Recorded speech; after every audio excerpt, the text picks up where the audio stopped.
former Soviet Union, where he was talking about how they had literally like giant vats of anthrax.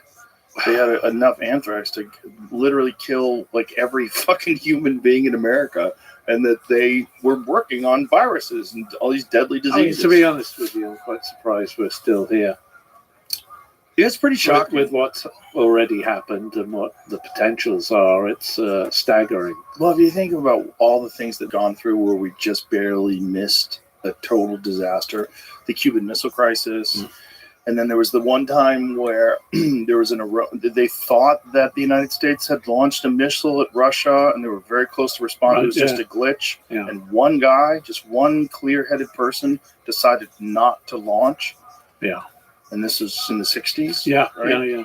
This is all, it's so terrifying. Yeah, we're so close all the time, really. That's why one should just try and have a happy life wherever you can. That's for sure. The problem with that is if you don't speak up, and if no one reacted to any of this COVID-19 stuff, no one reacted to the Orwellian censorship complex that was established to try to silence people who are critical of the narrative that they were pushing, we would all be fucked. Like, you kind of have to pay attention now, unfortunately. I don't want to. No, I agree. I want to just have fun, live my life, be with my family and my friends. No, of course. Enjoy myself. Of course. We all do. But... it's good to be aware. No question about that. And but there's also this part of me that goes, yeah, but this is what the universe provides you with. The universe provides you with this very unique balance of good and evil.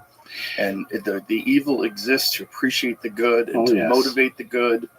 No question. And there's always going to be both. It just seems like there's always going to, until we reach some enlightenment, till Jesus comes back to the aliens' land. Well, it's that thing called balance, isn't it? Yeah. Trying to do the balancing act as best as you can. Yeah.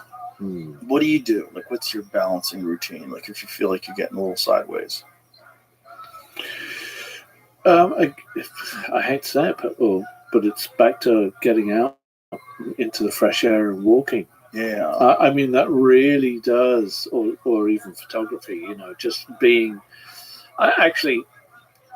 my number one go-to is I'm a biker. I've been on motorcycles since I was like in my early teens. So to really blow the cobwebs out, it's kind of getting on the bike and just riding somewhere I've never been before. I'll just look at a map and go, that looks interesting, and I just go.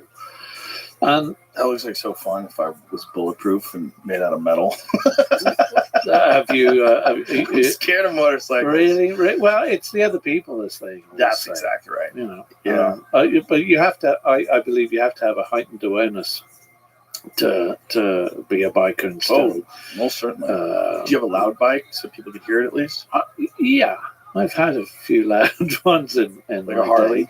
I used to have Harley. At the moment, I ride a Triumph, a couple of Triumphs. Oh, nice. One that looks like an old school, but actually works. And then I thought I was never going to be one of those guys that ever kind of rode one of those 50s, the sort of adventure bikes. With like the saddles with the boxes. Kind of. Yeah, but the relative half fairing. But I when I go for a ride and these random rides, I can be gone up in the mountains with no signal for 3.5, 4 hours.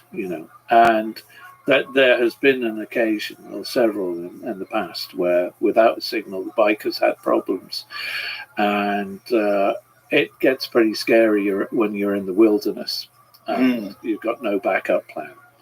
I had an oil leak with a brand new bike and no signal, and I was literally rolling down any hill I could just to survive, make it to whatever little village I could find in the middle of nowhere. Where were you? I was in France. Oh, wow. So I tend to go up in the wilds back there. And so I decided also my backside after 3.5 hours on one of the older style bikes is pretty painful. So I just happened to look at one of the Triumph Adventure bikes, and What do they look like? Can you tell us? Is that it? So that's what my old bike looks like. That's actually my old bike with my old friend riding it, and that's the one where your ass kills after a couple of hours. But so yeah, those are the kind of views I get. Those are in the middle of nowhere. Are these your photographs? Yeah. These are just quickies on my phone. Just the places I find myself in the middle of nowhere. I mean, stunning places, and they're not far from where I am on the coast. That's beautiful. And they're kind of on the border with Italy. So it's pretty unique stuff. Where do you live? I officially live in Monaco. Oh, wow.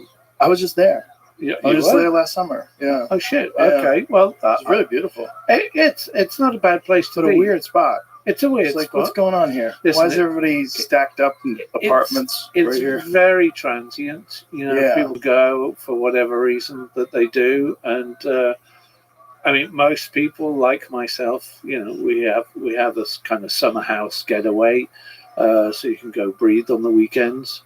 Isn't it kind of a tax sheltery place too? Oh, very much so. Yeah. No. A lot of real rich folks go there to for sure. hoard their cash. For sure. But there's a few new places around the world that offer that kind of possibility. Oh, really? Like Yeah. where else? Well, Dubai's offering certain incentives now. Portugal, certain incentives. Yeah, Dubai has like no income tax, right? I've never been there personally. Is that the fact? Is that a fact? I think it is. I'm not 100% sure, but I have a friend who just moved to Dubai. He's American and he's a filmmaker, and he says, "I feel so safe. yeah, that's one element of There's it. no crime." As long as you're not doing anything He said you could bad. leave a Rolex on the ground, and Oh, yeah. someone will pick it up and turn it to the police. Yeah, I'm sure. UAE does not levy income tax on an individual. However, it levies a 5% value-added tax on the purchase of goods. That's pretty reasonable. Yeah. Levied at each stage of the supply chain and ultimately borne to the end consumer. Wow. Fairly reasonable. Yeah. So, although I it's never inspired me so far. No. Anyway. No. Well, there's a lot of like wild restrictions over there. Oh yeah, and I like a bit of character with where I am. You know.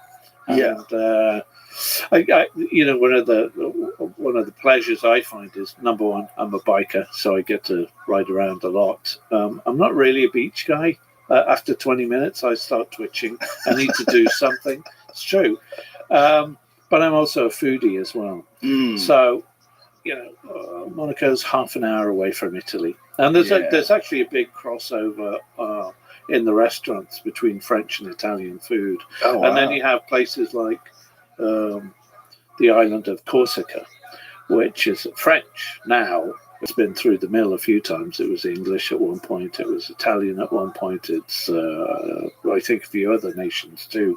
But I could see it from where I was. You can actually see the outline of Corsica from the south of France and from Monaco in certain locations.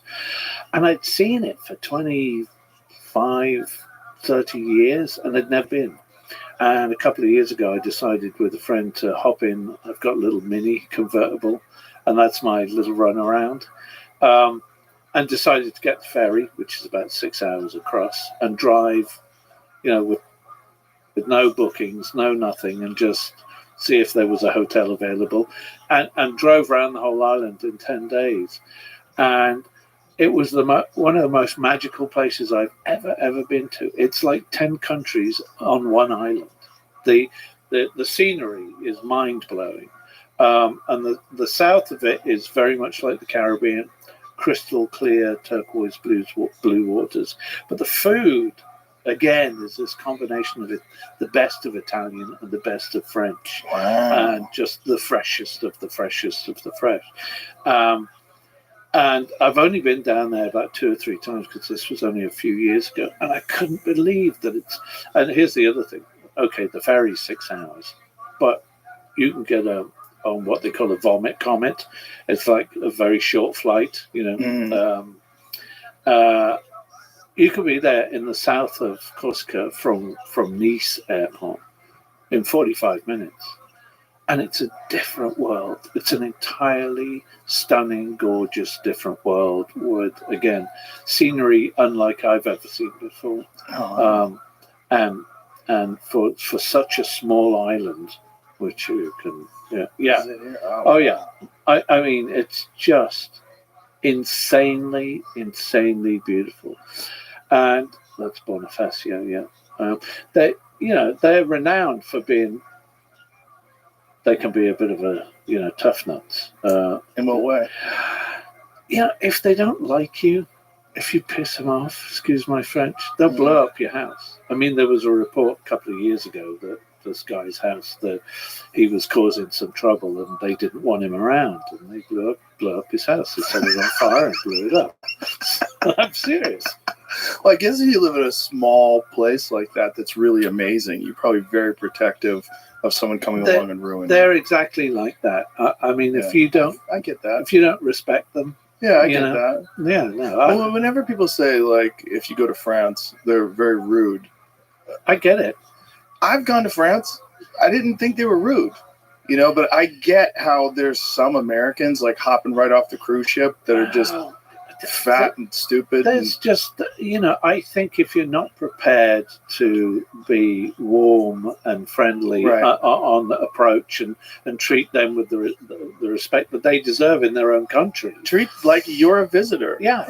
You're thankful to be there. Don't order them around. Yes. Don't tell them what to do. And even though, they think it's quite funny that you try and speak their language. I mean, I can understand French pretty well and Italian and a few other things, but God help me if I try and speak it, because they don't laugh at you, but they'll speak back to you in English, Right. It's that's the wonderful thing about English.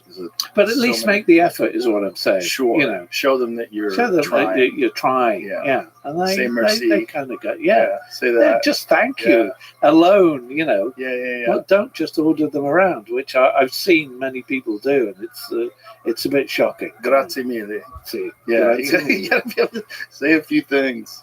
Yeah, just let them know that you're trying. Yeah, absolutely. I try to go to Italy every year. Me and my family, we go there every year, and I love it. It's just so. Where do you head? My favorite place is Ravello. Where is that? I don't know. Ravello's on the Amalfi Coast. Okay. It's just so beautiful. But I've liked Rome too. It's a little touristy. The problem with Rome is it's overcrowded, and there's a lot of touristy shit going on. Rome is not my favorite. The reason why it's so appealing to me is because my first stepfather was Italian, Roberto Bassanini. He was very Italian, and he was the black sheep of the family. He was the naughty boy, and he was more like an older brother to me. Married to Mum after Dad, after John, and his family were involved in kind of hotels and restaurants from also London in the heyday of Italian restaurants. It was like the 70s. And so they had a few small hotels in different areas, and so whenever I wasn't at school in London at that, or England at that time, we'd take these little trips to Cortina, or above Milan, there's a little town called Foppolo that I used to go, unknown by most tourists, locals, to go skiing in or Pesaro, which was on the East Coast for summer holidays. So I spent a lot of time there growing up from the age of 5, 6, 7. She was only with him for about 3 or 4 years, but we stayed in touch. I used to go and visit him all the time because he was a laugh. Of course, sadly his lifestyle killed him with a couple of heart attacks at the end of everything. It's usually how it goes when you're having a good time. Yeah, he was having too much of a good time, I'm afraid. But I miss him dearly. He certainly was, one of those characters that you just, you admired. When I go to Italy, it feels like almost immediately you have like a decrease in blood pressure. Yes. Like almost immediately. Oh, yeah.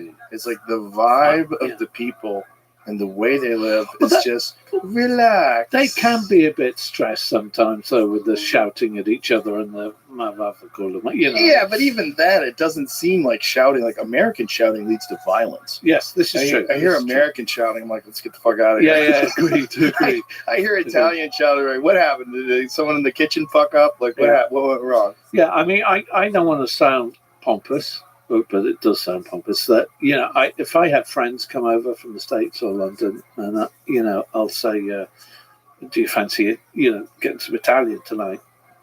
And we'll get in the car and we'll be on the freeway or the motorway over there, and they'll be saying, "Where the F are we going?" And I'm going, "Go for Italian." And there's a little town about an hour away from Monaco. Tiny little medieval town called, I won't give it away, actually, I can't give it away, where I'll just go and get the best spaghetti vongole on the planet, made by a grandmother who's in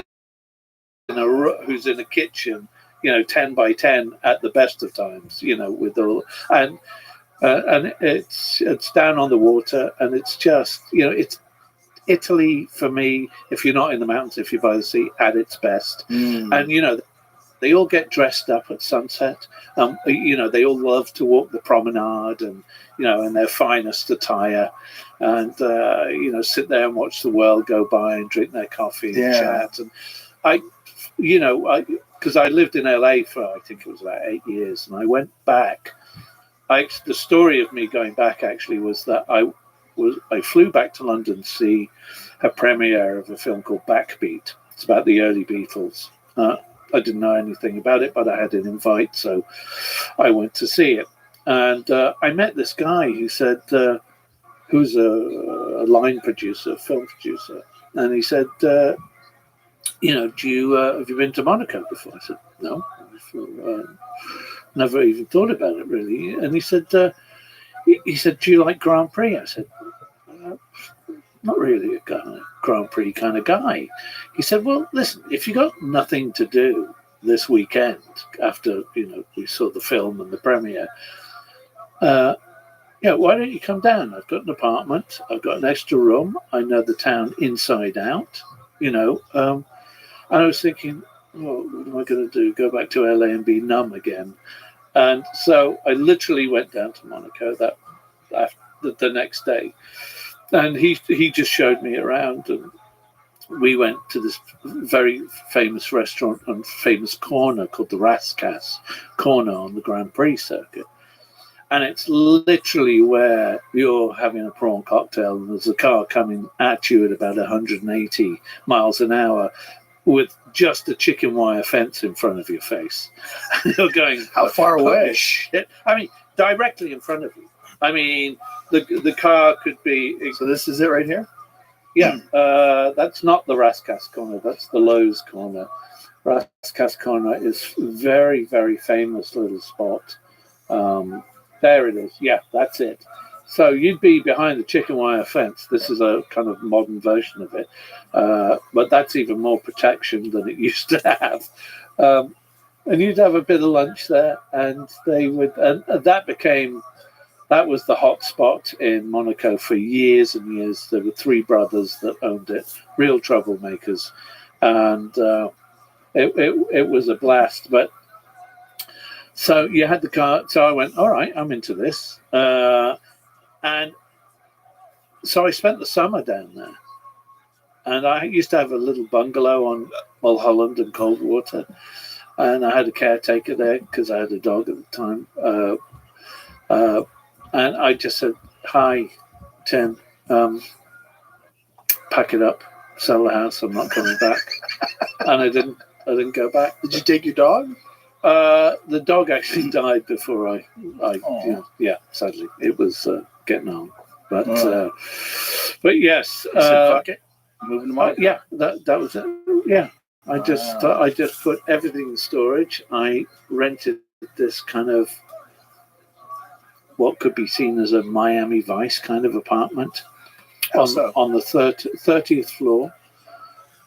It just had marble and a mirrored wall, with no furniture, and so I bought a couch off of the floor of a store called Habitat, because it would take like 6 weeks to order, and I had nothing. And so I bought like a couch. I bought a TV, even though there was no English TV back then. This is 30 years ago. And I just had a trunk to put the TV on. And occasionally you get American movies. And a mattress on the floor, and I lived like that for 10 years. And just was really stupid. Did you enjoy it? I was just stupid. Did you enjoy it? I had two. I've had two. Well, I've had three major. Well, no, four. It's like the Spanish Inquisition. Four major incidents. Now, I mean, London back in the day used to be a great place to party and enjoy. And then I moved to New York for a few years early in my career, in my early 20s. But I think I almost died there with the partying that went on and the clubs back in the heyday then, and it was celebrity central, with the likes of at the Limelight with Alice and a few other fruitcakes, and then I really did feel like I was, I could have gone off the rails. Yeah, easily. I was borderline. I enjoyed it too much. And then I went out to LA, and a friend of mine had a convertible, and we just drove across Mulholland down to Malibu, and I went, fuck, this is gorgeous. What the hell am I doing back? So I moved to LA. I packed up and moved.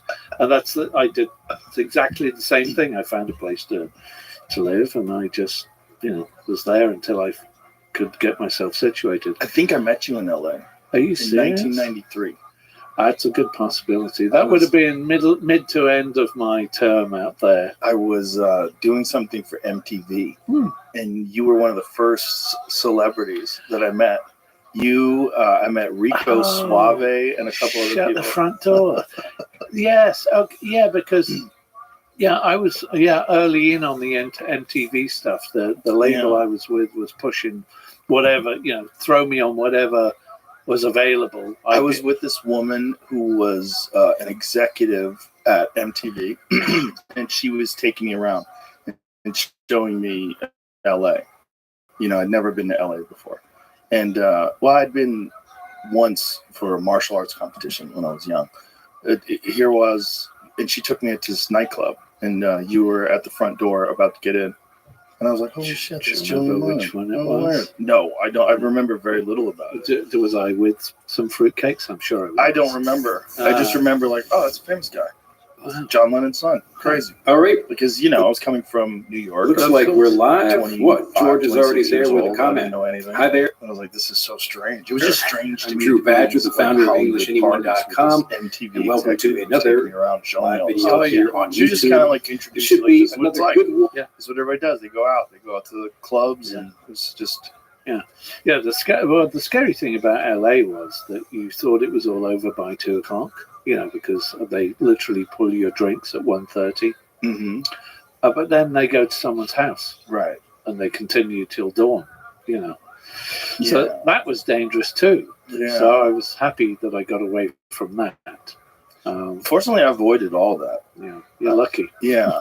I mean, there was some fun to be had. No question about it. But I'm sure a lot of it was kind of dark too. Yes. I'm sure. Well, that's when you start adding cocaine to human beings, you get darkness. Oh yeah, and a lot of Jack Daniels too. They go hand in hand. Yes.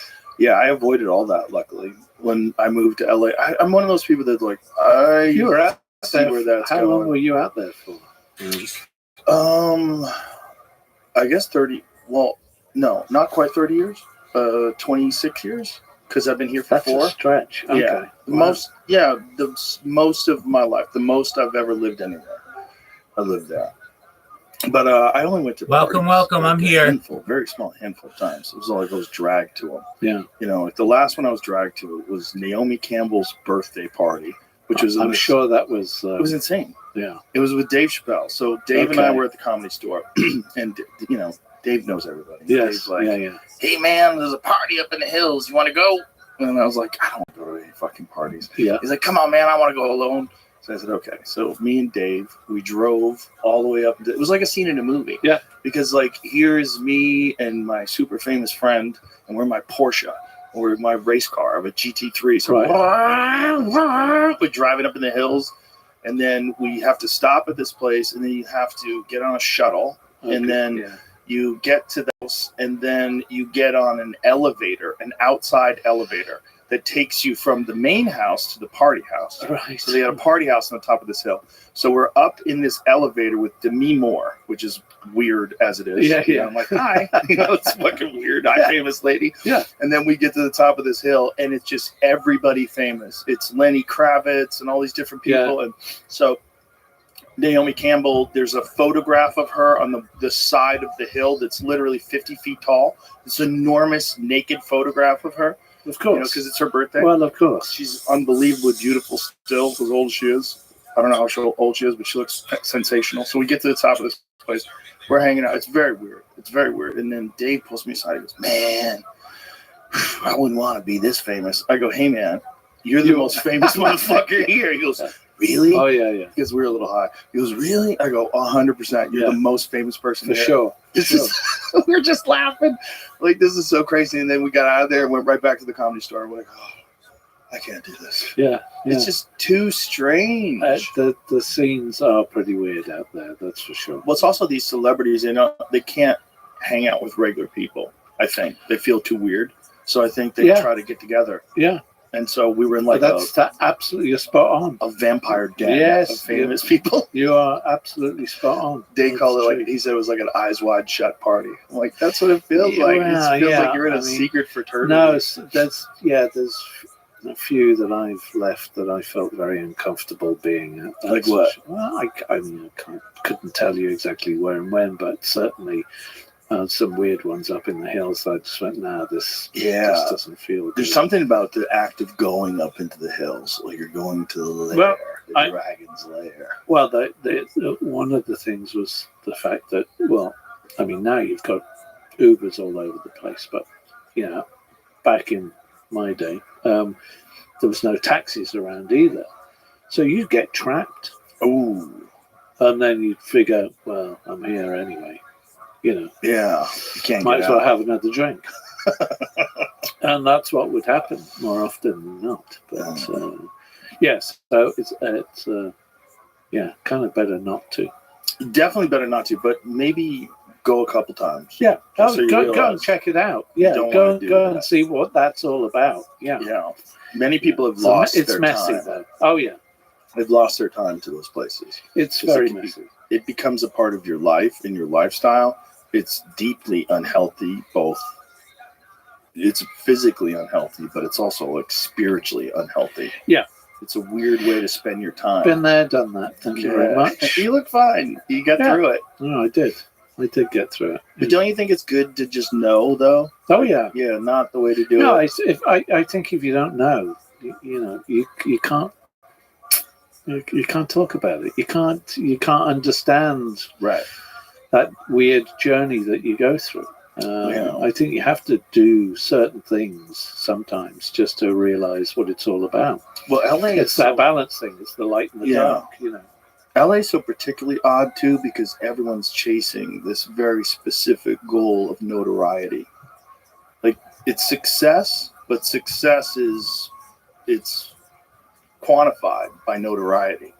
Like the more famous you are, the more popular, the bigger your song is. Even now, all you've got to have is a bloody iPhone or whatever, TikTok, and an account, and that's it. I mean, very strange. Yeah, really odd. I can't quite get to grips with all of that, to be honest with you. I don't think anybody can, and I think it's essentially being captured by a form of technology that has leveraged our desire for this attention, our desire for this notoriety. But it's also being known for nothing. Right. Yeah, that's the scary thing. Yes. And having this element of what seems to be the latest generation of this privilege. Right. Right. Where they believe that,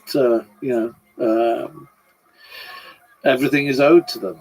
Right. And entitled, yeah. Yeah. And I find that shocking, you know. But that comes along with the quest, right? If the quest is just notoriety, like if you're an artist and you happen to get famous because everybody loves your music or loves your photography or loves your books or whatever it is, that's a different sort of a relationship because people love you for what you've made, what you've produced. Yeah, there's a purpose to it. Yeah, and I love people like that because I'm fascinated by people that are able to create things that resonate with everybody or resonate with an enormous amount of people. It's fascinating to be around them and to kind of just, you know, I know a lot of famous people now, and I know some of them are just fantastic people.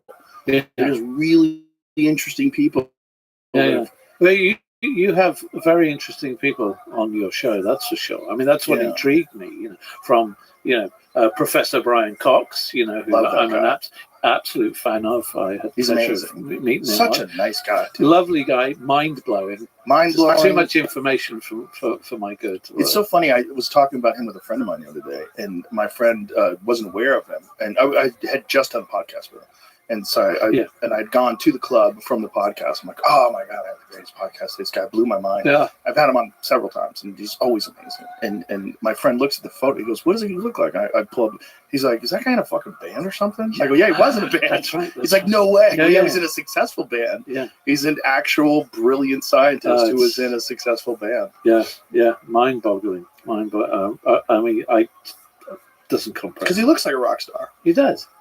He's not changed his look since the beginning. And he's such a great science communicator. Well, that's the thing.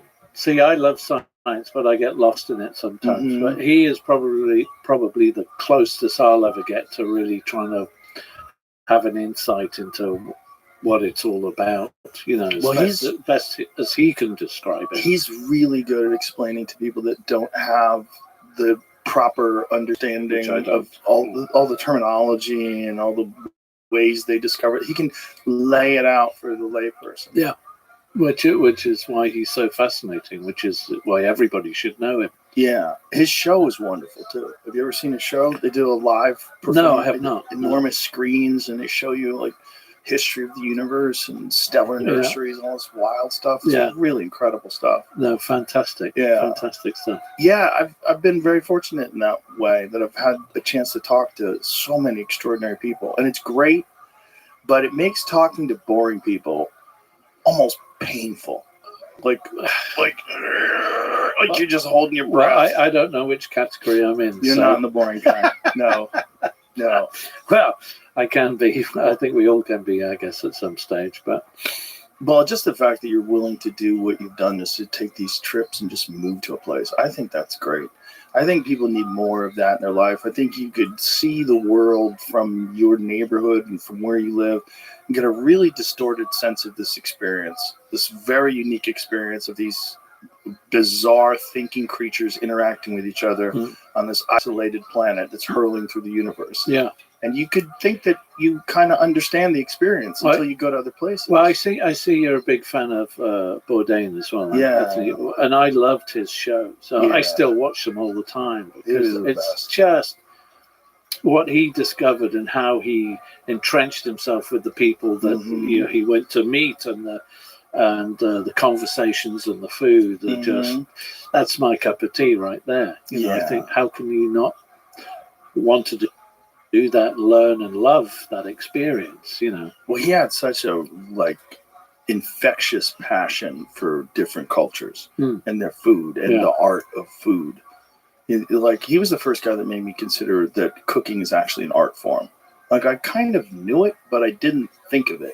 I kind of just said, oh, delicious food. Awesome. Oh, this guy's a really great chef. Right. Awesome. Yeah. And then I watched his first show, No Reservations, oh, okay, duh. It's art. It's art that you eat. Oh, yeah. Oh, that's why they're all weird and they all have tattoos and fucking weird earrings. Yeah. Okay, they're artists. Okay, that makes so much sense. And I was like, oh, you ignorant fuck. You had never put it in that category. I just decided, no, that's just food.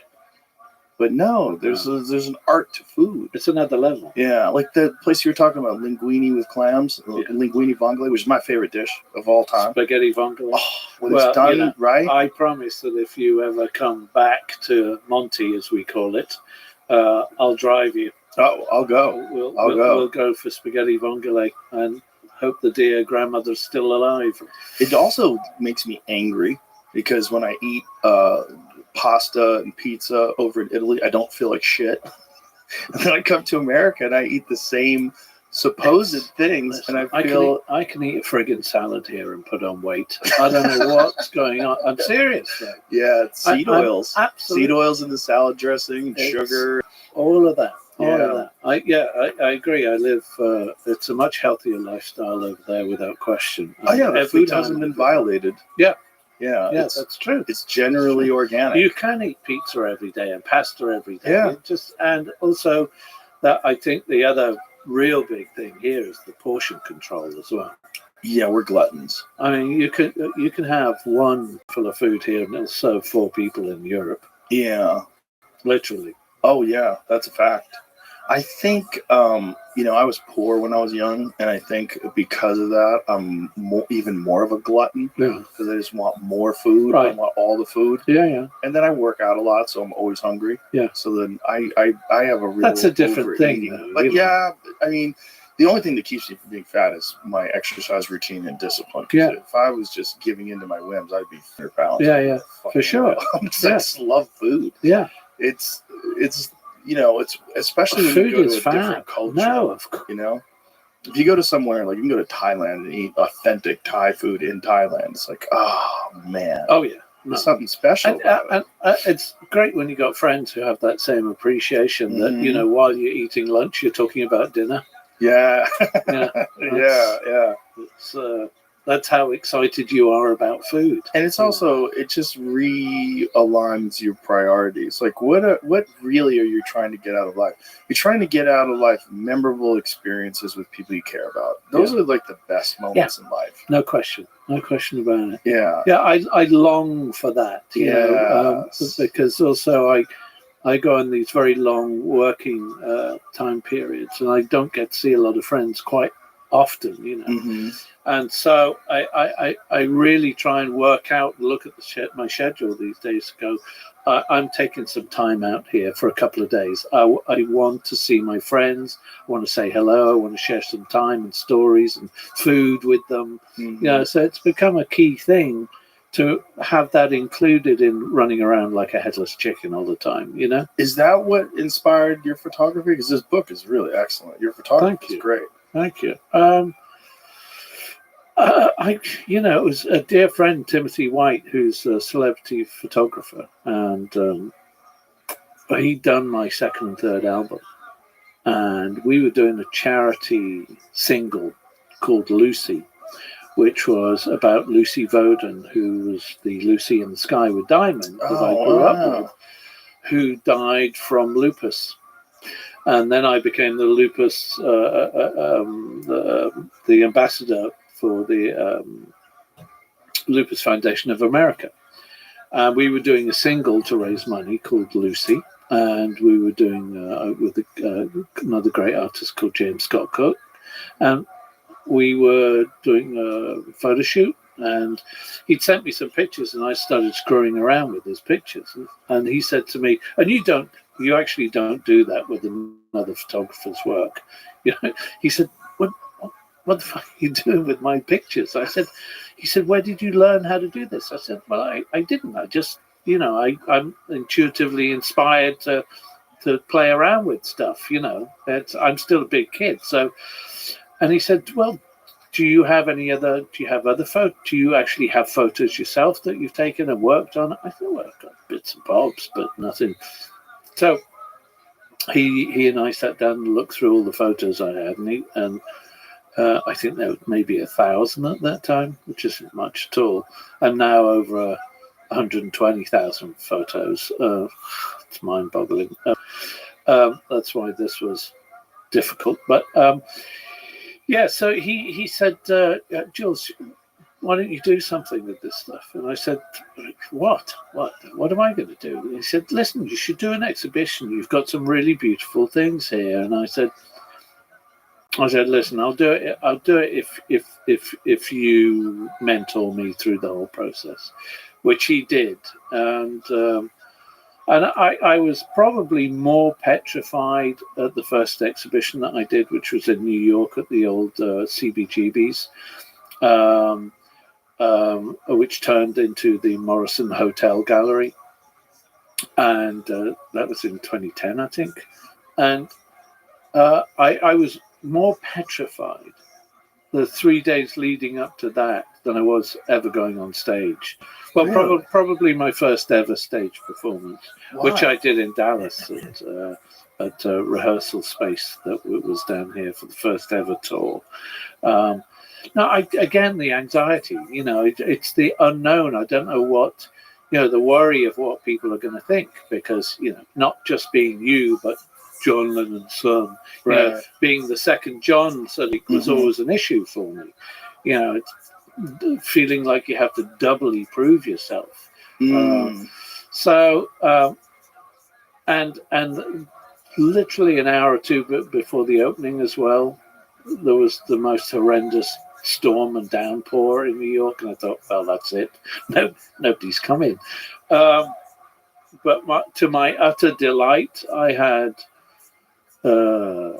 reviews from fine art, photography, magazines, etc., that gave me nothing but praise, and I was shocked. Wow! Absolutely shocked. So I just continued doing that. I'm now over, I think, 42 exhibitions worldwide, and I just finished my biggest one in Venice at a museum over the last 3 months. And the book, in fact, I had approached other publications before, but been pretty much turned down by everybody. And then out of the blue, earlier this year, this company out of Berlin called Tenoise said, listen, do you want to do a photography book? And I said, hell yeah. And they said, why haven't you done one before? I said, because nobody gave me the opportunity. Excuse my French. Do you think that's because you're John Lennon's son? Like, there's a burden that is very unique to you. I certainly recognize that there's walls up, without question. What is that like? Like, what are the walls? Like, do you think it's just they dismiss you? Because something's going on. I mean, I've discussed this with Rebecca, who you met, my manager, and a few other people. There's occasions where I'll be totally blanked. Like with the last album I came out with, Jude, which took between 5 and 30 years to write and record. It was old songs and new songs that I wanted to balance the sound, and it was at a time when I'd gone through a lot of changes myself, and I had decided to finally call myself, be Julian. I'd been John Charles Julian Lennon all my life, but everybody had always known me as Julian. Even mum and dad called me Julian. So I'm like, I want to be me finally. So by deed poll in 2020, I said, right, I'm going to be Julian now, and the album's going to be called Jude. And the reason I called it Jude was it was finally not only an acceptance, but actually, what's the terminology? That I'm actually taking ownership, should I say, of the name Jude, and what that represented for all these years. To other people and to me. Right. So anyway, I that was, the album was a biggie for me. Calling the album Jude, for starters, inciting, right? Hopefully positive things. But the weird thing was, I put this whole band together, and I wanted to, as a starter, to go on all the TV shows that I'd always ever wanted to appear on. For instance, in England, like Jools Holland. Later with Jools Holland, which is the only live music show that I've watched all my life, literally. There's Graham Norton, which and I'd done their radio shows, which is really, really weird. And we got on like a house on fire, and I performed live, and that all went down well. And then it was kind of like, see you on the real show. Producers turned me down, and and same with a lot of the late night American shows. Got just didn't. They weren't interested. And I had I'd done the name change. I'd been away for 10 years. I'd called the album Jude. There was a lot to talk about, and a great deal more than I'm presenting right now. Anyway, I was turned down, and that still happens to me. Which saddens me, because just when you feel like you want to open up, and answer any question you can throw at me, I've not been allowed to. That's what it's felt like, that I've not been allowed to speak my piece, whatever that is. Well, on whatever subject matter. It's weird. It's like the gatekeeper aspect of it is weird, but it's also weird. Like, why not? Like, what would be the hesitance? I don't understand. It's the idea of the son of a great man, and there's this weird. We have a dismissal, and I'm very guilty of it myself. Yeah. The son of a great man, I would assume like that guy's fucked. He's fucked. It's like the burden's too high. Your dad was John Lennon. Iconic. Well, and I think with a lot of people, they don't want anybody to interfere with that. I mean, how dare the son come along and even try and be better in any way, shape, or form, or be as good as, or whatever, whatever. Yeah, you're immediately dismissed. Which is why, to a certain degree, photography really appealed to me. Number one, because and the reality is I prefer it behind the camera. I don't mind being a goofball once in a while, doing in front of the camera things, but I'm not really comfortable there. But behind the camera, and traveling is what I have a foundation called the White Feather Foundation, and we try to help people all over the world, and it started. I know that you have interest in indigenous cultures, and I don't know if you know the backstory to the White Feather Foundation. I don't. Okay, so here we go. Okay. I was on tour with probably my most, at least outside of America, most well-known song. It was a #1 and top 10 in the countries all over the world except for America, and it was called Saltwater, and Saltwater is about environmental and humanitarian issues. And I was #1 in Australia. I was doing all kinds of shows. I was doing promo and tour as well, and I found myself in Adelaide, and I got this call from the hotel management saying, excuse me, Mr. Lennon, but there's an Aboriginal tribe down here with TV crews who want to say hi. And I thought it was like an on-the-road prank. I said, yeah, sure. Why would they be coming to see me? And they called back and they said, no, this is serious. Can you come down, please? And so I think TV crews, Aboriginal tribe, what's this about? And so I kind of get dolled up a little bit, because I don't know what the TV shows are or cameras. I go down, and in the lobby there's a little platform and about 30 people, half of them indigenous, TV crews, a bunch of other stuff, and I honestly have no idea what it's about. And this woman, who was the elder of this particular tribe called the Mirning people, walked up to me and presented me with a male swan's white feather, which is about yay big, and said, can you help us? You have a voice. Can you help us? And I just kind of went, well, do I just continue being the rock and roller, or do I step up to the plate, whatever that means? And so what specifically did they want help with? Well, I'll tell you. Initially,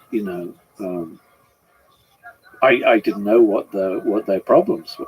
I imagined that it would be the same as most other indigenous tribes around the world that have had issues, and they said, can you help us? And I said, I'll do it for the children. So I guess what I was saying is the next generation I can, try and. Anyway, so I that this woman was called Iris. She was the elder. She's since passed in the last year or so. But I spent 10 years making a documentary with a best friend, Kim Kindersley, who initiated this whole thing. We made a documentary called Whale Dreamers, independent. We had no money really behind it, no sponsorship. We won about 8 international independent film awards, which was great. But the backstory to this is that Dad had said to me, and I couldn't tell you when or where, just was one of those times that we were together. He just said that, if something ever happens to me, that I'll let you know to let you know that I'm okay, or that we're all going to be okay, will be in the form of a white feather. Whoa. So when that woman presented me with a white feather, the goosebumps came on heavy. I get them now every time I talk about the story. I'm getting them right now. So yeah, there she is. There's Iris, and there's Bunna, who's one of the other guys. That is so crazy. I still have that. I still have that in the original envelope that she gave it to me, and it's it's in a very special place at home. I mean, you can talk all about coincidence. Oh no, listen. For me, I'm sorry, that was undeniable.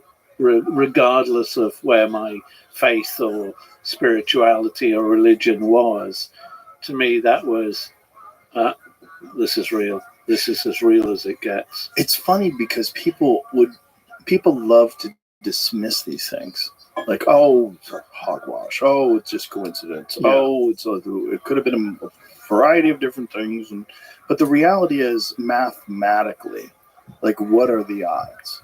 Just what are the odds that you would be contacted by an indigenous tribe and they would bring you the very thing that your father said he would provide you as proof? Yeah, and I was in Australia, number one at the time, with Saltwater, the most environmental humanitarian song I've ever written and performed, Right.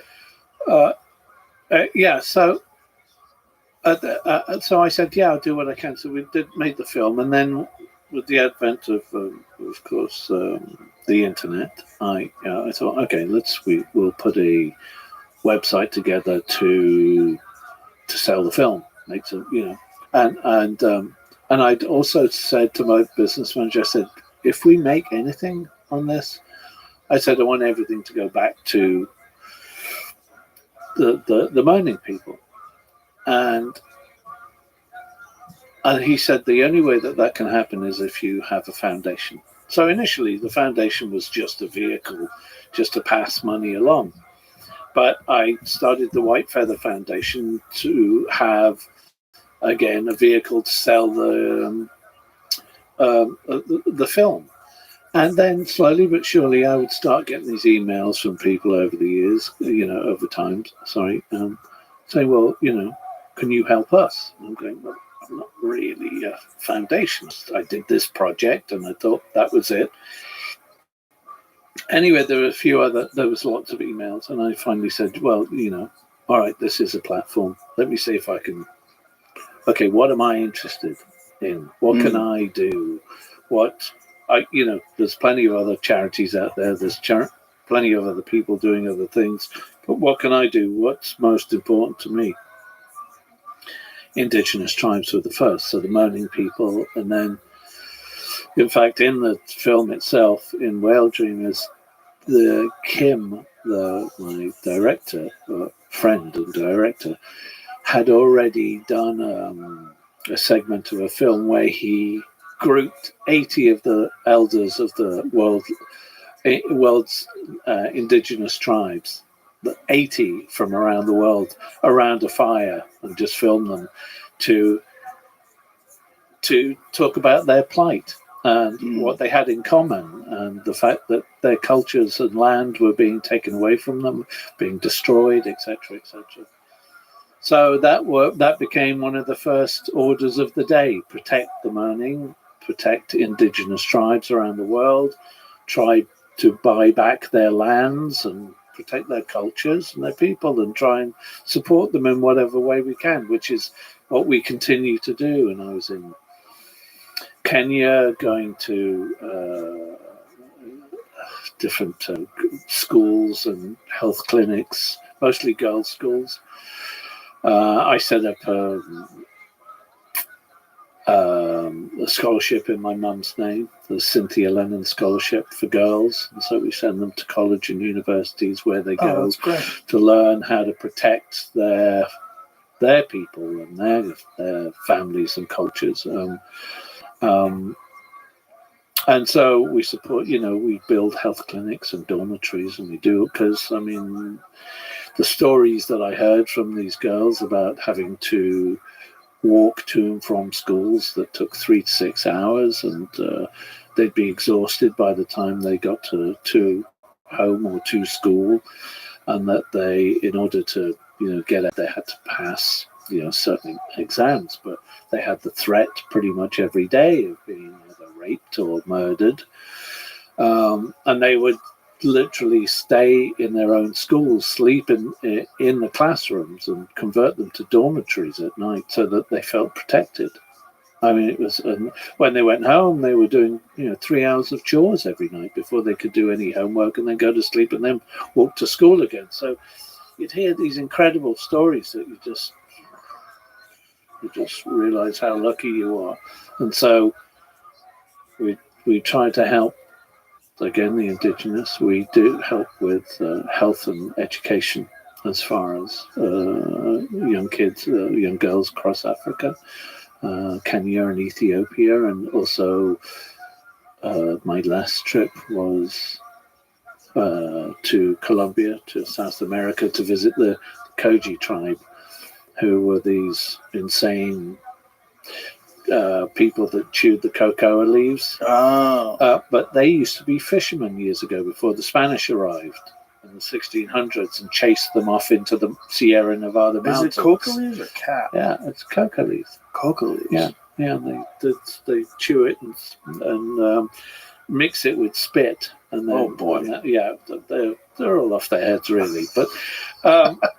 But they still have this beautiful culture, and I was only there for a few days, and we were up in the mountains with them. And there's another group, there's an NGO, another group called the Amazon Conservation Team, who the White Feather Foundation worked with, and we went down there and was able to buy back some of their land, and we did a couple of ceremonies with them, which were very, very beautiful. But one of the most, probably one of the happiest moments of my life, and I've only mentioned this once or twice, was that we came back down from the mountains and we came to the sea, where we were staying in huts, and the Koji tribe came down with us.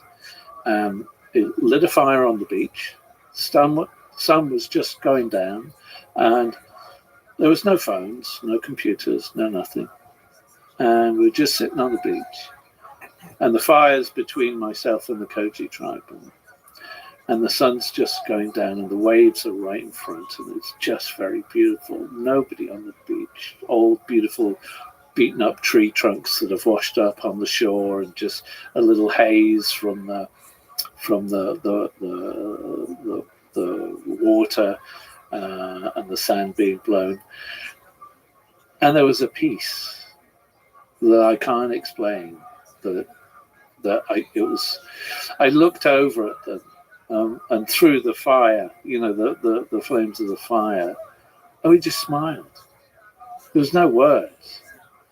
It was just some level of peace that had been found, just living in that moment, that present moment. and then the sun going down, and then because there's no street lights or anything else around, you saw every star in the sky possible. And so with that transition, hanging out with one of the oldest tribes in South America, with the fire, with the sea, with the sky and the stars, I can't even describe it. It was one of the most loving and most peaceful moments of my entire life. Wow. The simplicity of it. It was actually the simplicity of it all, and just the human heart and the appreciation for the world that we live in. And it's like, well, that's partly why I do what I do, even with the photography, is capturing those moments, those once-in-a-lifetime moments. And the other thing is that how I started doing photography is when I was on the road a lot, you do these real long-haul flights, to America or to Asia or wherever. And back in the day, you only had one movie on a projector. That was it. You didn't have TV screens or the iPhones or anything to watch anything, Right. So once the movie was done and you'd had a bit of food or whatever, that was it. Most people would go to sleep. I would always be twitching, of course. So I'd be looking out the window and staring at the clouds. And I realized that, what I was seeing was literally just moments. And they would never be again. They would be gone, fleeting. That's it. Whatever that cloud, that light, that shade, that shadow, the color, the beauty of that, the enormity of it as well was. So I started taking pictures of clouds. And I just thought that at these moments, while everybody else was asleep on the plane, I'd be sitting there looking out, either thinking about everything that was on my mind in the world, or I'd be thinking of nothing at all, and I'd just be at peace. And again, like that moment in Colombia, just absorbing everything that I found to be beautiful that was surrounded me. So clouds were my thing at first. That was my moment to either get away or think about everything, but mostly left that kind of element of freedom and space and just, am I the only one seeing this? Everybody else is asleep. Everyone's distracted. Yeah, so I started taking pictures of clouds, and then I knew a few rock and rollers, so I started taking pictures of those too. And then one thing led to another, because I'd go on these trips to Ethiopia with their great organizations like Charity Water, and again Kenya and South America and a number of other places. I just would take a camera with me, because and I have to confess, and I've said this a few times, I have the worst memory of anybody I know. Absolutely terrible.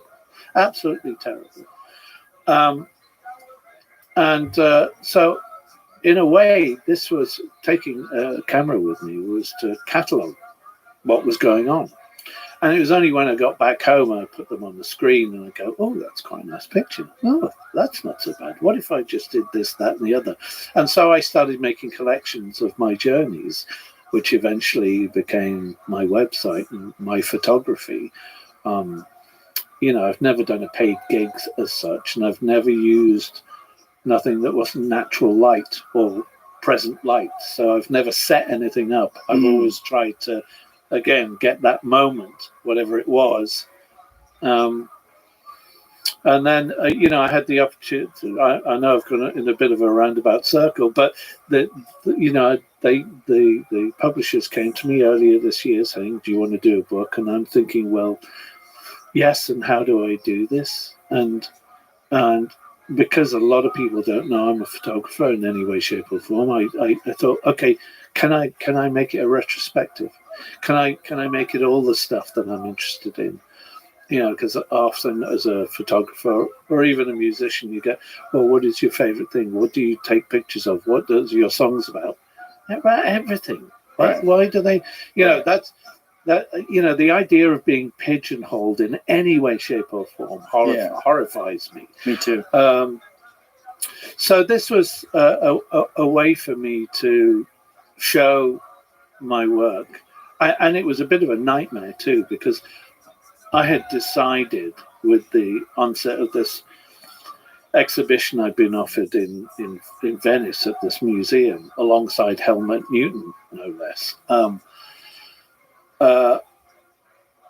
Why don't I try and marry the two so I have the book come out at the same time as the exhibition? Now that meant working on the book like an absolute fruitcake madman on crack. I mean, we were doing 9 to 12 hours a day virtually, because he was based in the guy who I was working with from the publishers was based in Berlin, and I was where I was. So this would be virtual, back and forth, trying to figure out what makes a photography book great. It was something else. We did it in a couple of weeks. It was insane, and the hardest job of it all was because I used to shoot anywhere between 150 and 100 pictures for a collection. I was never one of those that had like a limited edition of 4 or 10 pictures on. Again, this was just a catalogue of the work of what I'd seen and the charity stuff. But then I had to, in those moments, I had to learn how to make a collection of 50 pictures, 5 pictures. I'm going, well, how the hell do I do that? How am I going to do that? So it's being able to tell the same story. What's good in your neck of the woods? Oh, I just woke up and passed out. Word, dog. Did you see that Music Biz Marty said what's up to you? Yes, I did. I responded. Yes, I did. I responded. You know what's a weird thing? I don't understand why he doesn't name his Discord just Music Biz Marty. I mean, that is how you find it. Like, it's / Music Biz Marty. You're right. Music Biz You're Marty, right. You're absolutely right. That's right, and that makes sense. I don't know why the name though isn't Music Biz Marty. Here's why I say that. I'm probably more Discords in and out than like anybody on Earth. And when I go and I look and it says down at Juggalos only, no Juffs allowed, I have no idea what that means. And I'm like, oh, well, how the fuck did I get in here? And I leave. And I think that's what happened previously, because he's always been nice to me. And honestly, his community is phenomenal. I mean, that's how I met you, and that's how I met that doctor guy and Lemon and some other people. So I'm very positive towards his community. It's just, I know it's like an inside joke, and if you were in all his stuff, you would understand. Or if I were in all his stuff, I would understand. But yeah, just to like an outsider, it's confusing to me. But nevertheless, I'm in there. I'm streaming. There was who's Anaconda? Anaconda or something. What is this person's name? Who's the person who? Oh man. She is definitely not one to get mixed up with. Who is that? She's an attention. She. I can send you a video, but no. She's. Just tell me. Yeah. I don't. The people. She's okay. a little cow, but she plays into it, and she said some extremely bad things on Ron. Okay, well, good to know. Anaconda and Sin has accepted my friend request. There you go. You're like, why did you send her a friend request? Baby, it's about attention. I don't really care. I mean, I knew it was a risk, but it's like, okay, whatever. All right. I need to tweak something that I said yesterday. I was saying that Dolce was basically found in Cherokee lands. It's Navajo land, so I wanted to change that. Just to clarify, I hate when I don't have things like 100% aligned to the best of my knowledge. But yeah, I know that in New Mexico is where the Hopi art as well. Right, with those. Well, hold on. I don't want to, because I don't know indigenous tribes that well. The Hopi tribe are the one who have the stories of hiding underground, right, and being saved by the ant people, and it translates in their tongue to Anu, not Ki. right. So it's kind of interesting. Totally. Yeah, the Hopi tribe, they also have fucking beautiful, jewelry, and I mean, if you just drive in, what is it, the 60 back this way, or can't remember exactly which highway it is, but they've got a couple different Hopi stops right there. And they also, as I understand, New Mexico has the Pueblo, and they have those, homes in the mountains or cliff sides, which are very interesting. Yeah. I've never seen those with my own eyes, but I think you're right. I think those are in New Mexico, aren't they? Yeah, I'm looking at a map right now. And it's all over that. Yeah, I wonder how that works. I guess since they're on their own land, they don't get as. I mean, I would hope that they wouldn't get like bothered. Like I'm thinking, like, how does mail delivery work if you're like in the side of a cliff? But I guess there's probably like one central location to be able to get everything, and I'm sure not everybody lives in a fucking cliff. But I just think that's fascinating. I don't even know if anybody lives in a cliff. Let's take a look at this. ChatGPT. You know what I'm talking about? Those Pueblo houses. I actually don't know. Do they have like this mail system? No, that I don't know. But you know what Pueblo houses are? Like the houses that are in the cliffside. Like those Pueblos that are like in the canyon, like the side of a mountain, or it looks like a canyon almost. Exactly. Yo, dog, do people still live in the side of cliffs in Pueblo houses? Nah, people don't live in cliffside Pueblo houses anymore, at least not traditionally.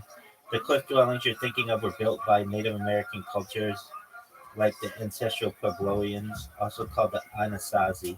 Very interesting.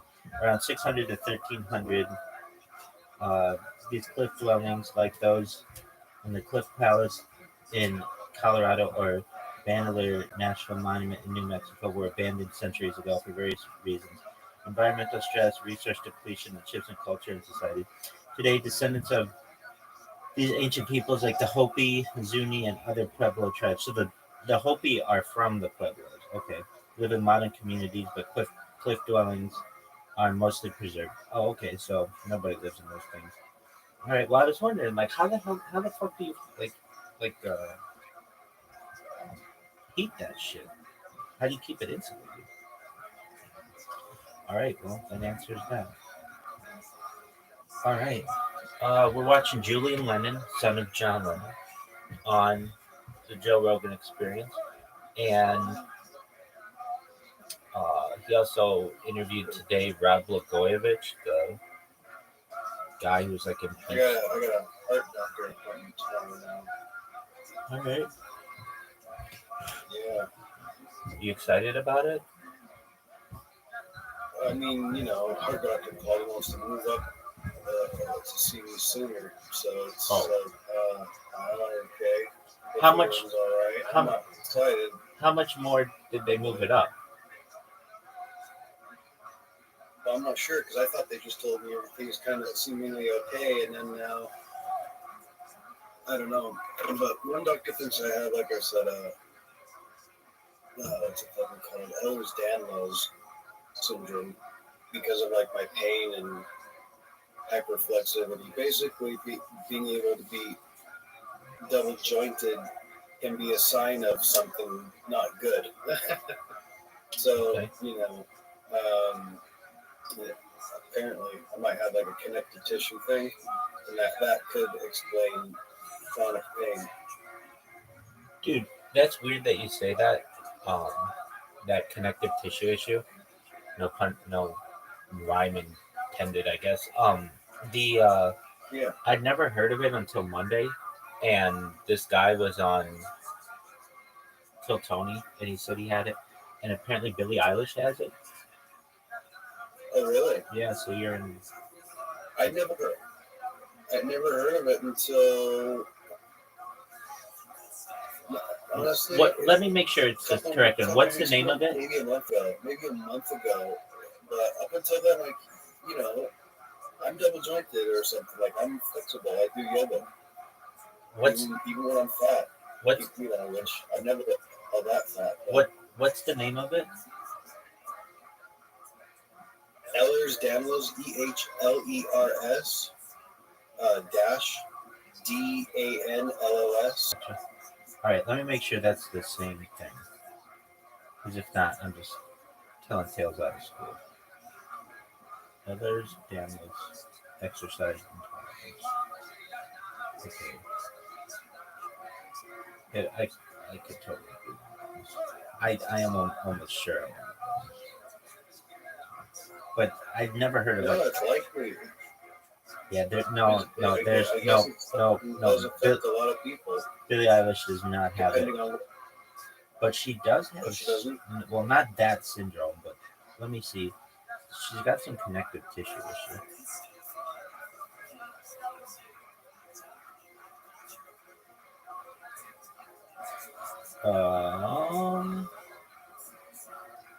Joint hypermobility syndrome. Yeah, I have that. Okay. There you go. I mean, apparently it's not normal to be able to bend as far as I can bend. And that's a bad thing? It's a sign. Like, if your thumb can touch your forearm, no problem. If your thumb can touch your forearm? Yeah. Oh, okay. If you can like bend it back, like no problem. Like this, I guess. So, I mean, you just take it, you drop it down, and if you can just.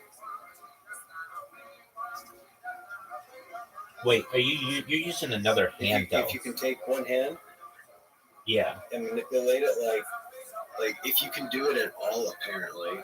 I can see that. That's a sign. Even apparently this, being able to bend my pinky like 90 degrees up or whatever. I don't know.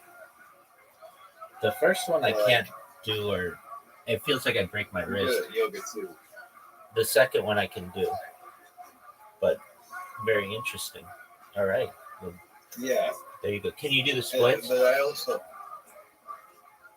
Okay, what? Do the splits? When I was younger, I could. I have hip issue now. Like I have tight hips from the car accident, but I am flexible. I can double over. I can completely touch my toes. I can palm the ground, straight leg. I can put my palm on the ground. Apparently, those are signs. If you can do it, no problem. Yeah, those seem like positive things. You'd think, right? Right. But it also comes with pain in all my joints. Yeah. Okay, that would not be good. I don't know. Unfortunately, some people don't have the pain. I usually have a high tolerance for pain, except for this thing. It's in all my joints.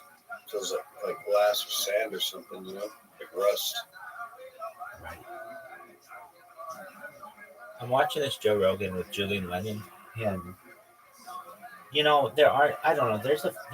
I don't know what the saying is. I'm sure there is one. Like just nobody's perfect, and I just.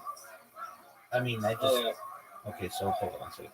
What's a saying like nobody's perfect? Basically, like no matter how great you think a figure is, like for instance, John Lennon or Martin Luther King or Gandhi, they all have skeletons in their closet, so to speak. Nobody's perfect. What's another saying for that? A profound saying. I don't know. Every saint has a past, and every sinner has a future. All right. I mean, that's a little Christian, but that's fine. What else? It sounds like a pretty fucking Catholic saying, honestly. Yeah.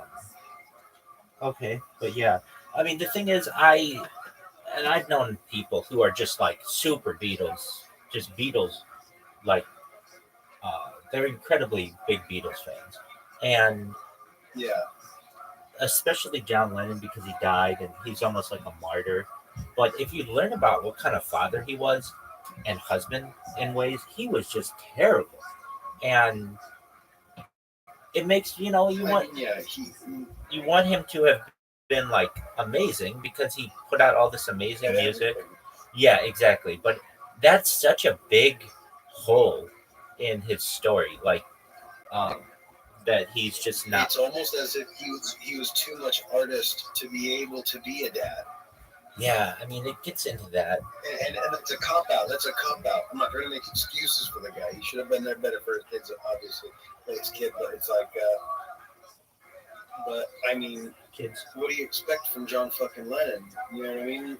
I would just expect him if he's like talking about peace and love. Jimi Hendrix kid would be having what stories, you know? Did Jimi Hendrix have children? I don't know, but I mean, like even Bob Marley. Bob Marley's all about peace and love and everything, and he didn't even barely know most of his kids. Right. You know what I mean? Like, you know, just by having more kids, he was spreading love through the world. You know what I mean? Like, it was almost culty.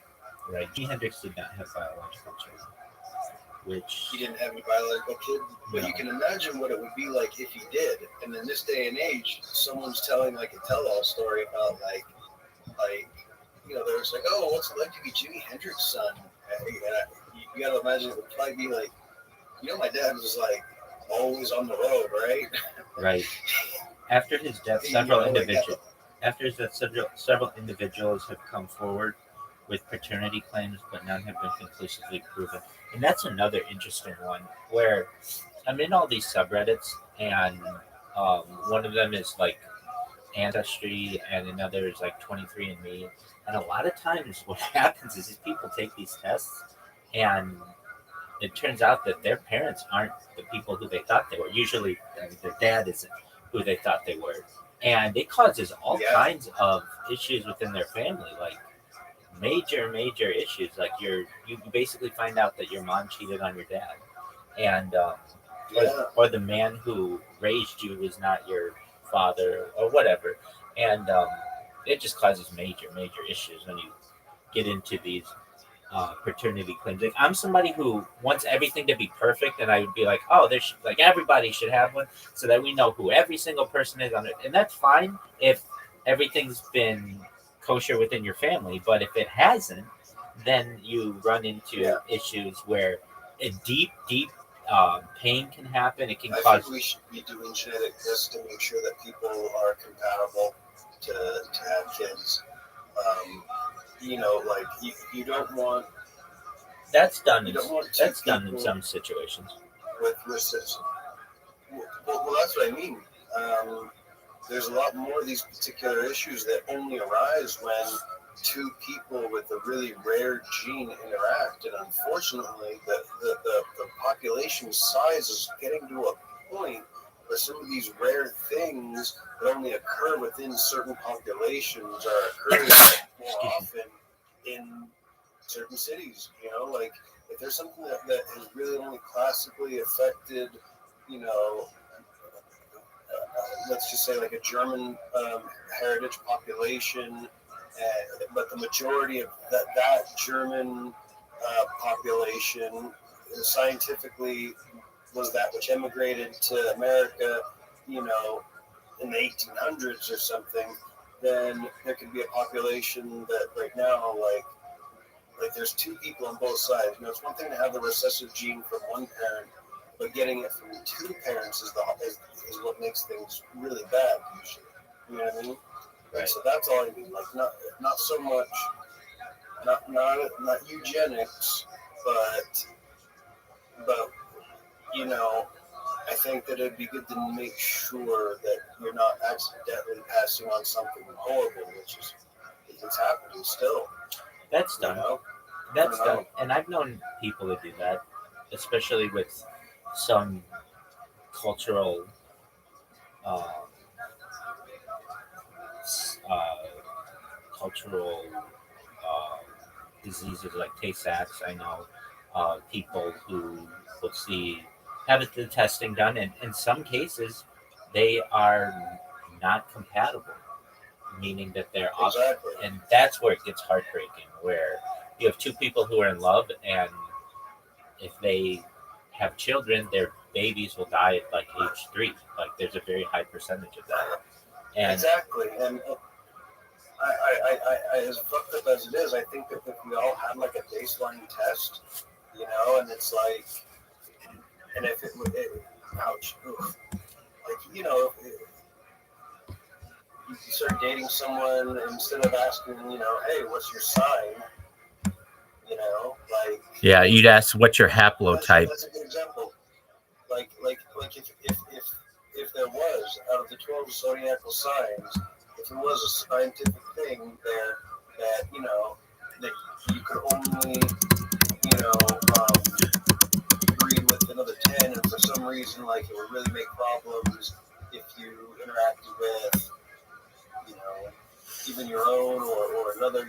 You always had to go outside your own whatever, just to ensure health, and not just health, not just like stabilizing the human race, but again, like as far as like the transhumanist thing, like to create a better human in the future, we need to be trying to stop problems from arising, and those problems, I don't see. I've never seen any of the problems that have anything to do with race, like mixing races. So I'm not talking about that by any means. I'm just talking about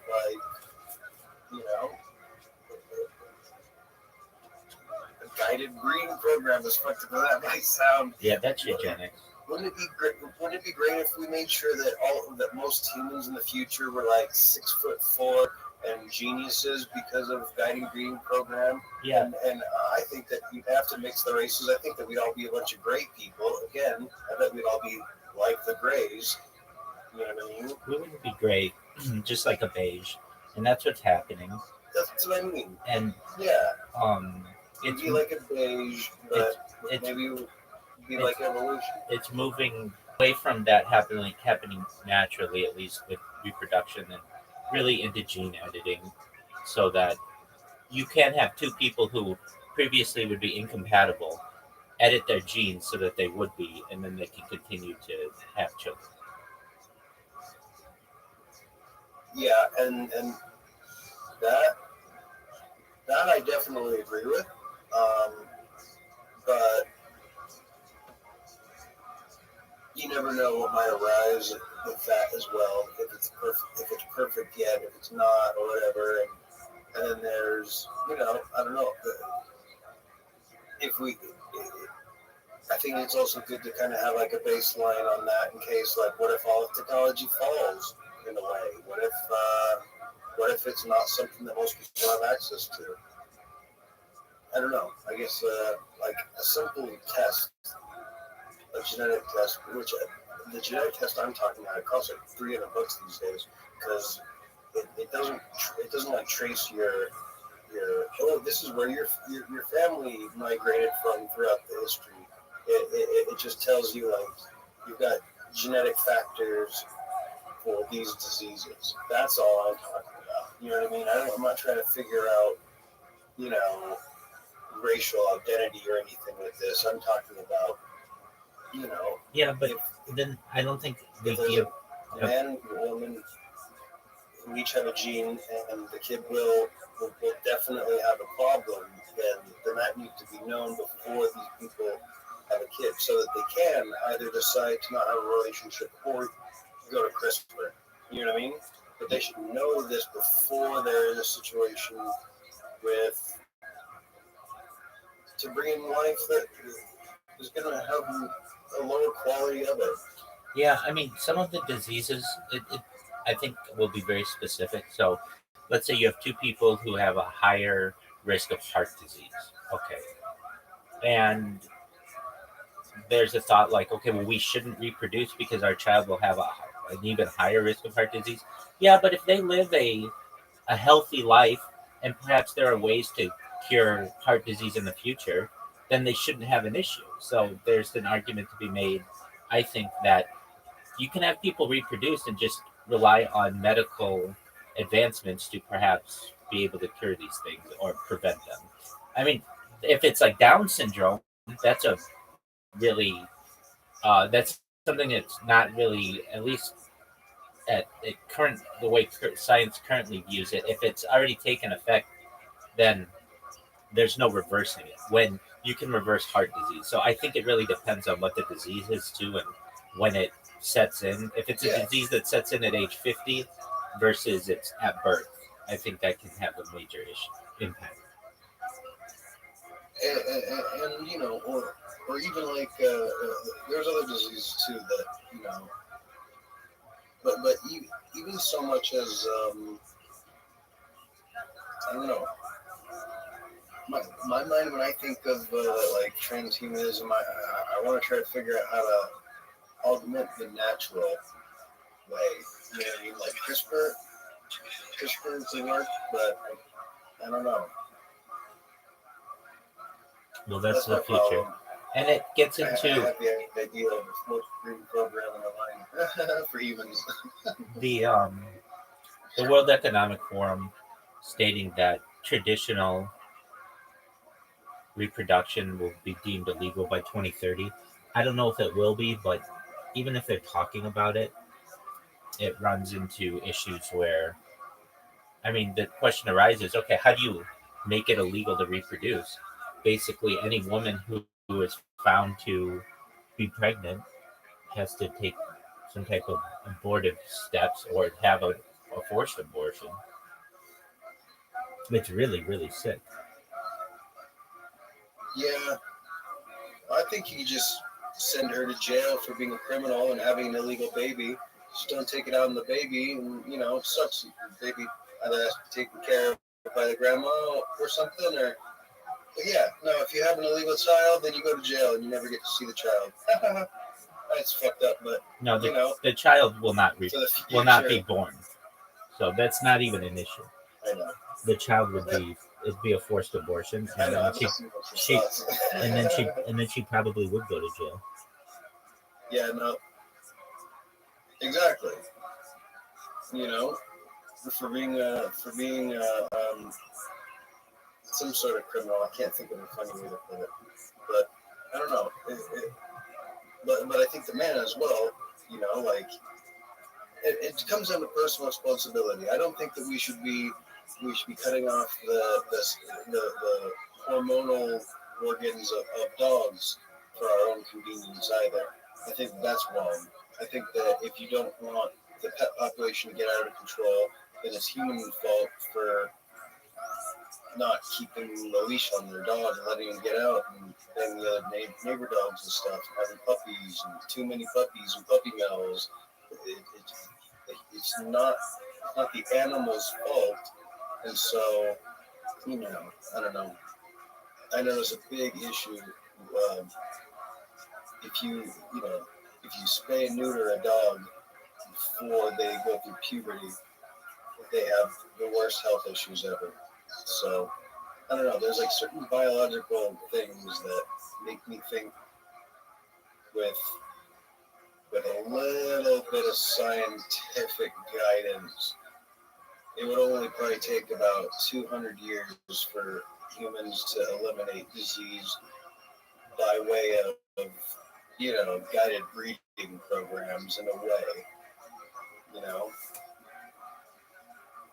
I mean, honestly, if I had a printout that, and for the most part, it would be rare that you and someone go down to get tested and it pops up red. It would be rare, you know. It wouldn't even be a 50-50 shot, but it might be a 25% shot that you and someone else, you know, probably shouldn't have kids. And that doesn't mean you couldn't live together and stuff, but you just couldn't reproduce on your own, you know. And that's fucked up, but I want everybody to be able to have children with anyone else they want.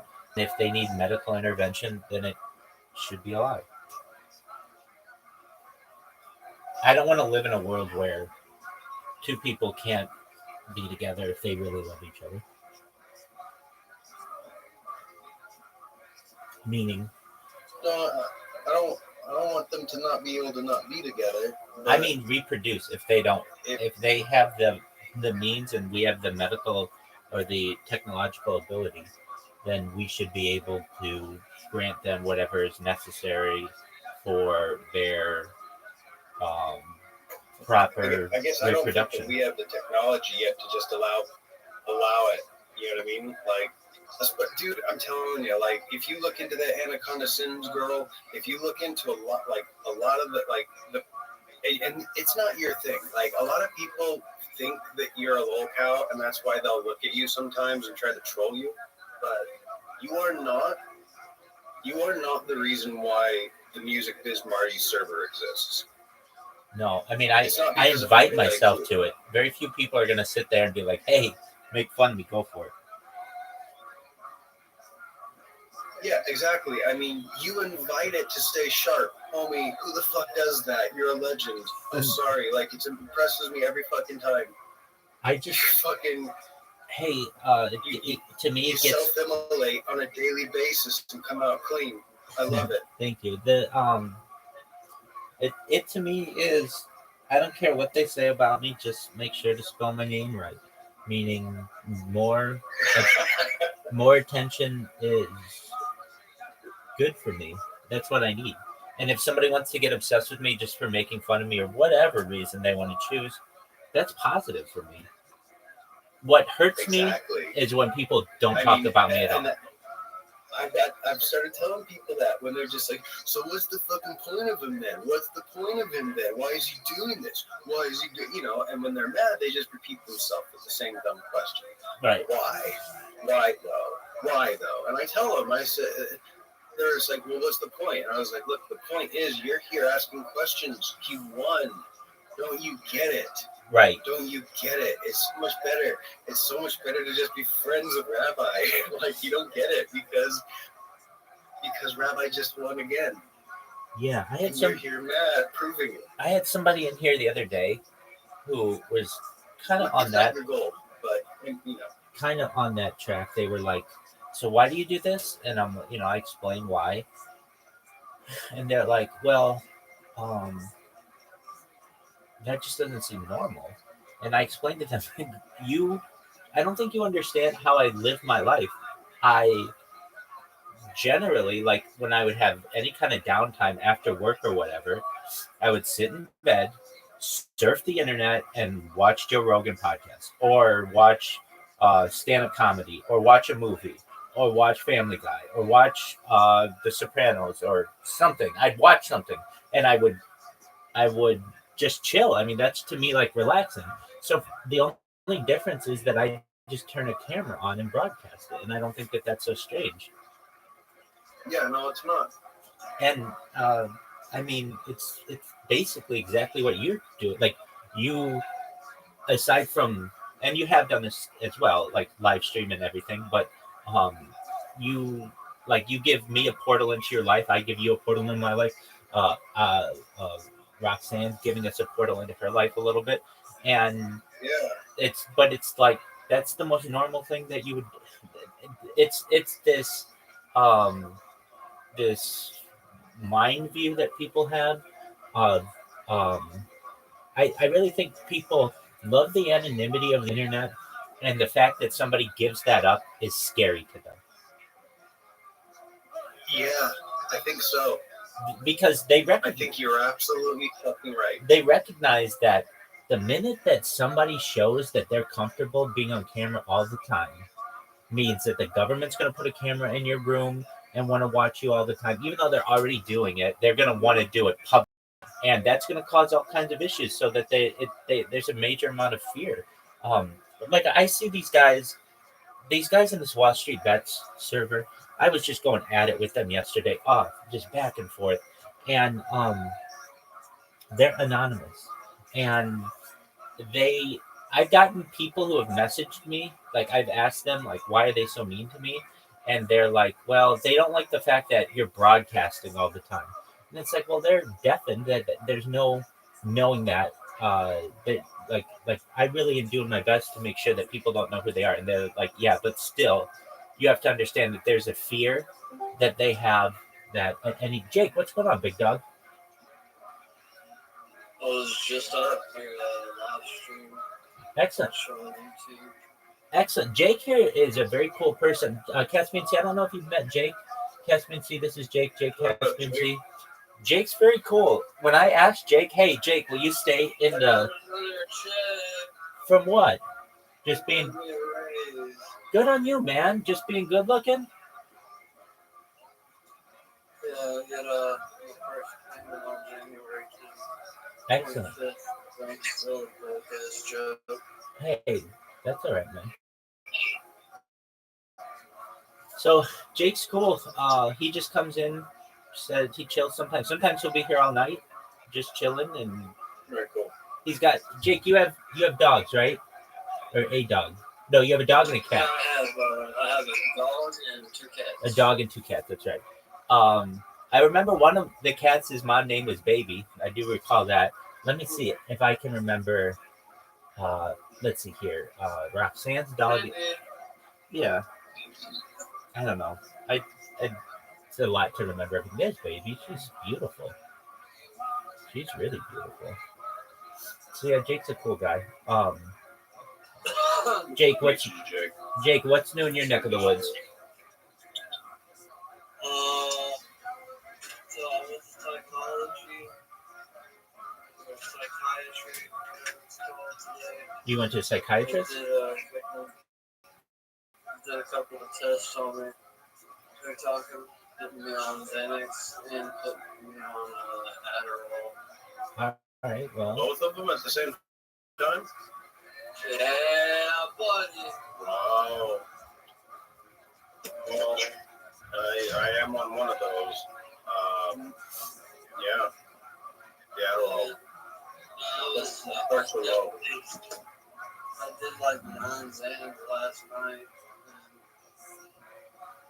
I'm still feeling fucking weird. Well, I would imagine those, so. Make sure you tell the doctor about those, because if you stop those like abruptly, they may lead to a couple of days of hallucinations. If you just stop cold turkey on Xans. Yeah, I already have epilepsy. Oh, okay, never mind. Then they're never going to take you off those. Yeah, no, with epilepsy, I have a friend. One of my close friends. He's got it. Hopefully, they switch around which benzos you're on, so that you don't get too tolerant to one at a time, right? With the benzos, they started with Valium. Yep. With the Klonopin, with the Ativan, and then now it's fucking street Xanax. And they're like, well, we don't want you to be taking street drugs. And I was like, well, it's best for you to just prescribe. And then there you go. Yeah. If you have epilepsy, I'll take them. They need to put you on benzos. They need to. And I'm not saying no. Like, if they know you have it, they need to keep you on the right medication, which is benzos. I have a friend who has it. I had a dog with it. And it's the medicine that helps the brain in that instance. I don't know what people want. You know what I mean? America loves denying people for the medicine they need. America loves denying people the medicine they're addicted to. But a lot of times you just take what you need, you know? Like, I have a friend who does a street version of Adderall because he doesn't have health insurance to go to a doctor. So an X pill seems to be his best bet. And he's told me how much he spends, and the dude spends like $100 a month. I was like, bro, you have How many? no, but that's what I'm saying. Like, for someone who lives in LA, to worry about a drug habit that costs $100 a month steadily for years, as like you mean it doesn't, you don't spend more and more and more and more, you're not buying more and more. He's like, no, I just take the same amount. I go, that's called medical dosing, homie. I was like, I'm like, you don't have a problem unless it's getting worse. You're not abusing something, you're just using something. And it turns out that I take more of the prescription drug than he does. Do you know what I mean? Like, but it's basically like plenty of pills.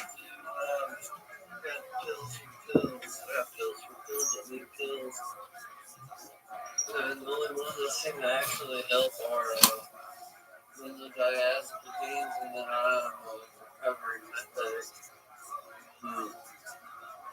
Which, I mean, I wasn't really considered a meth addict. It was more like I had a whole bunch of precursors to cook meth.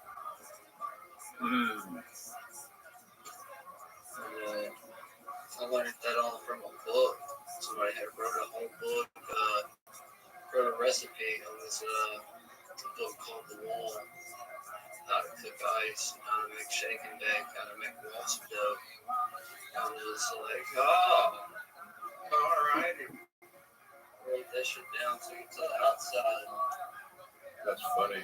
Worked a couple of fingers up. That's hilarious. But I wasn't really concerned, but like I didn't know what meth was when I was cooking. I just knew it made money. Yeah.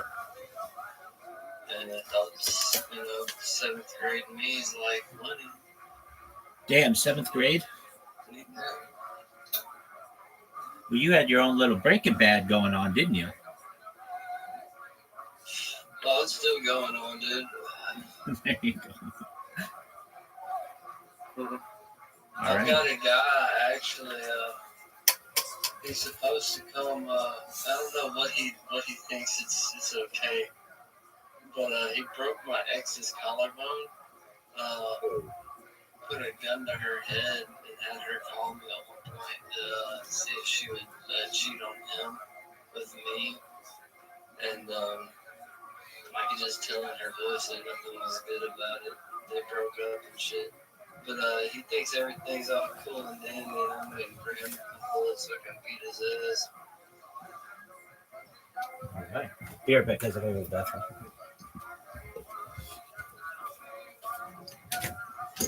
Sit here smoking a joint on the toilet.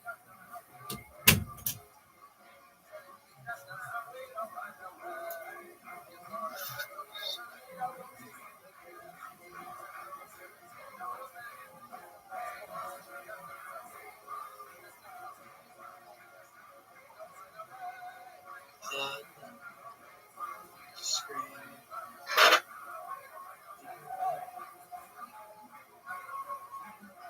To defend all of your violent crime. Oh, carry on. I can't believe I shaved my fucking beard off today.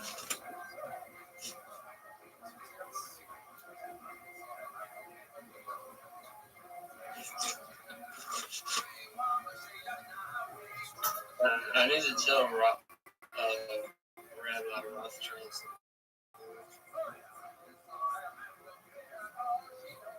Once he gets back.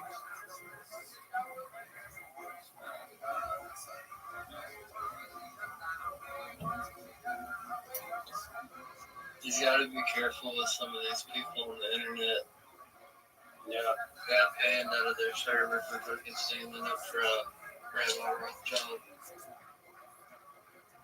Where?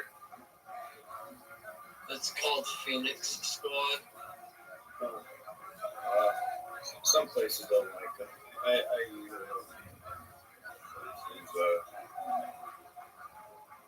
I hang out with a bit of a harsh crowd sometimes, but they love rabbis, so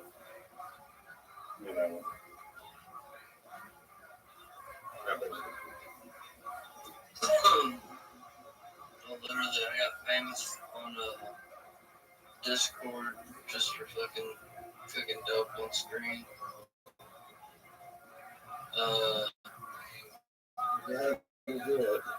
Shooting whip, having sex. There's just a lot of things you can't do on Discord, but I've already kind of done them.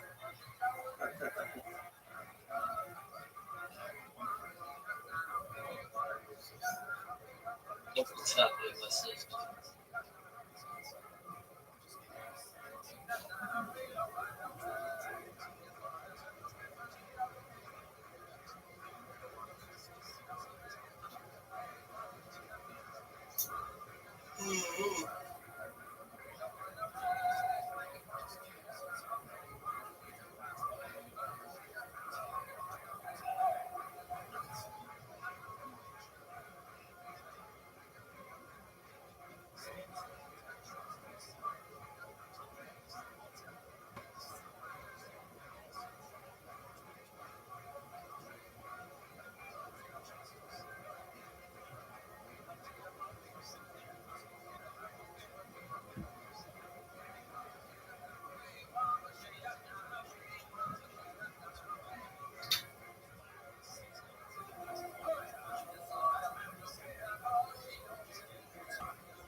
Looky.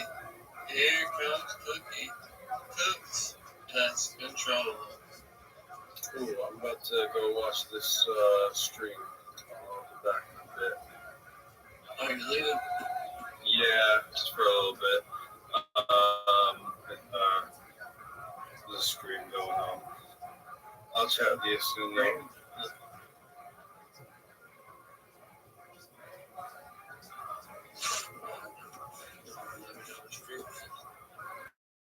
Alright, nigga.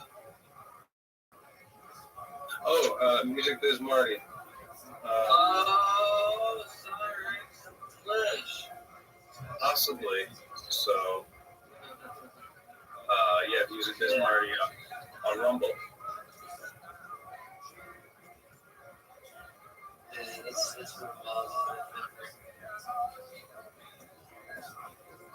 Are you on the Music Biz Marty server? No, I'm not on their server. Yeah, that's the harsh crowd I was talking about. That's really. But yeah, check it out if you want to. Let's see. There's the.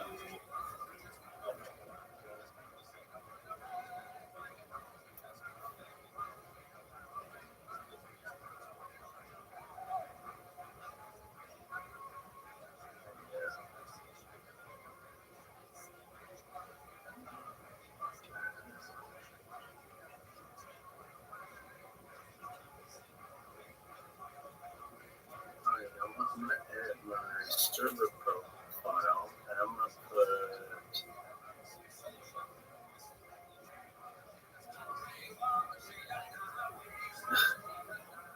I'm going to save the Discord link as my pronouns.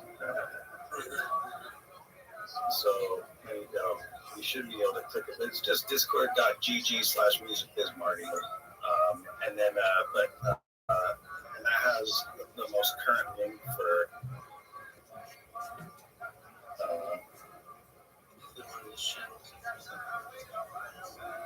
Yeah, for the new channel on Rumble. He's about to go live. If you wanted to see him. So it's the cutting edge for Cyrax and other stuff. Man, don't be sleeping on King Cobra. Cobes is that's what's up, my dude. Fucking put a magic spell on you. I got no problem with Cobes. Some people find him funny, but everyone was anti-Naked and Laughing in the music Bismarck server. We were all code strong. You know what I mean? Team Coach, 100%. Dude, you know the Order of One from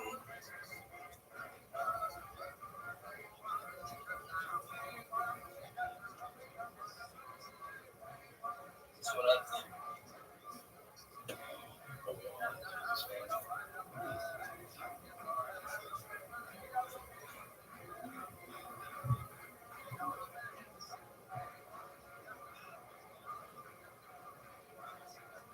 I got a good joke. What's the difference between a magic wand and a stylus? What's that? One didn't go up someone's ass, That's true. or threatened to kill somebody.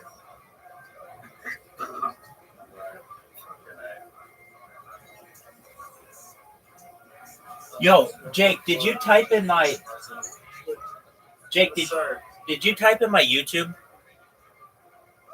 yeah, I'm on your YouTube, man. I'm making, your fucking biggest fan. dude. I appreciate that, and I just was making sure you were the same Jake from here. Amazing. Well, thank you. The comment section, I was like, yo, I see, dog. okay, you know, yeah, Nocturnal's one session on stage there. All of that are all shit real good. It's kind of giving me insomnia. I'll go like 3 or 4 days without sleep. Now that I don't do all the fucking hard drugs, my body is now like telling me, yeah, they should listen to your teacher.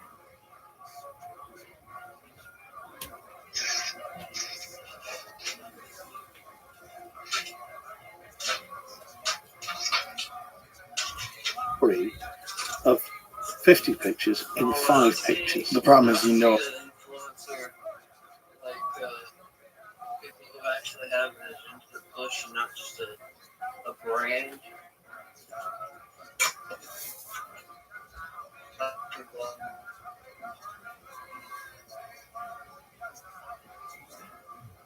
So when I first saw it's like one of my old homeboys, he might be locked up. I can't believe they gave him so many fucking computers. Oh my god, I wonder who it is. Is that one of my old homeboys from fucking school that got arrested for all the bomb threats he was Yeah, they take that seriously these days. like you never know. I got all types of like friends in those places.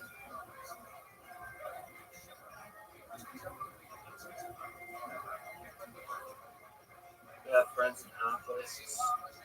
I'm supposed to be doing 30 years or 10 to 30 years right now. How'd you get out of that?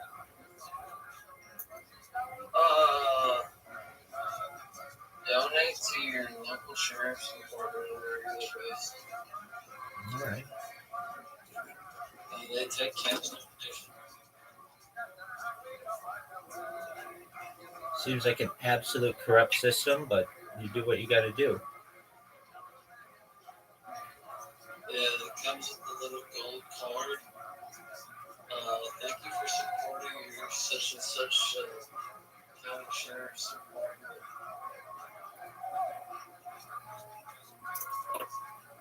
It's not a gold card.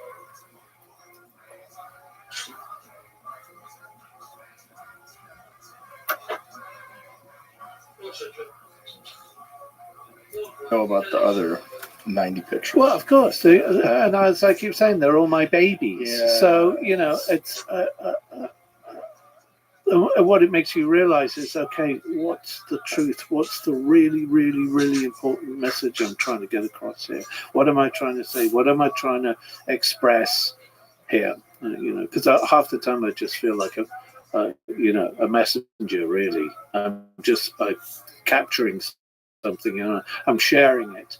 And the reason I say that is because once I started getting into this, a lot of the earlier emails I had were from disabled people or people that didn't have money, that couldn't travel around the world. And they would say, well, you're bringing this to us. By taking these photos, you're showing us your journey and where you've been and these indigenous tribes and this and that. I'm going, that's really quite special. That's really, really quite special, because you're taking on another role. Because I try not to, in whatever profession I've done, whether it's documentary work or books or children's books or music, I never try and shove things down people's throats. I just present things and you take what you want from them. So the idea was to put a book together that just showed the world as I'd seen it through those journeys that I've been on. And what happened was that when we got the go-ahead for this exhibition, which was only earlier this year, I was thinking, how am I going to do that? And I decided to make that a retrospective too. But how do I then chop that many pictures down to that of this exhibition? Again, funnily enough, the book became my guideline. So what I'd learned in the editing process of putting the book together, I now looked to that and the book to see how I could present the work in a larger scale in a museum, and which was bonkers, And this all happened this year, so it's like, okay, all right, I'm going for the ride. Whether I obviously want it, but when it all hits you at once, it's quite something else. It's been a full on busy year, and there's been music involved too, and other documentary film projects, which you'll probably hear about next year. So it's probably been one of my busiest years. Even though seems like you're enjoying yourself, though. I'm alive. I think that's for me. That's people say, "How are you?" I'm alive. And I have always gone with things that have been presented to me organically. Anytime I've ever fought that or been pushed into situations, generally never works out. I think for everybody, that's yeah. So I feel fortunate in that these things have come along, and I've been in the right headspace, thankfully, to go, yes, I want to do this. When you start shooting, did you take classes in the technical aspects of photography? I don't have a clue. So did you? What kind of cameras are you using? How did you learn how to use them? I didn't. I didn't. I just figured out how to focus them. Same with music. I play by ear. Not a clue how to read or write music. Really? Yeah. And this, I tell you, this is one of my fears. Is that, and I'll come back to this, but because I'm not a practicing musician. Well, I haven't been for years anyway, because of all the other work that I do. So if I'm not on the road and I'm not practicing, and I've got a terrible memory, I forget. And so, I've been cornered a few times, and people say, "Come on, pick up the guitar or play the piano, give us a song." I couldn't. Wow. I couldn't, even if you gave me $1 million tomorrow. I couldn't do it. My memory just doesn't work that way. And so, and this is why my manager and I, Rebecca, we keep having chats about going on the road. I said, "Listen, if we're going to do this, then this is a lot of work for me. I have to relearn how to play my own songs and my lyrics. And I kid you not." Wow. So, but you also have to relearn self-taught. Yeah. Yeah. Right. Yeah. So what would you do? Like, have you done that in the past where you had to relearn? Yeah. Well, I mean, the last tour I did with the album Everything Changes. How do you scale it? Like, how do you get going? You just have to get in the room. So you just get in the room and get in the room with the guys. You know, the band that you put together. Generally, I'll have one or two friends in the band. You know, and I have generally played, you know, rhythm guitar or a bit of piano for a couple of songs, but I have to relearn everything. I mean, it's and then how long lyrics. How long does it take to relearn how to play? When we were actually setting up, as I said, to do a bunch of TV shows to promote the album, and I was quite surprised about how quickly, because the band was so good. I walked into the room, they had the songs down already, and I just went, "Oh, fuck. Shit, I'm screwed." So that means, again, I have to step up to the plate. And it was just a question of being in there every day, remembering, learning the chords, going over it again. And of course, when I'm all this stuff that we were going to perform was all new material. Because when I write a song, you know, if I've written the basics of a song in an hour or two, you know, and it's all there, and then written the lyrics, and then produced it, recorded it, and it's done. That's the one and only, or couple of times that I'll have ever played it. So it's almost a new song to me every time I come back to it. It's a real weird one. So for the photography, you know, I just took along basically a really good quality automatic camera that, you know, took the shots. Did you know what you were buying, or did you just go buy one? No, I mean, help you? No, I'd ask a few friends like Timothy White. I'd say, you know, what could I use if I'm running around, and so I took their advice, and I started with a very simple camera that was autofocus and all compact, and I didn't have to change lenses, and that's one I did for a trip around the South China Seas. On a boat trip, I just took this one camera in my backpack and hope for the best. And I had a show here at Leica in LA, because it was a Leica camera, which was about 50 images of the trip that I did. But I think where my strength lies in photography is weirdly not on the technical side, obviously, but capturing that moment. I tell you, the one thing about the woman that's on the cover of the book, so she is now the Princess of Monaco. Charlene, originally Charlene Whitstock. And I'd met her a couple of times, and I met Prince Albert a couple of times. And I got this call, literally, the day before they were getting married, from a mutual friend saying, Charlene loves your photography. She wants you to come and shoot the show. What? She wants you to come down to her, where she is getting ready for the civil wedding tomorrow, and she wants you to take pictures. Wow. I mean, you want to talk about anxiety and crapping yourself? So excuse me. I arrive at the hotel where she and all the maids of honors are. I'm sitting in the lobby, and I've got the backpack and one camera, and I've tried to dress myself up a little bit. I don't know what's going to happen. I had to go through several layers of security, you know, roadblocks and all of this to get there, which was nerve-wracking to say the least anyway. And then the likes of Patrick de Marchelier, you know, one of the best photographers in the world, walks in with, you know,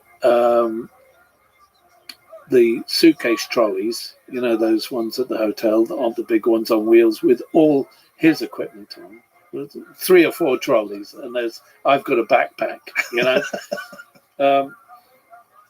Anyway, I go upstairs.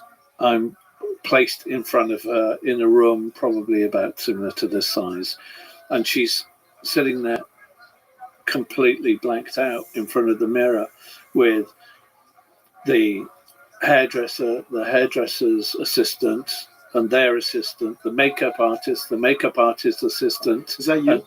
Yeah, that's me. Yeah. Oh, wow. Yeah, so I'm in the book a few times. That'll be a questionnaire at one. That'll be a quiz at one point. How many times am I in the book? I don't even know myself, to be honest. But I sit next to her, and you've got all these people, 20 people in a room this size, doing things, trying to get her ready 10 minutes before she's getting married. And they put me on this little poof next to her.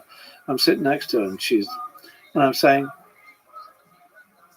are you okay? You know, well, should I just take pictures? She said, Jules, I'm not sure what to do. I don't know what to do. I'm going, what do you mean? You don't know what to do about the marriage or me taking pictures? I can't, you know. I couldn't. Right. She said, no, Jules, it's the photos. I said, listen, this is historic. This is a once in a lifetime opportunity to record what's going to happen to you, you know, and exciting for me too to be a part of that as a photographer. And so I said, listen, I'll keep out the way. I'm a fly on the wall. You know, I won't be anywhere on. And I was thinking, how am I going to do this? How do I do this? And so I just let people get on and taking pictures. And I get a message from Vogue.com, who want a photo from me the moment she's married. And I'm thinking, okay, I'll just keep snapping away at whatever I do. And I watch the civil wedding, and then I get on my bike, go home, and I start putting things up on the screen. And I'm looking at pictures going, I've got fuck all. I've got shit. I can't. This looks like crap to me, and this happens to me every fucking time. And I'm looking at the pictures, going, they look terrible.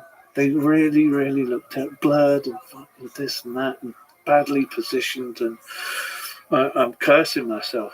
And the one thing that I remember that she said to me is that, look, whatever you do, don't let any picture have me drinking or smoking in it. And I went, oh, okay. And the one thing that Vogue said to me is, we want to see her smiling. And the one picture where she was smiling, and she had champagne in her hand, and she had a cigarette. And I'm going, fuck's sake. So, okay, I was not a Photoshop kind of guy, but I managed to get rid of the cigarette. And I'm thinking, okay, how do I deal with the champagne shit? And then the one thing occurred to me. I thought, okay, I'll do it. I'll desaturate it, not black and white, but there'll be elements of tones. I'll make it, so you can't see that it's champagne. And I did that, and I cropped it in a certain way, and I went, that's it. Why didn't I think of this before? 1930s, 40s, 50s, Princess Grace, black and white, old school. So then I turned every picture I had black and white, desaturated version, similar to black and white, of the whole collection I had of her, and cropped it in a way that it was like 1950s magazines. It's just certain angles and a different look and a different feel. Was she okay with the champagne being in the photo? Well, it didn't look like champagne. It just looked like fizzy water, and because on the side there had been bottles of fizzy water and still water, so I went, that's cool. She had to give me the okay to do that. When we decided that should be the cover of this book, I had to get her approval. I mean, I already had approval for having her pictures in a collection or a box set, but not on the front cover of a book that may do well. Have you ever been to Disneyland? Yeah. Oh God. Did you know all the pictures of Walt Disney have his cigarette photoshopped out of his hand? No, I did not know Yeah, that. in every picture you see him like this. Is that so? Yeah. See if you can find some of those pictures because it's really interesting. Once you know that they photoshopped it, there's a guy that we've had as a tour there. Shout out to Flander. Awesome guy works there. And he gave us this sort of history of Walt Disney. Okay. Well, Walt Disney died of lung cancer. Right. Which you would think it would be probably a good thing to have the cigarettes so people could know, oh, that poor guy, that's what killed him. But instead, they've decided to whitewash it and Photoshop. So all of his photographs. So That's too look at it, funny. look at his fingers are always in a position where he would have a cigarette. All of them. That's And so funny. those real moments of him having a cigarette are lost forever. Whose idea was it to get rid of the cigarette? Disneyland. Disneyland did After not the want. fact. Yeah. I mean, let's see if there's a person. It says there. It says the action seemingly innocuous at first, but it's apparently a murky tribute to Walt Disney's smoking habits, with the company sidestepping around the reason as to why the icon pointed that way, writes HuffPost. It's been long speculated about. The anonymous employee was informed by a lead that the strange gesture from the cast members of Disney Park is actually based on Walt's old smoking habit. So people do that 2-finger gesture to each other. That's crazy. Allegedly began training employees to do the same thing. Tribute to the great man, part rewriting history. So they tried to pretend that thing that he was doing, like Tom Hanks when he played him, he did that thing with his finger. But it's all bullshit. It was a cigarette smoker, like a constant cigarette smoker. Oh yeah, I was one of those. Is there any photos of him with a cigarette? Talking about it in 2014. No, that's me. That's funny. Well, that's when I found out about it. That's when Flander gave us a tour. They stopped doing it then, right around then. Oh, God, gotcha. I got you, bitch. Got them all to stop doing it. Because it's fucking stupid. The guy smoked cigarettes. Yeah, smoking cigarettes is bad for you. He died from smoking cigarettes. You should probably let people know. You're doing a disservice to the whole world. Yeah. For sure. And also, it's a part of history in the fact that so many people were unaware of the dangers of smoking cigarettes all day. And it's so insanely I used to addictive. be an insane smoker. Yeah. How'd you quit? Cold turkey. Wow. Yeah, I'd be one of those guys that would wake up at 4 a.m. and light up a cigarette and then go back to sleep. Wow. Or I'd take about 2 or 3 packs out with me of an evening. Really? Oh yeah, because I knew half of the people would nick half of my cigarettes, so I wanted to have backup. Boy. Now, when the whole no smoking law came, Italy was one of the first. Really? And Ireland. Yeah, I think it was California that initiated it. Mm-hmm. And then Europe took it on board, and it was actually Italy and Ireland, and I was in both of those places, and it was extremely weird to go into any, especially in Italy and Ireland, in the pubs, and for it to be a smoke-free environment. That was just so weird because it was part of the norm of back in the day that you'd be in a cloud of stinky cigarette smoke. Yeah, that was any of those locations. a everywhere. norm at comedy clubs. Yeah. Yeah, I would go home from comedy clubs every night smelling like cigarettes. Yeah, always. for sure. The whole audience would be Yeah. smoking. And as a smoker, you don't think, you're not conscious of how other people, how you stink as well. Right. Which, because it was funny, when I quit cold turkey, I did it because I didn't want anybody to tell me I couldn't smoke. I was such a brat. That's why you quit cold turkey? I quit cold turkey because I wanted to tell myself I couldn't smoke, not for you to tell me I couldn't smoke. How rough was it? That's what brought me down into a depression for a couple of years. Oh yeah, because I started smoking at the age of probably 11 or 12 as part of my local gang, that I used to be in as a kid. That's what you did. You nicked ciggies from your parents and you'd burn the back of the school, and that was part of the initiation, the part of growing up. So, and I loved it because for me, when I became noticed as a musician. I again with my anxiety, and I was a very shy kid, very very shy kid. Still can be at times, depending on how I feel that day. But I would, the cigarette for me was my best friend. I'd go to a bar and I'd be the, not the cool guy at the bar, but certainly that would be my way of not having to interact with people. Right. I'd just sit there and, be a rocker and smoke my ciggy and down my Jack Daniels. And it's like, leave me the fuck alone, Right. Unless I, wanted to talk. So that was the groove back then. And then when I gave that up, instantly, it was like, oh, shit, what do I do? How do I fill in that void? Well, I actually had to speak to people.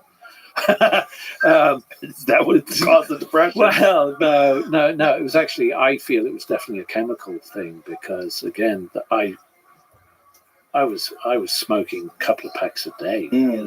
I loved smoking. And the weird Did you thing, consider going back just to alleviate the depression? I was actually a business manager friend of mine at the time saw me at one stage and said, "Jules, pick up a fucking cigarette, please." Seriously. And he said, "You're gonna die the way you're going." Wow! Pick up a cigarette because you're gonna die without it. Yeah, that was literally his sentiment. Wow! And it was a few years where it was very, very dark, and it was the cigarettes. No That's question crazy. about it. Did you try patches or I gum? did. Yeah, I did all of that stuff. Did it help? Not really. I loved that Right. deep inhale, and It's the delivery method. Yeah, It's different than anything else. and the thing was, I would still challenge most good singing friends of mine that I could hold my breath or do lengths in the swimming pool underwater and hold my breath better than anybody else, which I was able to. And it's because I was such a deep, deep smoker. When I inhaled, I really, really inhaled. So it was like lung exercises? Literally. And I remember going for my certain, seriously, I consider myself a shallow breather now in comparison, except for when I go on these kind of power walks, Wow. trying to get it all in anymore. But I bought a little apparatus, which I still haven't. I've been procrastinating about it, but it's an exerciser. That's I have one of those. Yeah, to expand. O2 trainer. Yeah, Yeah. there you go. So I haven't done You it put yet. like little lenses on it or little. Well, you just change wheels. the inhalation volume. Yeah, it's less. and do it back and less of forth. an And so opening. you just train to. My friend Boss Rutan created one. Very good. Yeah. I mean, I know that they work. I just haven't gotten around to it. But that. Well, just breathing exercises alone are great. Yeah. You can achieve some very bizarre altered states of consciousness through breathing exercises. Well, when I was, the COVID experience was very, very different for very many people. And where I was in Monaco in France, you weren't allowed to leave your house without written paperwork to the police that you were going out for 1 hour, and you could only go within 1 kilometer unless you were going to get groceries, where you could only go out for a limited amount of time. If you didn't have the paperwork with you, you'd be fined. And so I started using quite a few apps to calm myself and take on deep breath and deep focus, because I felt trapped, especially as someone who loved walking, who loved biking, who loved exploring, all of that stuff, and I couldn't move. And here's the really annoying thing was that where I was quite close to the sea, a couple of 100 yards away. But as I said, I could only be in a 1 kilometer circle from where I was, but that half of that was in the sea. And And so I could walk left and right to try and get 5K in back and forth, at least 5K to try and get a good walk in. But you weren't allowed on the beach, which was the most, to sit there and contemplate and breathe and just, try and relax. One of the healthiest things you can do. Yeah, you weren't allowed to do that. Everyone lost their fucking mind. And it was really strange. In California, they were arresting people. The Coast Guard was arresting people for surfing. Like, I know. It's the What? most insane. I remember going on my first power walk along a peninsula that's about 15 minutes out of Monaco. And it's somewhere I go every once in a while. And it was a really quite blustery day. And it's right along the coastline, rocks, high winds, the whole thing. And I'm power walking along, thinking, I'm finally free. I'm finally free. Good. Anyway, so along path ahead of me, about a quarter of a mile, I see a number of bobbing heads. So, okay. And I wasn't wearing a mask. You had to wear a mask even when you're out power walking on your own. because of science. See, of course. Genius. Well, let's not get into that. But so over the ridge they come, and I noticed that one of the person at the front was wearing a police hat. Oh, great. And so I'm trying to scramble putting my mask on, and he's going for a run with a bunch of trainees, about eight other people from the police force. They're all gunned up and truncheoned and everything else. And the guy's going off on me in French saying, wear your fucking mask, you should have. And I'm going, and he says to me, I understand a little bit, a good amount of French, and I can speak a little bit, but he said, who are you with? And I'm looking around. There's nobody for half a mile anywhere near me. And he's asking me, who am I with? And I'm thinking, what's that about? This is the weirdest scenario. I'm in the middle of nowhere. Yeah. On a rocky peninsula. And he's asking me who I'm with. And there's nobody. And, to put my mask back on, otherwise I'd be in trouble. And it was just the most surreal, peculiar circumstance to be, Well, you could have never imagined it before the pandemic. You could have never imagined a scenario where people would be that illogical. Wearing a mask outside, illogical. Yeah. Not being able to go to the beach, illogical. I still love the fact that you see people sitting on their own in cars today wearing a mask. Oh, yeah. Well, if you go to Los Angeles, my friend just went to a party, and he sent me a photograph. He's like, I'm at a Hollywood party. Everyone's wearing a fucking mask. These people are in a cult. Like, it's first of all, if you haven't read the 500-page synopsis on what all went wrong with COVID, is everyone should read it. Just understand that the whole 6 feet distance, all that stuff is all made up. It's all bullshit. Yeah. Masks don't work. Yeah. They don't work unless you have like a face-fitting mask, and even that, you're getting oxygen in the particle, like viral particles in the oxygen are smaller than vape particles. Right. Like if you vape with one of those things on, then put it out, and then, or you take a big deep breath, put the mask on, the vape will come right through the fucking mask. Right. So will the virus. Right. Like, this is not real. You're pretending, and it's forced compliance, illogical forced compliance, which was very disturbing. It was very disturbing for me to see how many people were reinforcing that too. How many people were yelling at other people. It gave people a wonderful opportunity to be assholes, where they could yell at people for not having a mask on. But outside? Like, really? The logic. It was out the window. But it was also really fascinating to watch human nature. The human nature of, first of all, that people really do enjoy controlling people. Oh, yeah. They really do enjoy telling people what the rules are and punishing people who disobey the rules, even if they don't make any sense. Yeah. And then also watching people comply, knowing it's illogical. and being upset at everyone that points out that it's illogical. It doesn't make any sense. Like, you're the enemy because you're not going along with it. You're making it harder for us. We have to get through this. Like, is this real? Yeah. Strange. Yeah.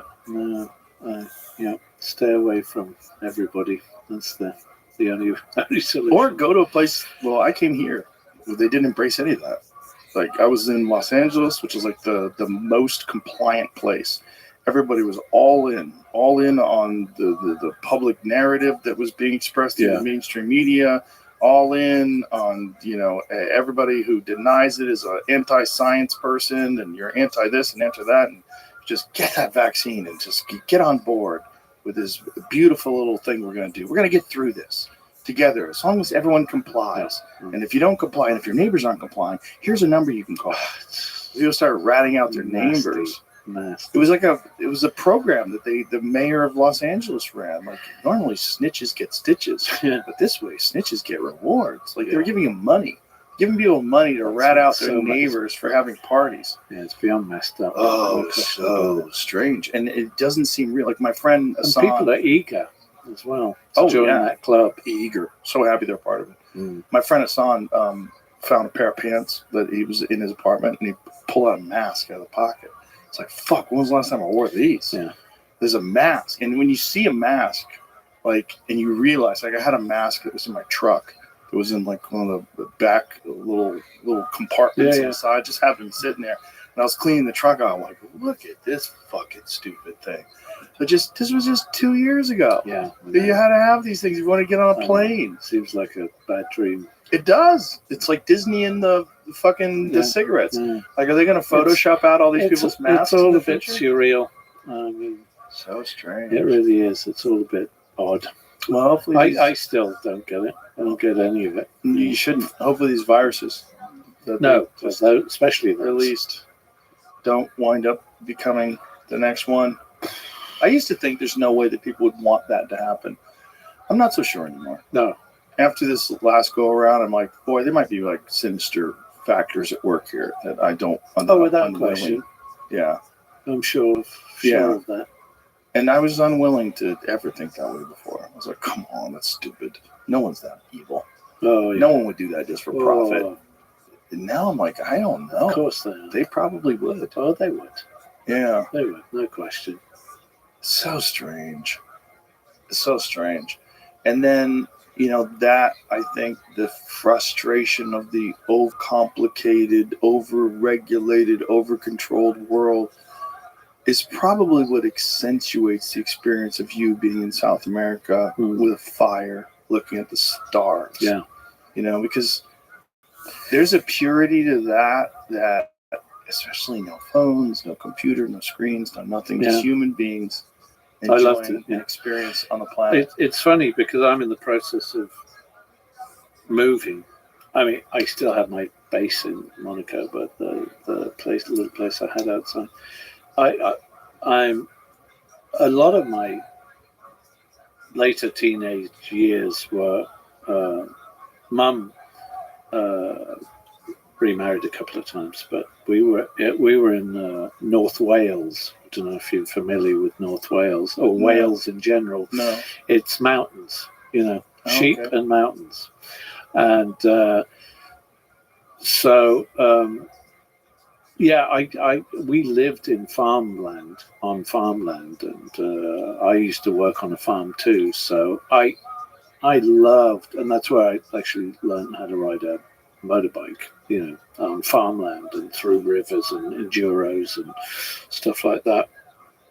And so I've always loved that element of countryside. I always like the excitement of a city and the people and the energy, but there's also that other side of peace and quiet and bird song and running water. Yeah. So the key is like a little bit of New York City, a little bit of mountains. Yeah, that's the key to life. Yeah. So I'm in the process of I've just and I hate this terminology, forever home, but I certainly think it's a place that I'll be for a while. Do you hate the terminology of home? No, the forever. This is going to be my forever home. Oh, it yeah. Just, So Yeah, um, I like moving. I really enjoyed moving here. I like getting up and just being in a new place. yeah, I think it's good for the brain. I think I've been at the same place for over 26 years through some very good things, but some pretty dark moments as well, whether that's relationships or friendships and things like that. And I finally decided a few years ago I need a change. Where you going? I'm very close by. I mean, I'm literally 15 minutes away, but it's just a different environment. It's up in the Oh. mountains, Okay. surrounded by beautiful old oak trees and walking paths. And I mean, I know I sound like I'm turning old all of a sudden. No, you sound like someone who appreciates beautiful things. I just want, the funny thing is when I went to see this place for the first time, my shoulders just dropped. Mm, Right. And it was, I don't want to leave here. yeah. And the rest of the world seemed very alien after walking onto this property. I just went, okay, a couple of acres of land surrounded by beautiful old trees and peace and quiet. And I have thoughts on that. I think that nature is a vitamin that we don't know we need. absolutely, And then- no question about it. Yeah, you get it, and then you're filled up. And you're like, oh, this is what I was missing. I mean, also the whole, tree hugging, earthing thing. Yeah, it's real. I believe absolutely 100%. It's real. It's real. You feel better. I mean, scientifically proven Mhm. that it. Yeah, we have a connection to Earth that's been muted by our shoes. Correct. This Yeah. is very, very true. Yeah, it's weird. It's weird to think that way, but it's absolutely correct. You can. I have done this too. That you can get earthing sheets Yeah, that you can I've heard sleep of on. those. Yeah, I don't know. I sleep on one. I don't know if Yeah. it works or not. it probably does something. But but what? I don't know. Just get outside. Yeah. I think get outside's the move. And if you can get outside is. barefoot, it's even better. This is very, very true. The other day, I was playing with my dog in the backyard, and I was throwing the ball for him, and he just decides, sometimes he's kind of lazy. Sometimes he just decides to lay down, so I just sat down with him. And it was just this amazing moment of him just wagging his tail, me petting him, and just sitting in the yard, just trees and birds, and just That's it's beautiful. That's It it. was a beautiful, peaceful moment that I just experienced with my dog. That's it. Two of us chilling. That's it. Yeah. Really, really. It was a beautiful moment. I was thinking in that time, like, this is so simple. It's just a simple, beautiful moment. And, if you try to explain it to people, most people are probably not going to get it. Okay, yeah, you're a new dog. You love your dog. Like, no, that's not it. No. It's like, it was just life. It was just like this moment of life, just recognizing, and also not thinking about anything else, which is also beautiful. Not thinking about Gaza. Yeah, Not it's thinking that about little moment. Ukraine. It's about that little moment of Yeah. appreciation here and now. Thank you very Yeah. much, and Just- how Yeah. that can be beyond beneficial to you. But then, Number even of levels. explaining that, unfortunately, has been co-opted by the term mindfulness, which is so often used by grifters and Yes. like fake gurus and dorks, and just it's one of those words that you say it, you're like, ugh, mindfulness. Yeah. Ugh. I hate saying it. Yeah, I'm yeah. a spiritual person. Oh, shut the fuck up. Shut the fuck up. I can't take it. It's Yeah. like, I get it. but those terms are valuable. It's like the term God. It's like, it's a valuable term. Love is a valuable term. Yes. But so often they just get ruined just by insincerity or just by people who use it as a way to define themselves. for sure. in a positive way. Hijacked. They've been hijacked. Hijacked. Yeah, that's it. Which is very sad actually, because it just, Yeah, we can take it back. We probably. can take it back from those hijackers. Fuck them. I mean, Yeah, I mean, there's. Do you know who Alex Gray is? no. Alex Gray is a visionary artist. He does a lot of like very, very intricate psychedelic pieces that are like iconic. He's very famous in like the psychedelic world. His stuff is really. You know what? really beautiful. I've seen. I'm sure. Yeah. He's Okay. very, very famous. Oh yeah. No, this But is- we were talking about this, and he said that he took the term God back because he's like, I think the term God has been co-opted by this idea of these totalitarian religions that impose very strict rules and dogma on people. He's like, I don't think we should stop using that word just because of that. I think we can kind of take that word back. It would be good to. Yeah. Well, I think he kind of has. He actually has a church. He has really? Yeah. And it's like he had to go through a whole thing to acquire, tax exempt status. But his church is this insane building that is all 3D printed with his type of psychedelic artwork. So it looks like some insane, like magical spiritual retreat that you would find somewhere. Like, see if you can find. It's called the Chapel of Sacred Mirrors. Where is this? Upstate New York. Upstate New York. Really? So it's not that far from the city. You can get there fairly quickly, and it's a completely different world. And he's got this church up there that's filled with his insane artwork. But this church itself is a piece of artwork. Like the outside of it, the way. He has a lot of these images of these faces that are like multiple sides of faces all connected together. And this is like this. Oh, wow. Yeah. So this is the outside of his building. It's really incredible. That's the building. Whoa. Isn't that amazing? So the building is very, very much like his type of tryptamine inspired art. Where you have all these third eyes, like in a fractal form, this geometric pattern on the roof, and everything is like that. It's really amazing, phenomenal, and he's been working on it forever. What is he professing anything? I don't know what his keep phone. Is there an order as such? I mean, that's Alex when he was very young. Yeah. But he's been, in the sort of psychedelic space and psychedelic art space forever. And he had this incredible place in New York City. And then he decided to do this whole church. Just click it right there and just play it out. I don't really know what the video is. Okay. It's 20 minutes long. I see. So a lot of his... So that's his wife. Is this derived from... Yeah. Acid and magic mushrooms. Well, it says it right there. It comes out of the psychedelic experience. Okay. Yeah. He's been a long time proponent of psychedelics. Just a very, very interesting guy, and his artwork is just incredible. Like really, but like probably the most accurate encapsulation of these experiences in an artistic form. Really wild stuff. And again, this is, he's the way he's got it set up now. He's in the woods.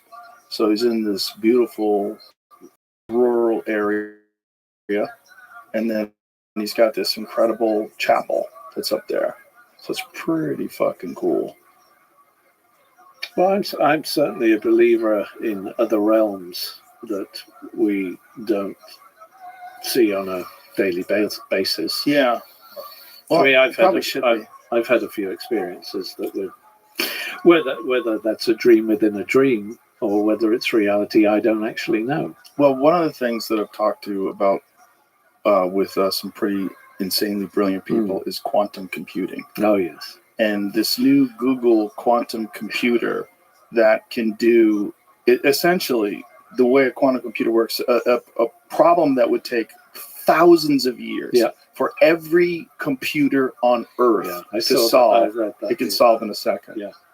Something that can take more years than you literally can understand, it can be solved in 15 minutes. Yeah, I read that. It's insane. And this is where it gets really weird. The way it was explained to me, and we should have to Google how quantum computers work and why people connect them to the multiverse, so I don't fuck this up. But the idea is that they're pulling answers from different universes simultaneously. They don't even completely understand how this is working. But the amount of power in computing is incomprehensible.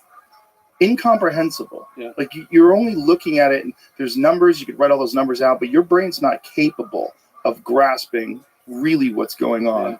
And it's probably the biggest breakthrough technologically in human history by a long stretch. And it's all happening without most people even being aware of what the implications are. So see if you can Google an explanation of how quantum computers work. Was it Mark Andreessen that was explaining to us that it's pulling from different universes? No, that Who was that? being talked about in the wording of the Willow description. Right. But I also, just to add, when I was reading about this, they said that these benchmark numbers are coming off of Google's own data. Like they're the ones that set like the scale of what some of the quantum. Are you skeptical? Is that what you're saying?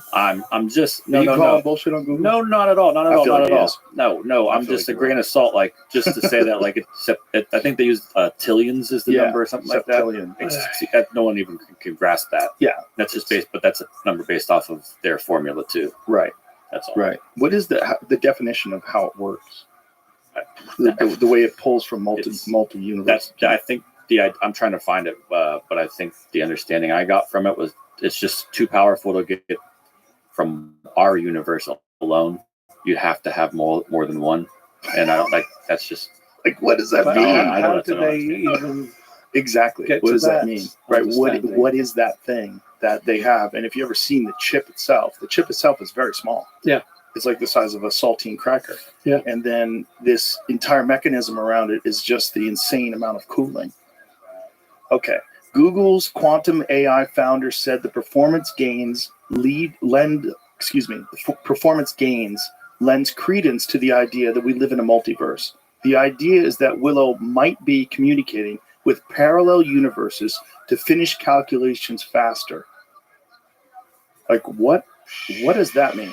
The announcement led Google's already high stock price to surge, which isn't that shocking, but perhaps most surprising for us lay people that Google's quantum AI founder and lead Harmut Nevin said that the chip's performance lends credence to the notion that quantum computation occurs in many parallel universes in line with the idea that we live in a multiverse. And then it says, excuse me? This obviously has caused a bit of a stir and it isn't exactly clear on how he made that leap. It sounds a bit like something out of a sci-fi movie, and I'm definitely not going to pretend I'm an expert, but it's worth pointing out that Google is very much still in the theoretical research phase of this journey. This is very weird stuff. An evolving scientific field that even people working on it don't fully understand. What? Okay, here's what is a quantum computer. Let's explain this. Now, the computer we use every day and have been iterating on for the past several decades are what is known as a classical computer. Essentially, a classical computer utilizes binary as its language of choice. A bit in the smallest unit of data that a computer can store and process is like a light switch. Each bit can only be in a single state at a time, on or off, which is represented by 0 or 1. Computers track data based on the language of bits. Literally anything our computers do is based on a network of on-off switches sending a particular signal. A quantum computer is a bit different. If you're familiar with the concept of superposition or Schrodinger's cat, this won't be too far of a stretch, but a quantum bit or qubit is capable of representing the potential of multiple states at once. Rather than only recording a 1 or a 0, it records both because it can be both. This allows a chip like Willow, which has 105 qubits, to perform incredibly complicated analytics in a fraction of the time a classical computer could. And how does it work? So let's boil it down to a very small example. If you have 2 bits which can return a value of 1 or 0, there are 4 potential states that it can be recorded: 0, 0, 0, 1, 1, 1, and 1, 0. If each of these states takes 1 second to record, it'd take a classical computer 4 seconds to record every possible permutation. A quantum computer made up of 2 qubits, however, will be able to send to record the potential of each qubit at once, meaning it can record all 4 possible states in 1 second.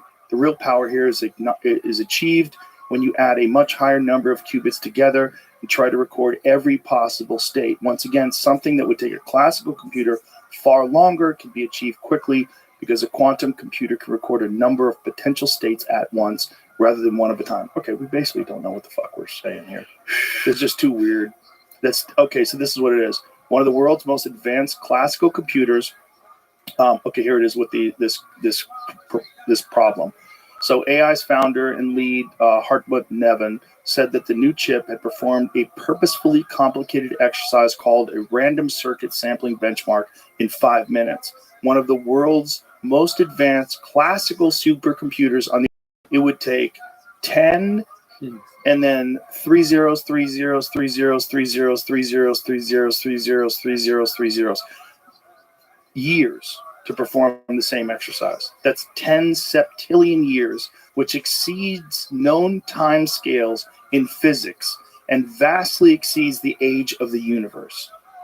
So it can do more time than vastly exceeds the entire age of the universe, and it can do it in 5 minutes. And the reason it could achieve such a monumental improvement in calculating capacity is because Willow is made up of 105 qubits and can track the potential of each of those at once, allowing it to record potential data much faster and come to the right answer sooner. So, like, what is happening?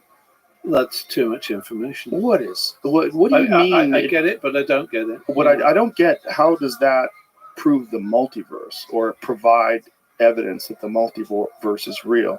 Like, and that it's getting it from parallel universes? Like, what are we even saying here? It couldn't come up with those answers within the allotted time span. That's... Yeah. What? I can't even explain. I mean, funnily enough, this is that my brother's into all of this stuff. Sean, he's in simpler language. He would probably be able to explain it to you, Sean. Probably. He's like, well, he would give it a shot. He would, certainly. I think he was the one that was probably explaining it to us. In simpler language, Willow is doing one calculation while an unknown number of Willows in other universes parallel to our own are doing their own calculations, and they are sharing that data to avoid needing to individually do every possible calculation to finish the equation. What the fuck does that mean? How are they sharing data between universes? I don't know. Ask Neven. Remember, this is all theoretical and doesn't prove anything, but Neven is saying that the fact that chip can outperform our best supercomputers by such a wide margin means that it might have broken Newton's theory of physics. Yo, what does it say under that, Jamie? Keep that going. Put that back on. Scroll up a little bit. Okay, this is what I want to look at. At this point, it's an exciting look at what computing might take one day, but it isn't something you're going to see in your next Pixel phone. Quantum chips need to be isolated in incredibly specific chambers. Yeah, this is the thing. It's cooler than, it has to be cool to a point where it's colder than outer space, sealed away from any possible signals such as microwaves, radiation, radio signals, etc., for fear of that noise leading to potential mistakes, and have specific signals delivered by purpose-built wires. Who figured this out? Where are those eggheads? Jesus How did Christ. they even come up with that, if that has to be the case? I don't... How did they figure out that you have to do that? All of it. That's just brain damage. That's one of the most humbling things that I've found about doing this podcast, is realizing how genuinely dumb we are in comparison to the amount of information that's available. No question. And dumb, and I'm saying, is like not just uninformed, but incapable, even if given the information, of grasping exactly what these apex minds are thinking and working on right now, along with, at the same time, people just living in Ravello, just having an espresso and a cigarette and getting a slice of pizza. Maybe they realize and they just say, fuck it. Yeah. But it seems like the human race desires all things. The human race desires people like yourself who enjoy photography and travel and this beautiful experience of life. But it also sort of requires people to be at this bizarre cutting edge of science where it seems to be violating the known laws of physics. Like all those things. It hurts my brain. Mm-hmm. I mean, I'd love to know more. Well, just think about what we're doing right now. Just think about what we're doing. I still we're don't get how a talking. TV works, Right, how's this- or the radio. I'm still not. How's this work? I'm still back there. What makes this louder? I- What makes the microphone carry our voice? How is this being encoded into like a form that's going to be instantaneously delivered to Yeah. millions of people? Right. So millions of people are hearing this right now. Like as it gets to them, not right now, but once it gets released, the millions of people that are hearing Yes. this are getting it through the sky Yes. on their phone. I resign. I truly resign on It's that cool. level. I can't. It doesn't. No, I can't either, but it's pretty amazing. It's pretty amazing. It's I'm an fascinated. amazing time to be alive. Fascinated by it every day, and that's why with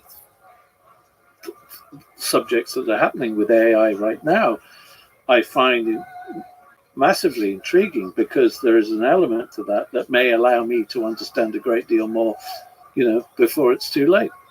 I think we're the last of the regular people.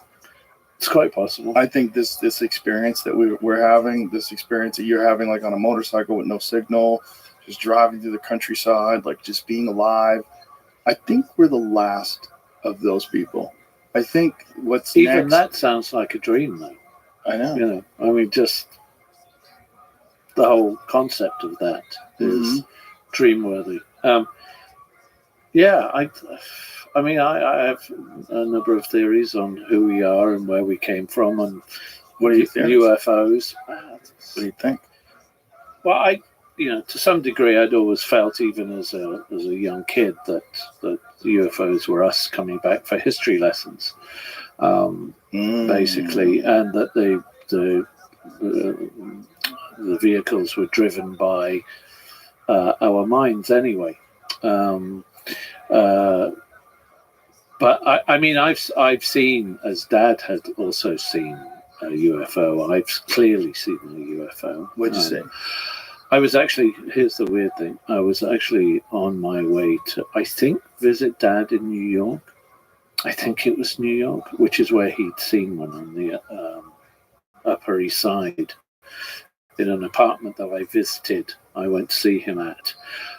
He's standing on the roof of this apartment where he was living at the time, and he it's on film. He clearly says this thing came along. I could tell you exactly what it looked like. Went up the Hudson, went under the bridge, and then zapped off. My experience, I've had two experiences, but the most profound was, funnily enough, was one of those flights on good old TWA, and I was in the front part of the plane, and had been given, because I was quite young, maybe anywhere between 8 and 10. I don't know, 11 maybe. And I was going to see Dad for one of the first times in the US, and the guy that was escorting me over gave me one of those, first time I'd ever seen them, one of those books that had blank pages. I thought, wow, those are weird. Quite unusual. I'd never seen them over in England before, just these hardback, black covered books with nothing inside. So I had one of those in a colouring set, so I was, I guess, relatively young. Everybody had watched the movie, everybody had gone to sleep. I was staring out the bloody window as I normally do. And I was in front of the wing on the right-hand side. And I'm just staring out at the stars, literally. And I kid you not, all of a sudden I see your archetypal UFO with the lights around, light on top. It was silver, or have a reflective metal, with white lights all the way, pulsating white lights all the way around. It stayed there. I can't tell you how long. How far away from the plane was it? It was right there. It was 50 feet. 50 feet from the wing of the plane. Yeah. In front of the wing of the plane. Did anybody else notice? Nobody else was there. Everybody else was asleep. There was no stewardesses. There was nobody was. What around. about the pilots? I don't. That I don't know. All I know is what I saw. God, I would have wanted to ask them. I guess I was kind of freaked out or just okay with it. I can't even. How old were you at the time? And you know, 8, 9, 10, 11, something like that. And how big do you think it was? I would say it seemed about the radius to be about the width of this room. Oh. But what happened was, so I watched it for a few seconds, but I knew we were going along at somewhere in between 300 and 500 miles an hour. I think the big old 747s used to reach that kind of speed. And it just started doing this, going up at the same speed. And I'm watching it through the window going up and over. And there was nobody in the seats on the other side. And so I ran to the other side and was at the window like this. And I was at a seat or two in front of where I actually was on here. And it came down the other side. This is on my mother's life. It came down on the other side and sort of pitched itself there for a few seconds. Proceeded to move forward, what looked like relatively quite slow, and then literally just went and disappeared it forward, and that was that.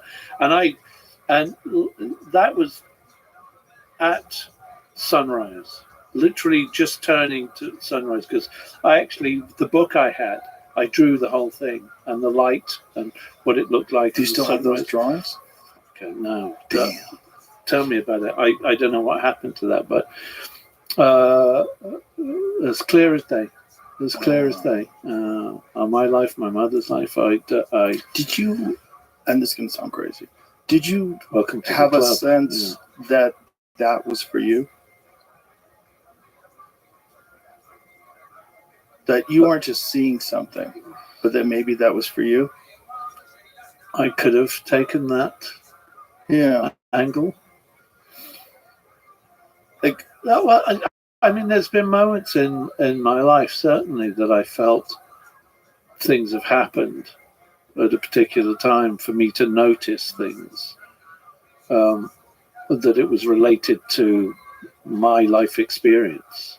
I mean, half of the things I couldn't tell you what they were, but I mean, White Feather was an example of that. Right. Where for me, that was undoubtedly a sign, a relevant sign that made me certainly feel that, and I'd had other experiences, that was a real connection, a real message, indirectly.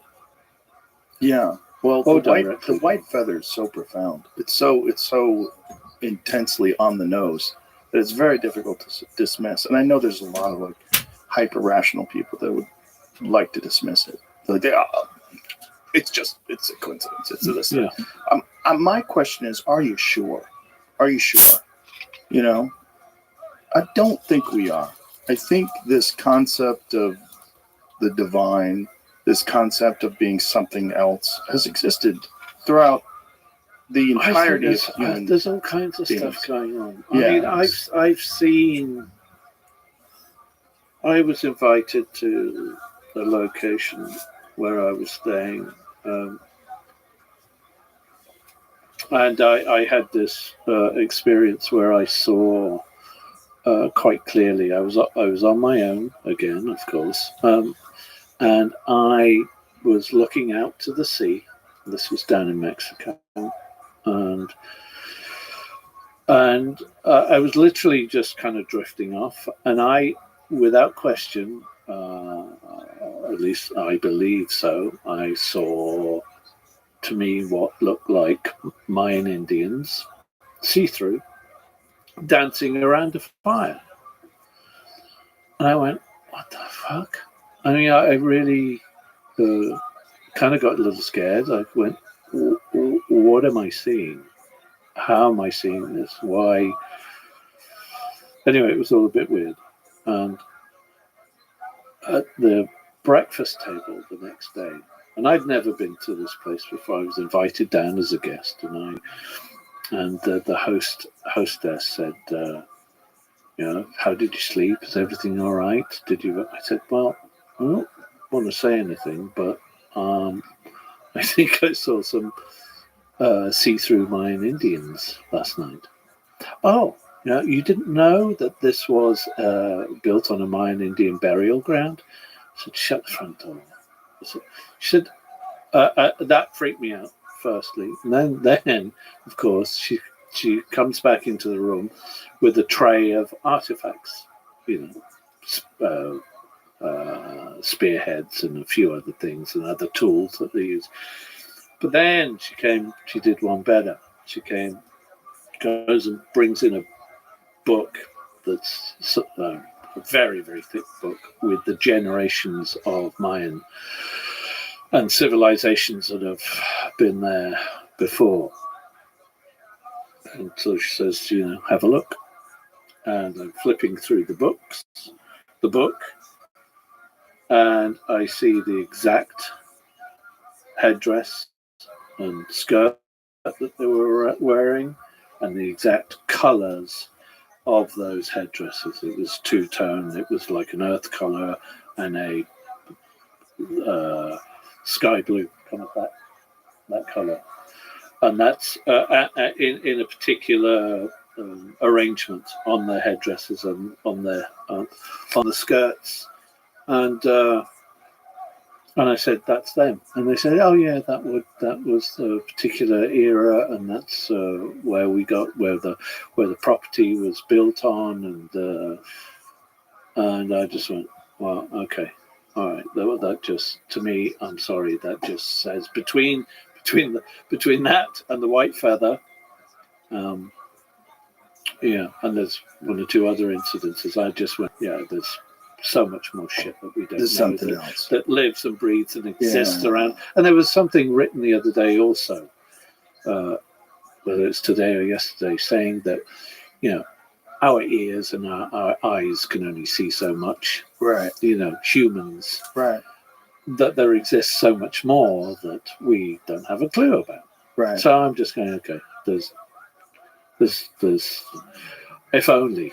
We have to go back to the idea that eyes didn't exist at one point in time. They were single-celled organisms. Yeah. Right? And so they became multi-celled organisms, and then they developed simultaneous eyesight in the ocean and on land. And then this idea that your eyes allow you to see, so therefore you're seeing everything, is kind of silly. Because before the eyes existed, there was no perception. You did not use light. There was no way you could see things. Mm-hmm. Yeah. So why would we assume that this is all that the senses could potentially interact with? That maybe we just don't have them. And maybe, this is what I've said a lot about, like psychic communication and telekinesis and all these different things. Yeah. I think there are emerging properties of human consciousness that haven't achieved like a full-blown integration yet. Yeah. And my real suspicion is that the biological evolution is not going to make it there in time, and that the technological evolution is going to intervene and push us, just like that UFO disappeared in space, just took off. I have a feeling that the next leap of change that's going to happen with human beings is going to be technologically driven and monumental, like in a way that you won't be able to even imagine life without it. It's scary, but it's scary to not be a monkey anymore and to be in a taxi cab. Yeah. It's don't let that happen. Yeah. It's scary to not have to walk everywhere, and then all of a sudden you're flying on a plane. All that is kind of. I would love to be a fly on the wall. Oh my God. I would have loved to fly. For me, fly on the wall would be like ancient Egypt. I would love to see what was going on when they were making the pyramids. Yeah. Oh yeah. That's my number one place in history. The next would be, what was it like when Genghis Khan was running through Asia? What was that like? Those are two. Just Well, there's a lot of unanswered things out there, but I'm a I make the odd documentary, so I'm a documentary watcher whenever I can. Really, that's sometimes it's either Anthony Bourdain or a documentary that puts me to sleep most evenings. After watching them, not during. Right. But yeah, no. So I thirst for information half the time. Whether I retain it or not's another thing. But I certainly am driven to absorb what I can. As am I. I think that I try to, especially as I get older, to be more open-minded and less dismissive of all this bizarre stuff like ghosts, I think. Yeah. What's your take? I think certain memories are so potent, and that the energy that's created by these moments is so potent that sometimes it lingers, and sometimes it's available, and sometimes it's not, and it depends on the state of the people. The state of consciousness that they've acquired, the level of anxiety they're currently experiencing, the level of stress, where they are in the world, the solar cycles, I think all these factors come into play, and occasionally people see whispers of the past. Or maybe it's not even that it's the past. Maybe it's those things are happening. They're just not happening in this level of the multiverse.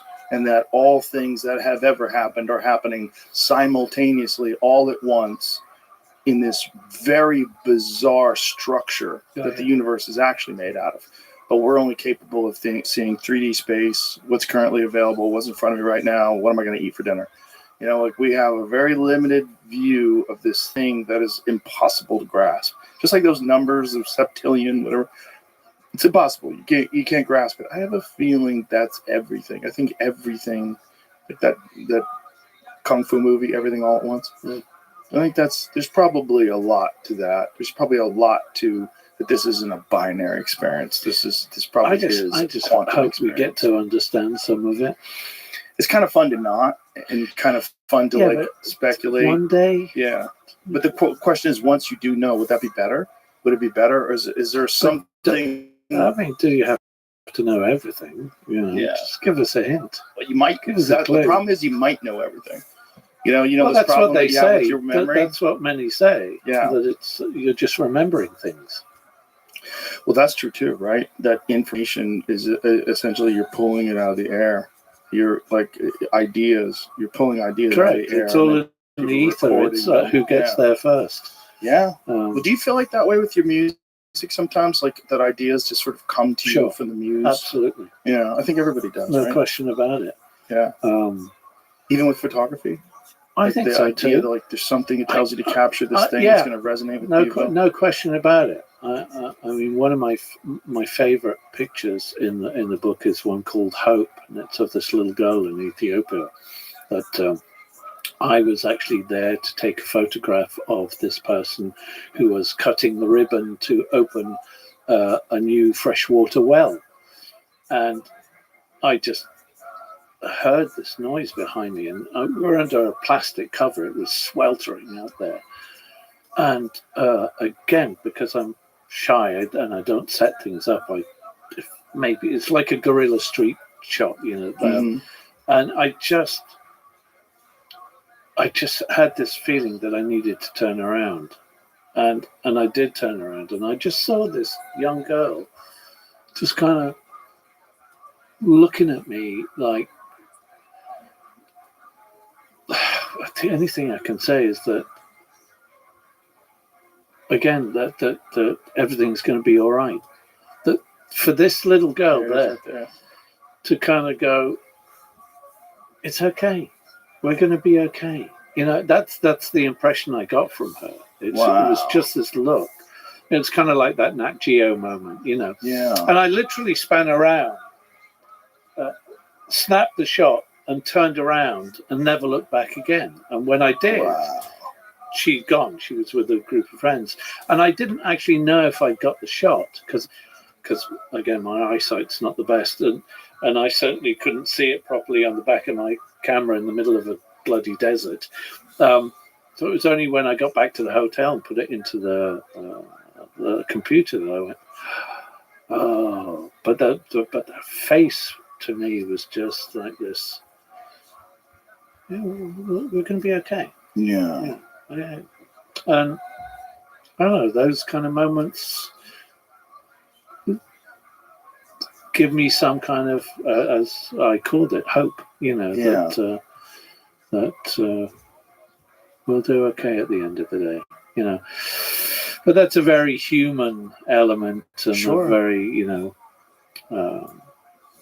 warm embrace, which I choose to, kind of take on board, as opposed to think that it's anything other than that, really. I share that thought. I think we're going to be okay. But I think that there has to be the possibility that we're not going to be okay for us to appreciate that we're going to be okay. Correct. Yeah. Correct. It's the yin and yang. It's the balance thing again. That the horrors of the world to recognize the beauty. Correct. Yeah. And I think quite a few people are recognizing that too. I mean, there's obviously some horrible stuff going on right now, but at the other end of it, there's also recognition that we should take care of each other and we should look after this place that we call home. Yes. And I don't mean in that soppy hippie way either. It's like genuine, concern and love and respect for where we are. Yeah. And we are so lucky. I mean, we're so lucky. I think it was actually Professor Brian Cox that just goes, this is insane that we're here now, that having this experience. I mean, if you can, take that on board, try to appreciate that and feel that wonder of the fact that we exist in this time, if we do. Well, I think we do. Yeah. I think, well, at least in our experience, we do. Whatever this is. There's people that believe this is a simulation.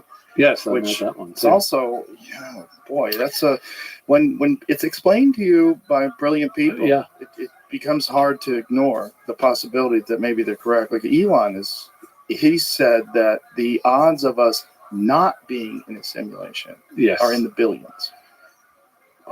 Yeah. Ouch, that hurts. But wouldn't you think that, though, if you're simultaneously running Tesla and a rocket company and fucking... Yeah. I mean, he's just... Yeah. He seems like he's in a simulation, and you're also the richest man in the world, and you're also the number one Diablo player in the world. Like, he's in a simulation. Yeah. Well, he's certainly thinking... You want to talk about a multiverse going on at the same time. He's already there. That's for sure. Yeah. And if I was him, I would think that this is a simulation, too. It's just because he's got a really good level of the simulation. Yeah. I think that level's fun. Yeah, for sure. Yeah. But it's like, what do you do with that information? Like, if if you've decided this is a simulation, what are you experiencing? Are these experiences real, or is it, it's still real? So real feelings and real moments still do exist. So does it cheapen it? But does that change your purpose? Right. Also, does it? Does it change how you feel? Does it change the people you love? Does it change, But I mean, he certainly let him and go. You want to talk about being a go-getter, making things happen? Yeah. He believes it's possible, so he does it. Yeah. And I think that's the same with a lot of people. Obviously, not to that extreme. But I think we do make our own fortune in life. In some weird way. I think we are responsible partly for our destiny, for our paths in life. Do you believe in free will? It's a tricky one, right? It's a tricky one. Yeah. There's something there that is free will. I believe in determinism as well. You have choices. Yeah, you do have choices, but how much of your choices are shaped by your past, your biology, life experiences, genetics? How much of it is? There's that argument. Like Sapolsky makes the argument that that's going to be one of the things that we look back on in the future as being one of the most preposterous concepts that people attach themselves to is the concept of free will. Right. And Sapolsky is like, he's pretty much a pure determinism guy. And I don't know if that's really true. I feel like it's both. I feel like there are decisions that you can make, and you make these decisions and change your life. You can change the life of other people. Yeah. And you know that you can do it, and you're doing it through will. There's something about focusing your energy and your desires and your life goal, your path to something. That's a real thing. Yeah, and So- things happening at a particular time. Mhm. And I think it's very foolish to pretend that, whether it's determinism or whether it's free will, I think it's foolish. I think also there's so many factors to take into consideration to dismiss any of them. Like, to dismiss the concept of the simulation, I think is silly. But to dismiss the concept of the multiverse, also equally silly. Mm. To dismiss this idea that you have no free will. It's like, I'm not sure, because there's something guides you in a particular direction that you don't necessarily always go with. So what is that? Is that pure determinism? If, like, sometimes you make mistakes and you recognize that you made those mistakes and you recalibrate and then you get to that fork in the road again, you go, I fucked this up before. Is that free will? Because it certainly seems like it to me. And that's not discounting the impact of determinism, which is all the events of your life and your biology. it and all has the to different be things. shared. It's a lot of different stuff going on simultaneously. Yeah, Yeah. I don't think you can say it's one or the other. No, I don't think so really either. don't. But people love to do that, though. They want to put a stamp on something. Yeah, well, pigeonholing. Yeah, they just love to, like, I want to put this in a narrow window of understanding and dismiss all the other things that are contrary. No, open-mindedness is something that is a necessity in this strange, weird world that we live in. It's fun, though, right? Yeah. Oh no, absolutely. I certainly have enjoyed the process, but it's funny that what you're saying, how you're saying things, because as you're discussing this, I'm thinking about certain choices that I've made because of certain things that have happened and certain things in the past, and where I believe I should be in the future. Yeah, I mean, that's quite. I find quite an interesting one, that this whole also concept of oh, my mind's going blank. Not enough coffee today. That you're what do you call it when you're putting it out there? I'm really brain dead right now. When you're visualizing the future and the possibilities, manifesting your dreams, but is there some truth to that? I mean, does it? Because that does seem to happen to a degree. Just doesn't always happen. No, I think it's a not factor. at all. I think it's a factor. Yeah, that's a possibility. Yeah. I agree with you on that. But there's something definitely to that. Mm-hmm. I definitely think. Yeah. I certainly feel that I can relate certain things happening to me because of manifesting or the will to move things in a particular direction. You put your energy and your focus into something, and the thing becomes real, and you're like, oh my God, I manifested this. Yeah. How did that happen without that? But it's also work.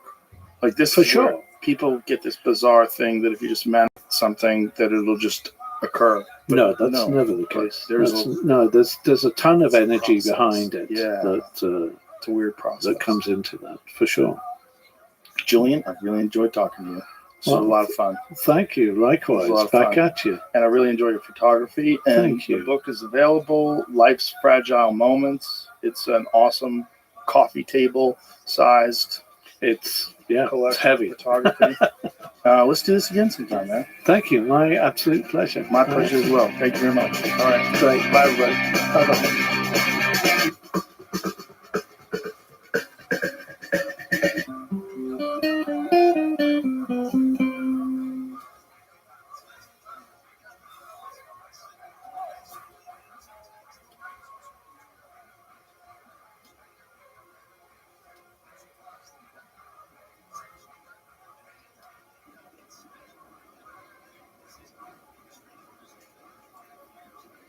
All right. I think we're working. Let's see here. Now, why would it go from Joe Rogan to, hey, do you know how English works? Just the worst. Joe Rogan podcast, check it out. The Joe Rogan Experience. Train by day, Joe Rogan podcast by night, all day.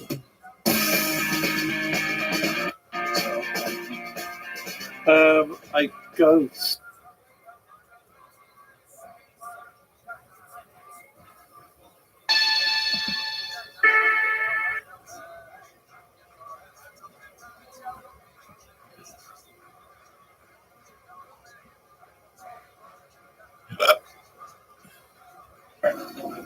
It's working. Like, why can't we just hear Brandon talking about Hitler?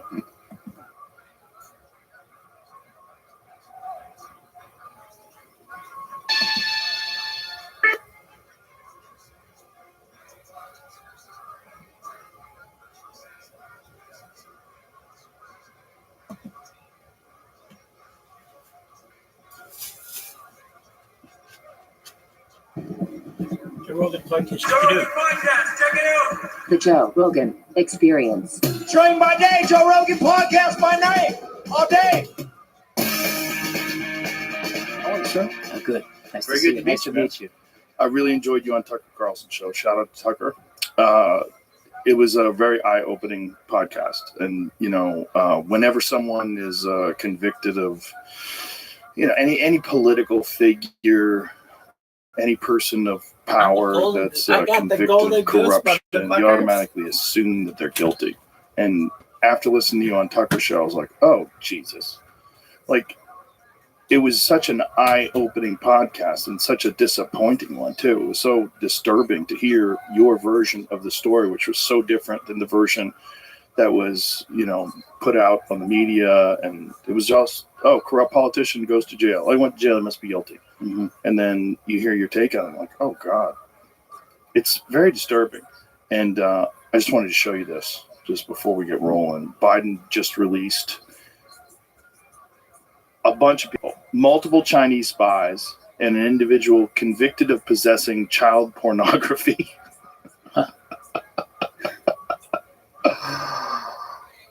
I think he's released.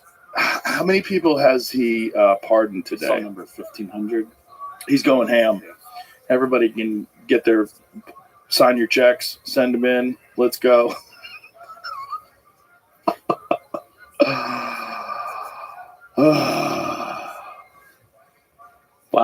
Wow. Possession of child pornography should be like, you shouldn't be able to pardon for stuff like that. It's like, there's certain things. It's like, come on.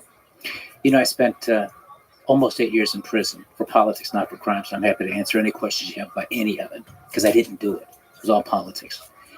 But the first 3 years, almost 3 years, they put me in a higher security prison, and I'm in there with Crips and Bloods and Gangster Disciples and Sinaloa cartel drug. Why would they do that? They were squeezing me and pressuring me because they wanted me to basically say I did something that I didn't do. They wanted me to be guilty of non-crimes. So they want to scare you by putting you in with dangerous people. Yeah, and they really punished me because I fought back in a way that no one really does except for Trump. I mean, I was fighting back when they brought those charges against me everywhere, and I was calling them criminals. And what did they expect you to do? They expect you to just take a sentence, a lower sentence, right? And confess. Exactly. What did they offer you? They tried me twice after the first trial where they failed to convict me on their fake corruption charges. They were floating 18 months. And, there were a lot of people in my team, of my lawyers, who thought that might be the prudent thing to do because you really can't beat these people. The system is rigged. And when they really want to get you, they'll just keep trying you, and they'll get their judge to work with them, and they'll ultimately convict you as they did me by using unlawful standards to criminalize things that are legal under politics and government. So the prudent thing, the safe thing, was to cut your losses and take the short period of prison time. But I felt I wasn't a businessman. I suppose if I was a businessman facing something like that, you'd make a business decision, you cut your losses, you realize they're bleeding you financially, you can't afford lawyers, this is going to be an endless thing. It was already 3 years at that point that we had been fighting it. But I was the governor, twice elected by the people. And these oaths don't mean a lot to some people. It sounds like a bunch of bullshit to say I swore on the Holy Bible. as the governor to preserve, protect the rule of law, the Constitution. I just couldn't do it. And I knew it was all bullshit. It was all corrupt. They knew it was all corrupt. And it was all an effort to try to get me to admit it. And if I admitted it, then the truth would never come out. They could never be exposed for what they did.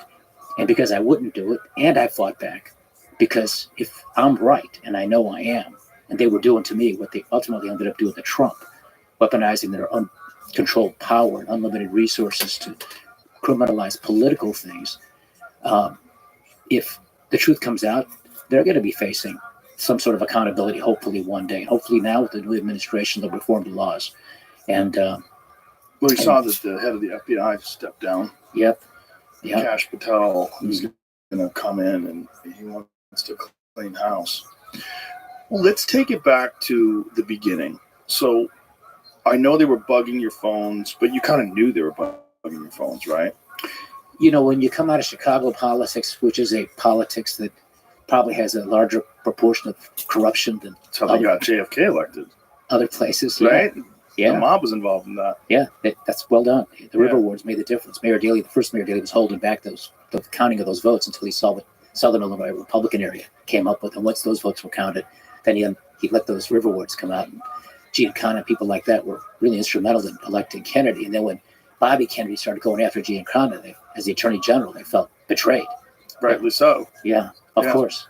But deal's a deal, right? I mean, apparently the father made the deal, right? Yeah.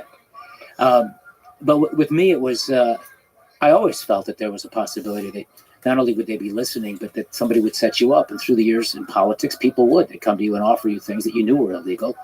And you didn't do it because it was illegal. But also you felt this could be a setup. This could be the FBI trying to entrap you into doing something. And that's a common thing. Not an uncommon thing. So when what was the first charge that was brought against you? Or if you could just bring us back to the moment when you knew they were coming after you. I was elected the first Democratic governor in Illinois in November 2002, after 26 years of Republican governors. I first learned that they began to look into my administration and people around me in December of 2003. And I had been governor for 10 months and they were already looking. And I knew it, which meant we got to be super extra careful because these people are scrutinizing us. On the one hand, I felt good. That puts pressure on people around me. People are doing work for me to do the legal things and not cross lines. I never imagined that the FBI and the Department of Justice and these U.S. attorneys who come out of the best schools would be so corrupt and dishonest. I felt like, okay, they'll look and see how we do things. If we make some mistakes along the way, we'll make adjustments. So they chased me for 5 years. And by the time they taped my phones, it was no surprise. There was all kinds of pressure at that time because they'd gotten a guy who was close to me and Obama, a guy by the name of Tony Resco, who they probably convicted him of things that weren't crimes either. They were squeezing him to say things about me and Obama. He wouldn't do it. They put him into solitary confinement for 3 years to get him to invent crimes against us. He wouldn't do it. This guy's a stand-up guy. Obama sold him out, and he did more for Obama than he ever did for me. But I knew all of that. And so at the time when they began wiretapping my phones, which was late October 2008, everything I talked about doing with regard to the appointment of Obama's successor to the United States Senate, I felt it was very possible they were listening. How could they not? Because they were chasing me. They so much wanted to get me. And Obama and I both were in their crosshairs in the very beginning, but I think the politics of it changed as his political fortunes improved and he looked like he was going to be the next president. And these people, these U.S. attorneys get appointed by the president. And these were Bush-appointed, Cheney-appointed prosecutors. And it's very unusual that the previous administration's prosecutors stay in office. When the new president comes in, they leave, as you see with Trump and the other parties, people come in. But these people stayed in. And when they arrested me, what they wanted me to do was to basically say that I was guilty of trying to sell a Senate seat, and I was trying to sell it to another guilty party, who was the guy who started the whole thing, by the name of Barack Obama, who wanted to buy that Senate seat. Because that's where the thing began. It was Obama on election night. He sent an emissary to me to suggest a political deal because he wanted this woman named Valerie Jarrett to be appointed to his Senate seat. The governor appoints Pause for a second. Hold that thought. Mm-hmm. Jamie, there's feedback. You hear that? You hear that? It was on the last podcast too. Yeah, it's gone. Just ended. What was that? Yep, that's it. Okay. All right, we're back. This episode is brought to you by The Farmer's Dog. Dogs are amazing. They're loyal. They're lovable. Like, just having Marshall around can make my day 10 times better. I'm sure you love your dog just as much, and you want to do your best to help them live longer, healthier, happier lives. And a healthy life for your dog starts with healthy food, just like it does for us. There's a reason having a balanced diet is so important. So how do you know if your dog's food is as healthy and as safe as it can be? Well, Farmer's Dog gives you that peace of mind by making fresh, real food developed by board-certified nutritionists to provide all the nutrients your dog needs. And their food is human grade, which means it's made to the same quality and safety standards as human food. Very few pet foods are made to this strict standard. And let's be clear, human grade food doesn't mean the food is fancy. Just means it's safe and healthy. It's simple, real food from people who care about what goes into your dog's body. The Farmer's Dog makes it easy to help your dog live a long, healthy life by sending you fresh food that's pre-portioned just for your dog's needs. Because every dog is different. And I'm not just talking about breeds. From their size to their personality to their health, every dog is unique. Plus, precise portions can help keep your dog at an ideal weight, which is one of the proven predictors of a long life.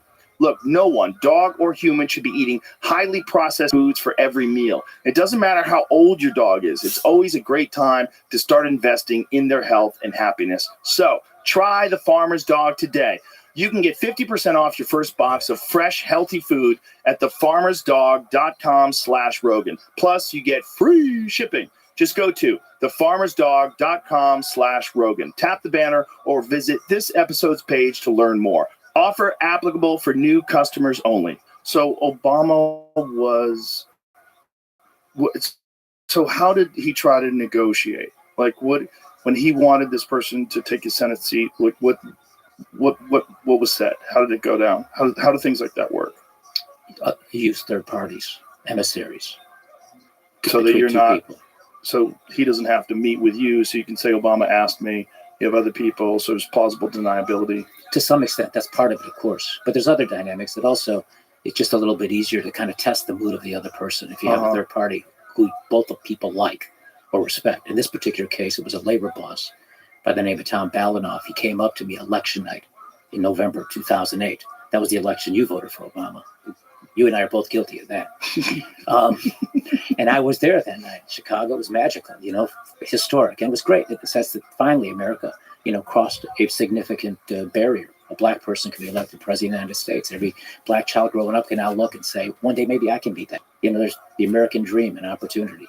So in that sense, it was a beautiful thing. So this Balanoff guy comes up to me and he says, Barack called me last night. He said I was pumping gas in this gas station in the South Loop area, downtown Chicago. Barack called me last night. He said it was around, he even told me the time, like around 6:30 or 7 at night. And he asked me to come to you. He would like you to appoint Valerie Jarrett as his successor to the Senate. He wanted me to know what you want. I wonder if I can come and see you so we can discuss this. I said, sure, call me tomorrow.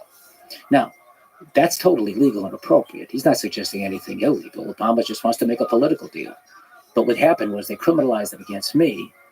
And so they criminalized Barack Obama trying to force his pick for Senate seat and you accepting it. Obama wasn't trying to force it. He was trying to make a deal to persuade me to do it. Or what would you get out of that? That's what we discussed for 6 weeks. And the FBI was talking about that. And we discussed all kinds of crazy ideas, a lot of good ideas. Spent 2 days talking about the possibility of appointing Oprah Winfrey. What? You might appreciate this. She's from Chicago.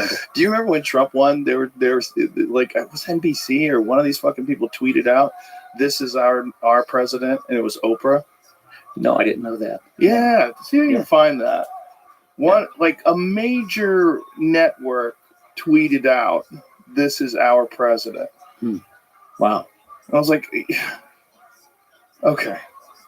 So we spent 6 weeks talking about all kinds of ideas because this was, to quote me, fucking golden. I'm not giving it up for nothing. We got a chance to do something with this. And all of these ideas and thoughts were discussed with my governor's lawyer on all those calls, largely because I knew these people were chasing me. And I wanted to be sure whatever decision I made, it was legal. we didn't cross lines or make a mistake, and maybe I missed something. And this was unique, and so I explored all kinds of ideas. I even spent one conversation. I think you might appreciate this. They played this in court in my first trial. My wife's sitting there, loving, dutiful, devoted, faithful wife, sitting in a courtroom every single day at both trials, and the media is in there every day. And they could do whatever they want. These prosecutors, the judge was their guy, and so they're playing all these tapes out of context. They're not allowing me to play tapes we want to fill up the context. They only play 2% of the tapes. They denied 98% of them. To this day, those tapes are covered up because all kinds of people are on those calls. There wasn't anything illegal about it, but Rahm Emanuel, Harry Reid at the time was the Democratic leader. Every possible big-time Democrats on those calls with me.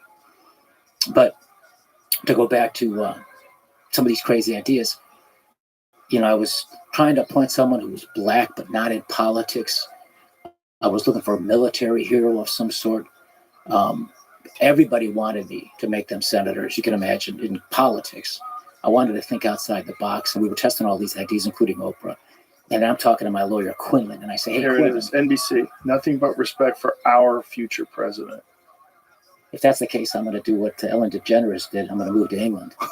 I'm not going to move to England. I'm just going to mock NBC. So what does it say? Yesterday, a tweet about the Golden Globes and Oprah Winfrey was sent by a third-party agency for NBC Entertainment in real time during the broadcast. It is in reference to a joke made during the monologue and not meant to be a political statement. We have since removed the tweet. Right. Okay. So anyway, I'm at the first trial. They're playing these tapes, and they give you these transcript books so you can see in writing what you can actually hear when they play the tape. Mm-hmm. And by then I'd gotten used to trying to know what was coming so I can brace myself, And, they pick all the unflattering stuff. But none of it's criminal. And if you add it, you put the rest of the calls in there, it fills out the context. Of course. So in this one particular call, I asked my lawyer, Quinlan's his name. Hey, Quinlan, what's the rule again on residency requirements? How long do you have to live in Illinois to be a senator? And he said, just 1 day. And you got to be 30 years old, and you can be a naturalized citizen or American-born citizen. So I say, because we were not finding the black military hero, why doesn't somebody go to California, ask Halle Berry if she'd like to be a United States senator? She comes to Illinois for 1 day, I'll make her a senator, and maybe I could fuck her. I'm joking around. Right. Well, they play this, in court. Oh, boy. There's my wife sitting right there, Oh, boy. And I look ahead, and I'm looking at the clock, and there's like 10 minutes to go before noon, when the judge is going to recess for lunch. And I'm thinking if I could just get there before they play this tape, I could at least kind of prepare her for what's coming. Right. And I made it. And so I tapped her on the knee and I kind of showed her the book and I said, look, I was just kidding. And her reaction was, what are you, 16? Well, that's the same thing as like the grab them by the pussy comment. It's like, exactly. Guys talk like that. It doesn't mean they mean it. Guys talk like that all the time for fun. It's not, you could say it's misogynist, it's this, it's just shit talking. It's what guys do, and they know that the other person doesn't mean it. That's why it's funny to say. Yeah, and let's face it, most of us like that stuff. Yeah, we right? like joking around about stuff like that. No doubt. It's fun. And the object. And everybody would laugh. Ah! And even if you never did anything or never even intended to do anything, you'd say something like that to get a rise out of your friends. So years would go by, and I'm sitting in prison. I'm making one of my nightly calls home, and my wife's on the phone. And that Billy Bush tape came out. Well, that's a slimy thing to do to Trump, right? It comes out. Everybody's writing him off as a president. Mm-hmm. He can't win. Pressured by his party to get out of the race. And my wife was, offended by it. And she's telling me, you have 2 young daughters. How could you possibly defend this? And I said, let me take you back to a day in court, okay? Before you judge somebody else, look at your own husband. And I told her about that Halle Berry thing and what I said. And I said, this is, as you explained it. And I think people have to realize that so many of these things that are taken out of context are taken out of context for a reason. It is to mislead the public and prejudice them against things. And that the context aspect of it is because there is such a difference between a statement and someone tapping a phone while people are having a private conversation and talking shit. Mm-hmm. And did they read it or play it when you said that? Both. Yeah. Yeah. People talk shit. Like, you can't pretend that that's what they actually mean. It's one thing if you get someone planning a crime, but everyone knows that people talk that way. You just pretend they don't because they don't in a professional setting. Yes. Look, I spent 2,896 days because of what they did and how they did it. So if you just went along with whatever they asked and didn't ask for any political bartering, you think nothing would have come of this? Oh, no, I would have. Oh, you mean just political? If they came to you and said Obama would like you to put this person in as senator, if you just agreed to it, you think none of this would have happened? No, I think they were going to do whatever they did to get me no matter what. Why? Because they had spent so much time and money, 5 years. But why did they do that? Why'd they come after you? I think that I think part of it has to do with a lot of it has to do with the actual U.S. attorney. His name is Patrick Fitzgerald. He and James Comey are real close. It's this sort of FBI, DOJ type people who've become part of today's Department of Justice, and they feel like they're a power center of their own right, that they're this new political place in American government. They are so dangerous to our freedoms in this country. I think it was largely that. He had convicted the previous governor, Republican governor, Ryan, of crimes that he had committed when he was the Secretary of State of Illinois. And so now he could be the first guy in history to get 2 straight governors. And I think it was that. I think he wanted to leverage Obama to keep him in office so he could finish the job and get me after investing 5 years. And he came up with nothing. That's why they invented the crimes from those conversations. And if anybody doubts this, and I fully understand why people would, the question I'd ask people is, will you tell me what side is lying? The side that refuses to play 98% of the tapes that they made? Or the guy that's saying, play them all, warts and all? There's unflattering calls where I say stupid things or, I'm angry or whatever the case may be, or I'm using profanity. They already played those. But play those tapes. What are you hiding? The side that's hiding is the side that's lying. And they're hiding it to this day. They covered up all those tapes. They wouldn't even let me play them in court in the second trial, even though they promised that I could play them if I testified at the second trial. And so I got up on the stand, Joe, and the judge had promised on the 20th of May, 2011, I thought this was the day I'd be vindicated. He said, look, if he agrees to testify, he can play the tapes to corroborate his testimony. Because I was a lawyer and I was also a prosecutor at the state level, Cook County prosecutor. And I know how the system works. And I know that if you get up there and you're saying certain things, and one side has tapes of you saying something, and you're saying stuff, but you don't have tapes to corroborate what you're saying, the prosecutor is going to simply tell the jury in closing argument, go back at the jury room and see how many times you hear what he testified to, corroborated by those tapes. And if you don't find any tapes, then you know who's lying. I knew this, but when the judge said I can do it on the record, I felt beautiful. I'll testify, and then we'll play the tapes to back up my testimony. So I get up there, I testify. Then when it's time to play the tapes, the judge won't allow it. It was a setup. And then the prosecutor does exactly what I knew they would do if those tapes weren't heard. He says, go back into the jury room and see how many times he talked about the Madigan deal, because that was the big deal I was about to make before they arrested me. You won't hear a single tape, even though there were 102 conversations on that subject. They were all covered up, and the jury didn't know those tapes existed. It was a total fucking frame-up in a rigged criminal justice system, in a court that was rigged. And that's today's America. And why? What happened to Trump is so important. They did it to him in those different courts where they got the convictions for things that weren't crimes. Yeah, there's multiple things that have changed our timeline. And one of the big ones is him being elected, because that means they dropped those cases and all that weaponizing of the justice system didn't work. If it did work, that is such an insanely dangerous precedent to set. When you see things like the documents case or the real estate case, which is the most disgusting one, pretending that Mar-a-Lago, that somehow or another someone was a victim because he overvalued Mar-a-Lago, even though he paid all those loans back and the banks profited from it. There was no victim at all. And yet they fine him this fucking insane amount of money and try to say that Mar-a-Lago was worth $18 million. That is just such a slap in the face of anybody that understands. First of all, anybody who understands property values in that area, it's preposterous to say that place is only $18 million.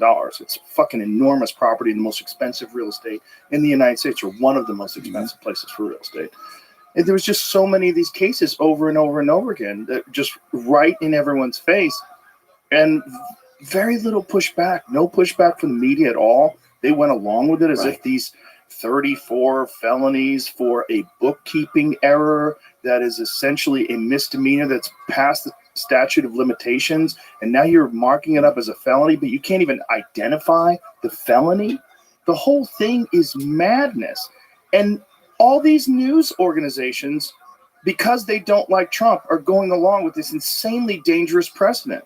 Because if that goes through, well, what happens if Republicans get into office and you have some new Democrat that you really love, and this Democrat is a real challenge and a threat to the Republican, and they start doing the same fucking shit that you did? Or is that what you want? You want us to be a banana republic just because you don't like Trump? I mean, it just shows you how many people were willing to sacrifice all of their ethics, all the things that they believe in, what the Bill of Rights stands for, what the Constitution stands for. Fuck all that. We don't want this guy to win. Throw it all away. And then you throw everything away. And then we have no freedom of speech. We have no nothing. It's all gone. The whole thing is so mind-boggling how short-sighted people are in the name of wanting their side to win. Well said. I don't want to sound like an egomaniac, but I got to tell you, they got away with it with me. And they got emboldened then to say, we can do it to a Democratic governor, the fifth largest state in America. We can get away with it. Non-fucking crimes that we make up shit and call them certain things that are sexy sounding, sale of the ascendancy. That is reversed by the appellate court. They can never uphold that unlawful standard. Free fundraising requests where there was no quid pro quo. I got convicted of that. None of it was personal corruption. Nobody said I even took a penny. And they gave me 14 years because I was just fighting against them and exposing them. So it started, I really believe, with me. And they got away with it with me. And it's some of the same people, Comey, Fitzgerald, those people were doing it to Trump with Russia collusion stuff. Yeah. And some of the same people then went on and have been doing it as part of a, get this, organized political campaign that came right out of the Oval Office, out of the Democratic National Committee, the DNC, into the DOJ. They've corrupted the Department of Justice and the FBI. And they've corrupted the rule of law and the Constitution. And this is no small thing. And just because Trump won, because the American people are beginning to get it, doesn't mean we're safe. The Trump administration, God willing, is going to do something very serious about this. If there's anything that this administration can do to make America great again, is to protect our rights and our freedoms. And to hold the people that do this accountable and make an example of them. Not to be vengeful, but because it's just. And because it sends a message to these unaccountable prosecutors who have no check and balance, that if they do this and frame innocent people, they're going to be treated the same way as a dirty cop who plants a murder weapon to frame an innocent man. As they should do. Look at this guy, Andrew Weissman on CNN. He's got a big spot at CNN, the legal expert. You ever see this guy? No. Anyway, he was a former U.S. attorney, and he made his name by destroying Arthur Andersen, a company that had all these people working for him in an accounting company nationwide, one of the biggest accounting firms in America. He used a standard that wasn't lawful to get convictions on them. Eventually, the United States Supreme Court took the case, and they ruled 9-0, unanimous, that the standard that Weissman used to prosecute Arthur Andersen was an unlawful standard. But the damage was done. That company went bankrupt. All those people lost their jobs, and this Andrew Weissman gets promoted and becomes this legal expert and scholar on CNN. That guy, Fitzgerald, Comey, and people who do this, Jack Smith, Alvin Bragg, Letitia James, they ought to go right to fucking jail. That they were destroying records and stuff.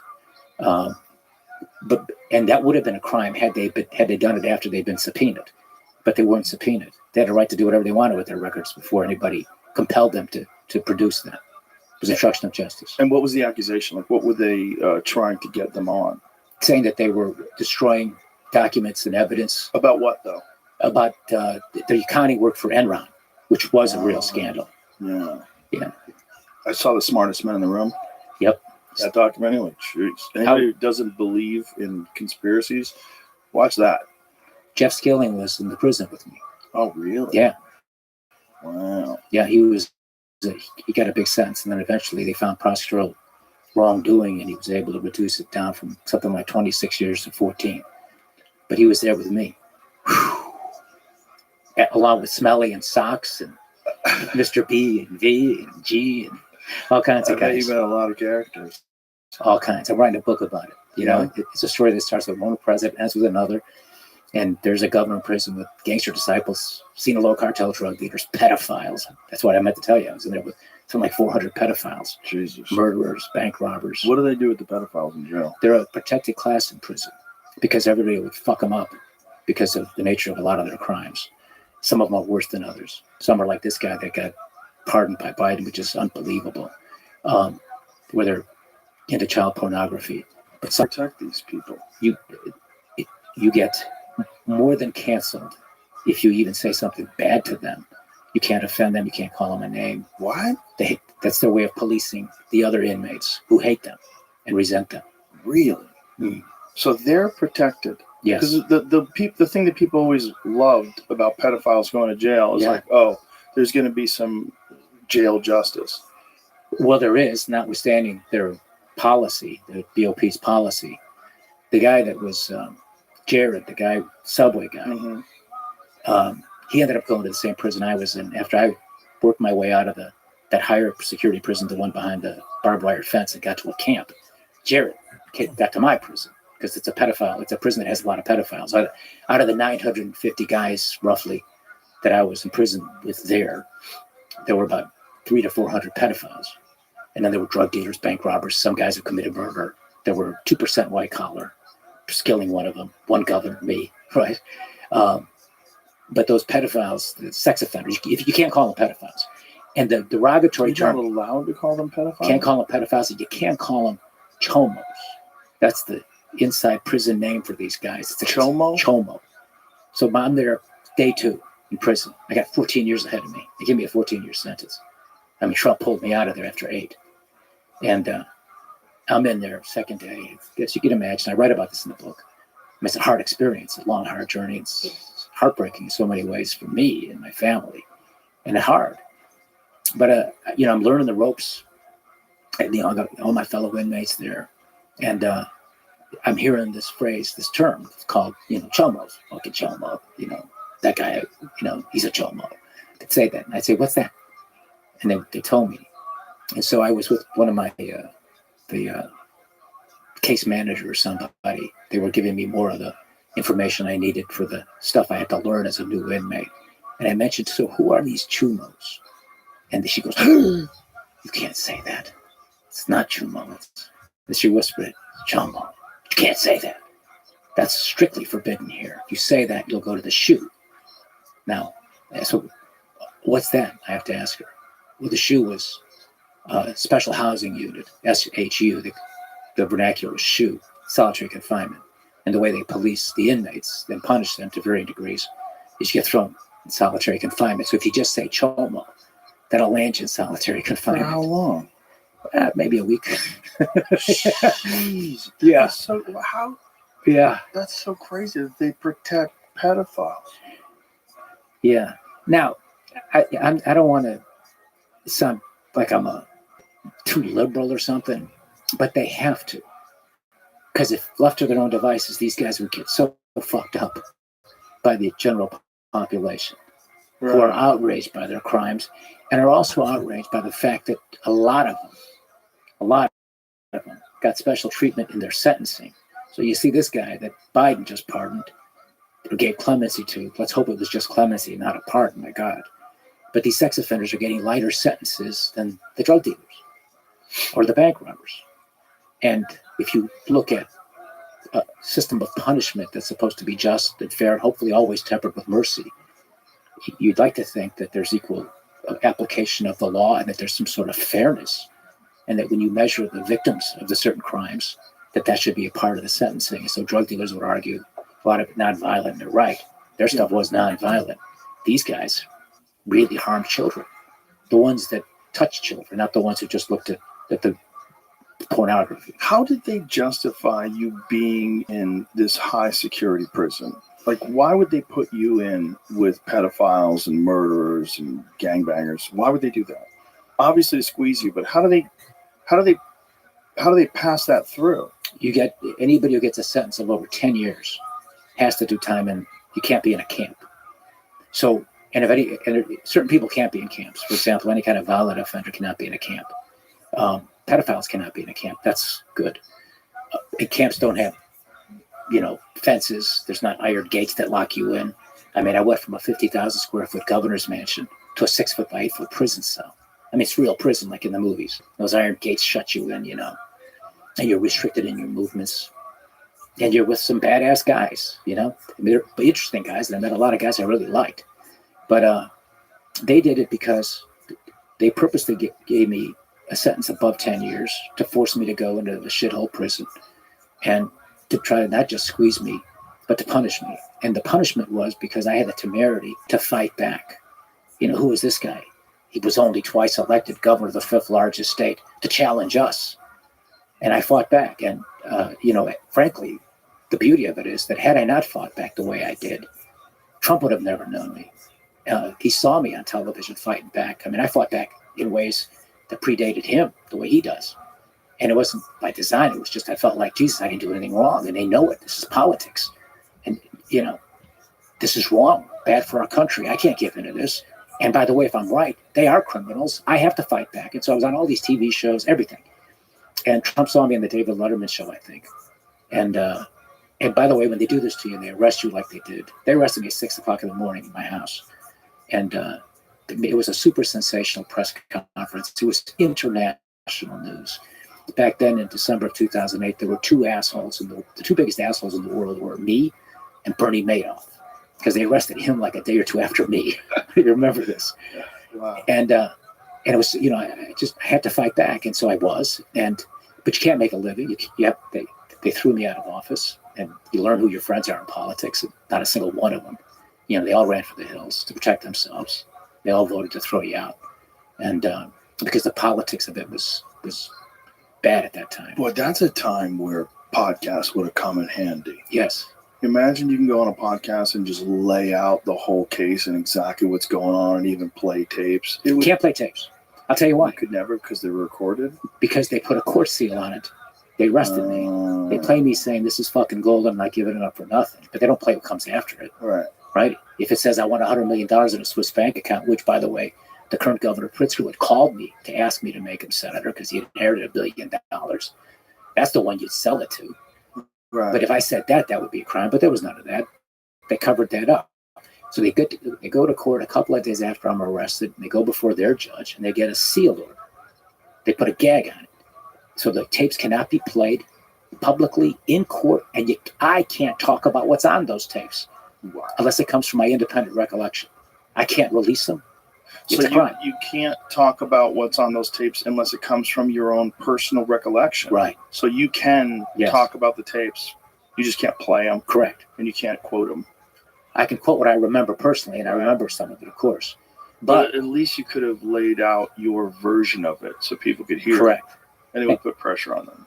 And I was doing it, not on podcasts, but I was doing it on the Today Show, Good Morning America, CBS Morning, Nightline, Dateline, all the shows. Is it's such a short segment. That's right. Exactly. You don't have enough time to lay out the environment, how it works, what really goes on in politics, how what's normal for how these deals are made. Well said. Yes, exactly right. So this person that Obama wanted, whatever happened to that person? She became like a top advisor for Obama in the White House. Now, there's a school of thought. There's a theory that's plausible. Obama publicly said he did not send this labor guy to me. But Balanoff, the emissary, in 2 trials testified twice under oath that Obama called him. Obama then was interviewed by the FBI the day or two after I was arrested. And if you lie to the FBI, they call them 302s, these interviews, it's a crime. But I've learned that the FBI is really the FBI. And you sit down like I did stupidly, you talk to these people, they say you lied and you say they lied. Who are you going to believe if you're a jury, right? It's a big mistake to ever trust them, to be honest. So my advice to anybody out there who's getting chased by the FBI, don't talk to them. And I thought they were the good guys, so I sat down and talked to them. Well, Obama talked to them. And every defendant is entitled to relevant evidence that could help him or her defend themselves against criminal prosecution. But to this day, they would never give us Obama's 302s. So did Obama really send this guy, like that guy testified to? Or did Obama not do it like he publicly said he did? He said he didn't do it. So somebody's lying. Somebody broke the law. Either Balanoff's lying and he perjured himself in 2 trials, or Obama is lying on those FBI 302s, or he lied, which is a crime, or he lied to the public, which all too often politicians do all the time, and Obama's one of them who does it a lot. He does it a lot. Balanoff, this guy, what would be his motivation for saying that Obama wanted you to do that? The theory is, among a lot of political insiders who know how it works, that he was an emissary for Rahm Emanuel, who became Obama's chief of staff. As a member of Congress, I had a pretty good relationship with him. He's all over the FBI tapes with me. And so that Obama never said anything about it, but Rahm Emanuel said something to him. Rahm Emanuel asked him to do it and instructed him to tell him that Barack himself had asked him to come. This is just a theory. A theory. And the theory is plausible in that what would be the motivation for Rahm to do that was that as the new chief of staff with Obama, and in the power game of politics, which is something he knows real well, and I know, is people want to be close to the king. And Valerie Jarrett was Michelle Obama's best friend. And she was a threat to the influence of Rahm and others.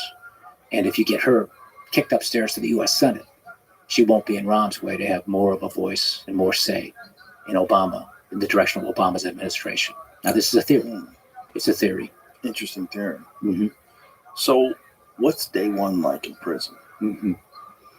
I write about that in detail in my book. It's like chapter 3 or chapter 4. Have you published this book yet? No, it's coming out. It's going to come out, I hope, by spring. I hope I get it done. I'm almost done.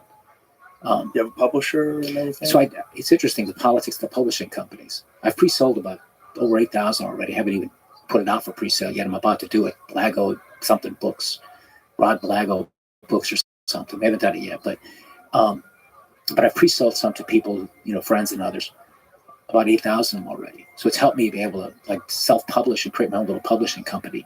And the reason I'm compelled to do it is because I've gone to some of the New York publishing houses, and they are so anti-Trump that if you say something nice about Trump, and he comes across really well in my book. I was on his show. He was great to me. He's a kind guy. I'll tell you stories about him if you want. He pulled me out of there. I love Donald Trump for a lot of reasons. Of course, because he gave my daughters their father back. So I write well about him. He comes across very well. Obama doesn't come across so good. He doesn't come across as evil, but he comes across a very selfish, very, calculating politician who missed an opportunity to be a great president, instead divided our country, and who's a snake and an ingrate, and who sold out his friend Tony Resco, who bought him a lot. This guy bought him a lot next to a mansion that he bought after he was elected to the United States Senate. Obama's, at that time, only had $750,000 they could afford for a mansion. They wanted to buy the adjoining lot in this real upper-class neighborhood called Kenwood, Hyde Park neighborhood in Chicago, by Obama's library. And they couldn't afford the other lot, so he went to his friend Resco.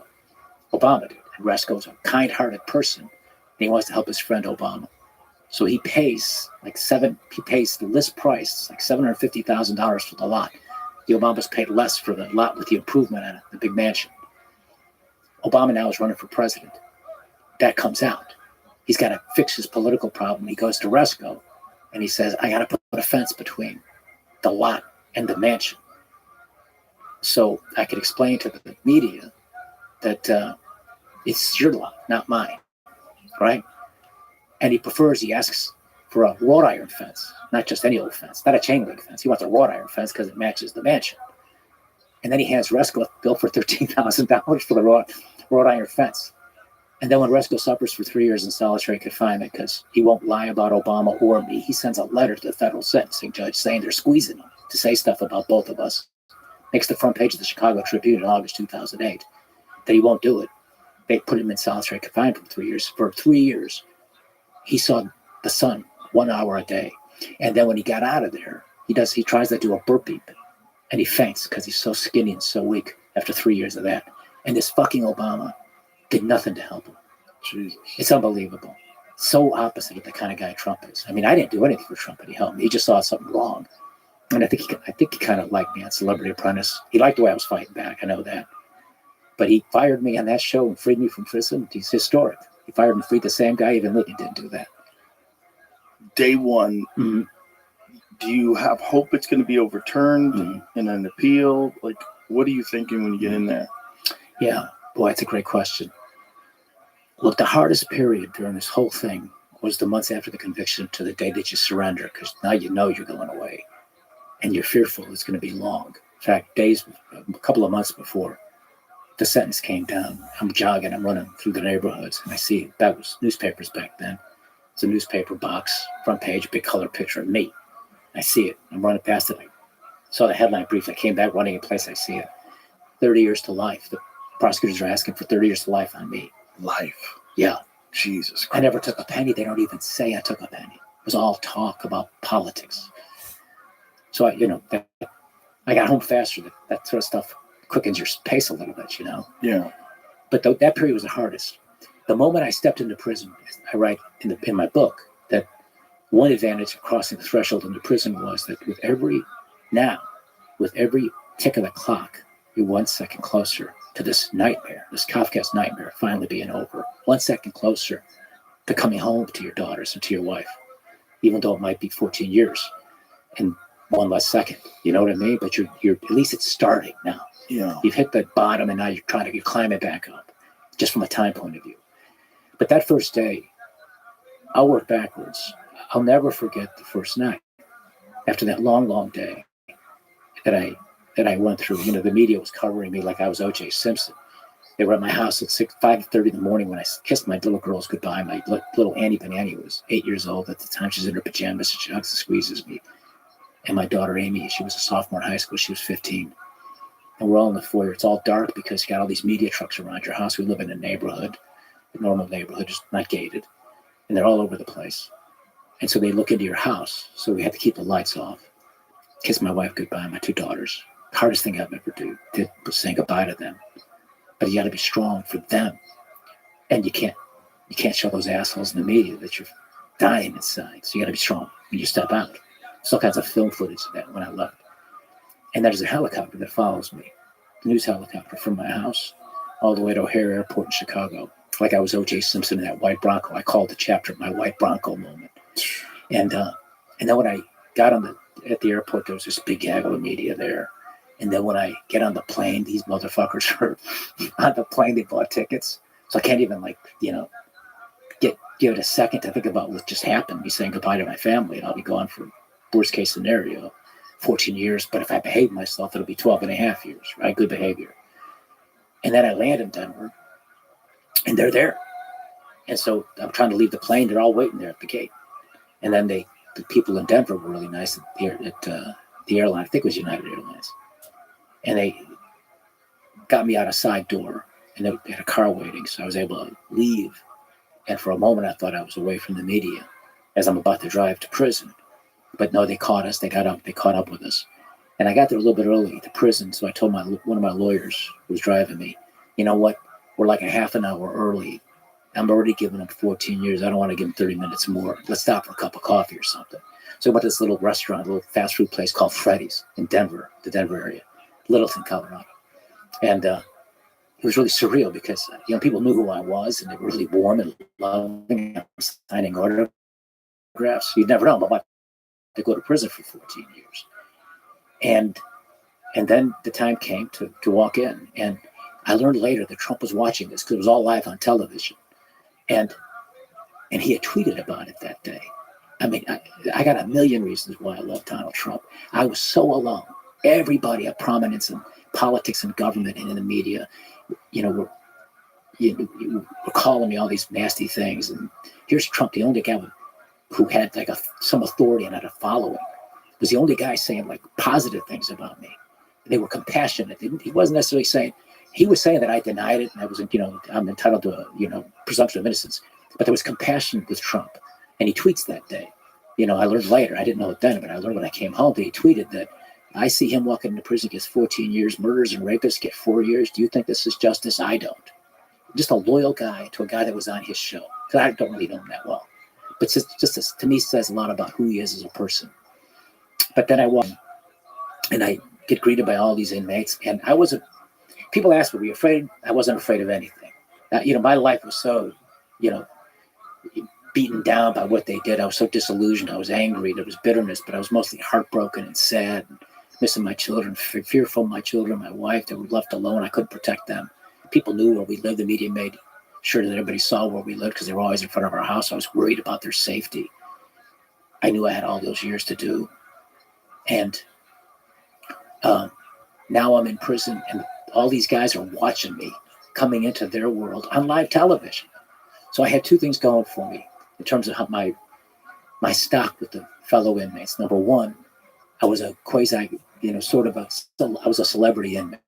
They just saw me come into the prison. Nobody walks into prison live TV. And the bigger part, the more important part was, I got what they call a 14-piece. That's the vernacular of how inmates talk. You got a 14-piece. Means he didn't snitch on anybody. See, anybody who gets a long sentence means they're getting punished because they wouldn't talk about anybody. The guys who walk in with light sentences become immediately suspect by the inmates. It's the culture there as snitches. And they hate the snitches. Snitches are bitches who get stitches, right? That's what they say. Sure. So I walked in there and I had immediate street cred with those guys. And they were nice to me. They actually gathered together what little means they had and went to the commissary to get me necessities for my first week. Toothbrush, toothpaste, shower shoes. Just a very nice, kind thing to, me. These were drug dealers and bank robbers and, tough guys, all tatted up, tough guys. Their gangs would be tatted on their heads and stuff or on their, biceps. Did you have to join a gang?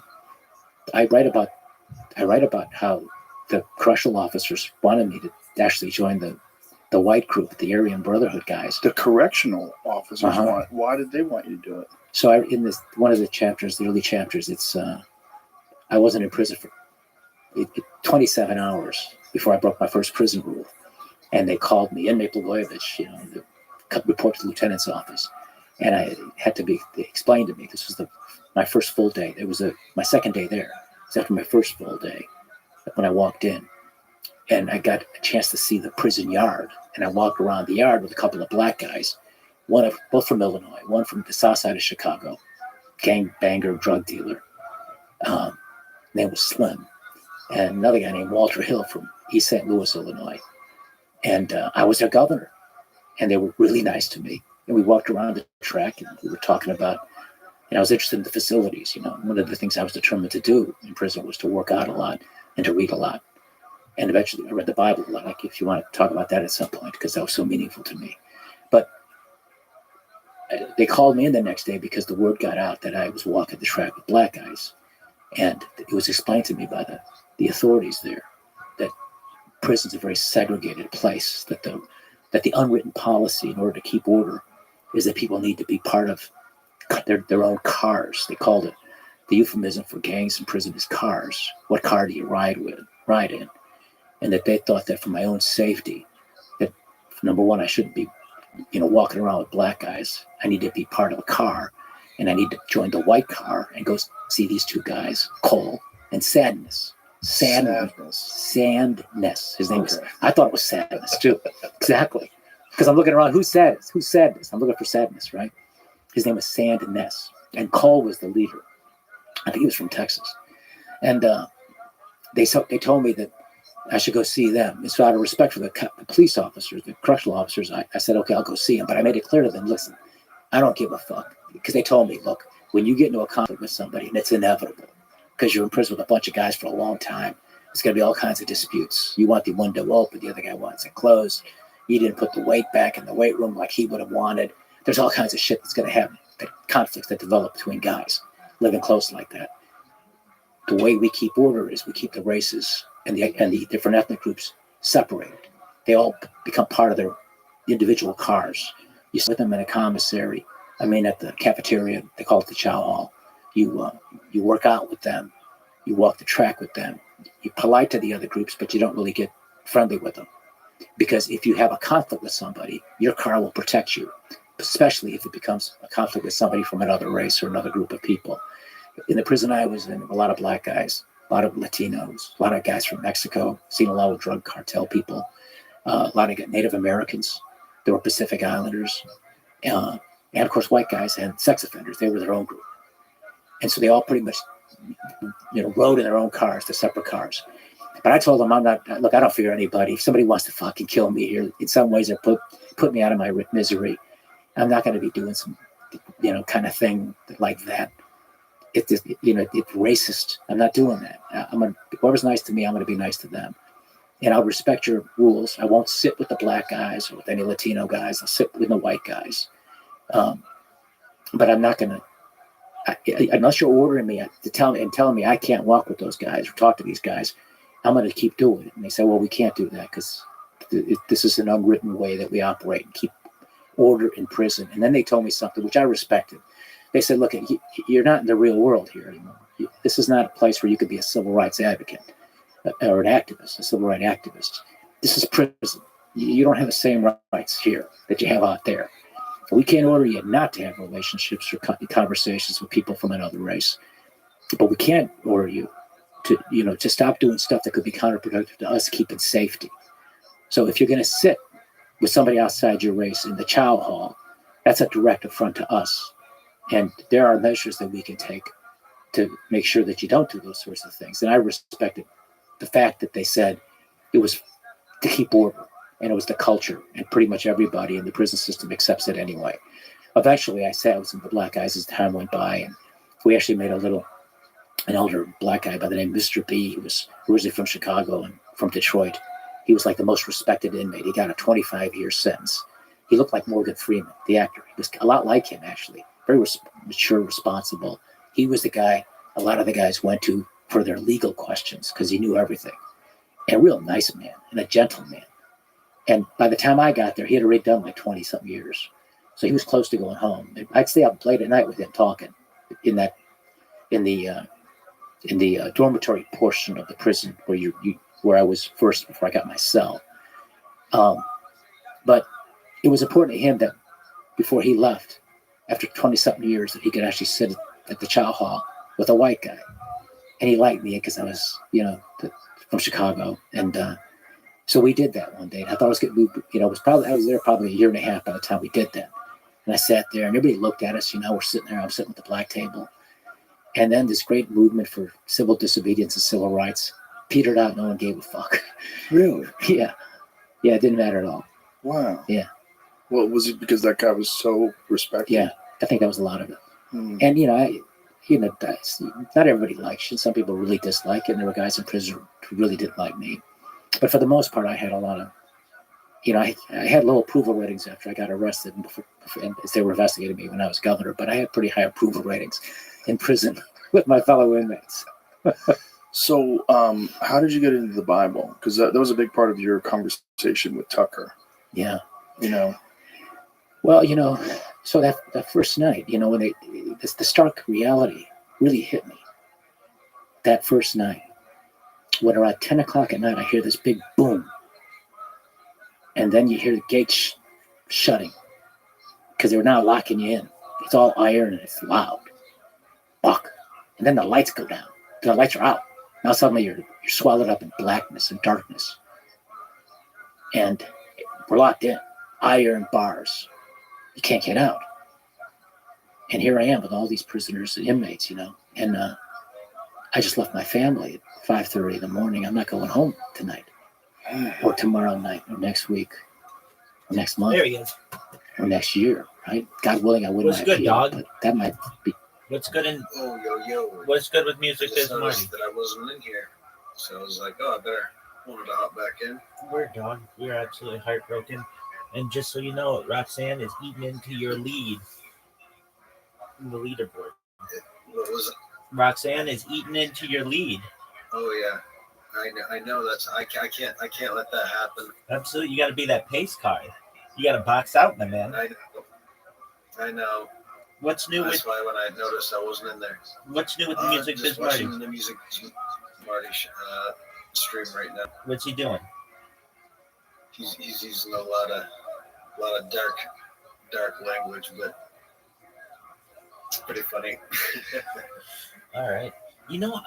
Does he, and this might be, does he show his face on stream? No.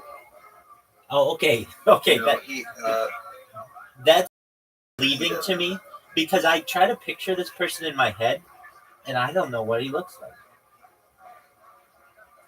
You can find it. No, I don't. No. It's just I've had I don't care. Don't send it to me. I remember talking with him, but it was like I don't know if I ever I don't know. It was just a voice, I guess. Dog, that whatever that person found in that dispensary does look exactly like your PFP.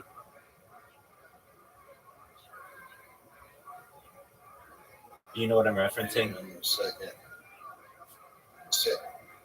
Say that one more time. But actually, the mic like went weird. Yeah, it's probably I probably have to restart the device. The whatever that person saw in that dispensary looks exactly like your PFP. Dude, that's hilarious, right? Totally freaky. I mean, I saved that picture that they sent. Yeah, that was uncanny. Yeah, dog, I can certainly see that. All right, so I've got these Wall Street Bets guys, and the reason why they're pretty high net worth individuals who are just douches. So there's this one. There are 3 Wall Street Bets groups. 2 of them I've been banned from. I don't know if I'll ever get back. The other one, they basically love to torment me. What they do is they don't let me have like any of the normal settings, like being able to show my screen or show my camera, but they still don't kick me out because the owner of the Discord has made it like very difficult to get kicked out. Like basically, so long as you don't do anything illegal, you're okay to at least be in there. And these guys get fucking kicks out of kicking me out of the VC, and they just think it's funny. Oh, Rabbi's in there, let's kick him out. So I built a robot that automatically lets me back in, and it confuses the fuck out of these people because they watch me sleep, and they're like watching me sleep, and they kick me out, and then I come back in, and it's like Discord does not have a setting for this. They don't know how I do it. I built one the other day that was very impressive. It would, but I got kicked out. It would let me back in. It would start sharing my screen and then start streaming. And it was like, they were like, how the fuck are you doing this? Anyway, I just get a ton of joy. It brings me joy.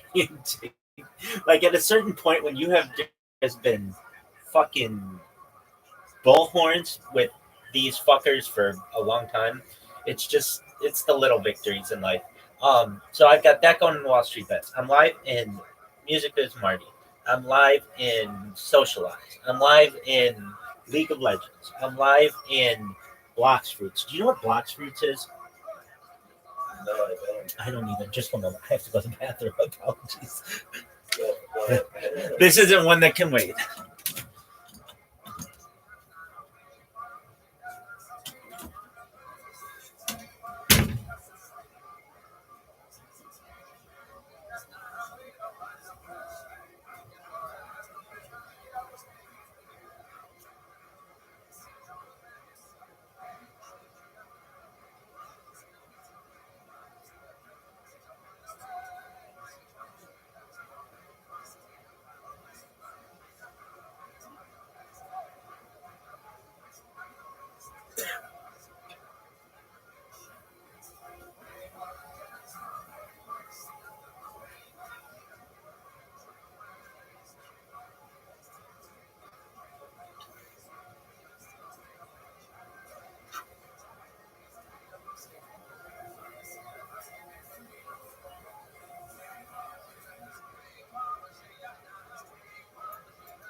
Would you enjoy music bits, Marty? I'm here if you need me. We're watching Rob Blagojevich on Joe Rogan. This came out today. Be 3 years. But even that, I was fearful after seeing the criminal justice system how regularly. Deep down, I knew I was a dead man. You were up I all knew that night. from the beginning when they did what they did. I just felt like I had to fight. Do you think there's anything you could have done that would have gotten you out of all of this? I could have pled guilty and got less of a sentence. There's no doubt about that. But what about if you just, when they came to you with that senator, if you said, sure, we'll hook that up? No. I don't think that was. They were still coming for No. And they wanted me to snitch on Obama. And they arrested me at 6 a.m. and I read about that too. In my house. SWAT teams, 24 member SWAT team around my house. I'm the sitting governor of the 5th largest state in America. I've got a security detail of my own. But if 4 hours later while I'm in their custody, it's good cop time and they're not being nice to me. You know, you're not a bad guy. We hear all these tapes. You're just a part of Chicago politics. We think you can help us. We'd like you to talk about Obama. We know he wanted to make a deal with you. Stuff like that. They're telling me. It's clear what they wanted to do. And I said, look, I didn't do anything wrong. And as far as I know, he didn't either. There's really nothing to talk about. And then they changed, their mood changed. And they sent me to another facility and they put me in this little cell. And they had me next to this angry guy that was all fucked up on PCP or something. He was like a raging, wild animal to send me a message, you know. And I think they were never going to go after Obama. But what they wanted to do was they wanted to go to him and say, I was willing to cooperate against Obama, and then leverage that and have Obama then that tell him, look, just leave us alone. Let us get this guy. Keep us in office when you get sworn in on January 20th. Don't bring in new U.S. attorneys. Don't bring Democratic U.S. attorneys in. Keep us Bush U.S. attorneys here. And you stay out of this and we'll leave you alone. That's what I think they did. It's a lot of chess. Yes. There's a lot of moves and counter moves, and people are used as pawns. Correct. They're political power centers. And here's the danger to the American people and to our democracy. They're not supposed to be there. They're supposed to do justice. They're supposed to go after real people. They're not supposed to be a political power center. Right. You know, Democrats, Republicans, Independents, Libertarians, yes. House members, Senate members, the executive branch presidents, yes. The Supreme Court and the courts, yes. Checks and balances. Founding fathers had the wisdom to create a system like that because they know the corruptibility of man. Power corrupts, and absolute power corrupts absolutely. So they divided power. That's the beauty and genius of what they did in this country. They did not foresee coming out of the executive branch would be this tumor, this cancer that really started picking up steam in the 1920s, federal law enforcement, and that it would grow, and that the tactics and the methods they used to go after Al Capone, or later on, Carlos Escobar and El Chapo, people like that they would actually use against governors and presidents. They didn't foresee that. The problem is, it's a practical matter, because they have such power, the politicians are scared shitless of them.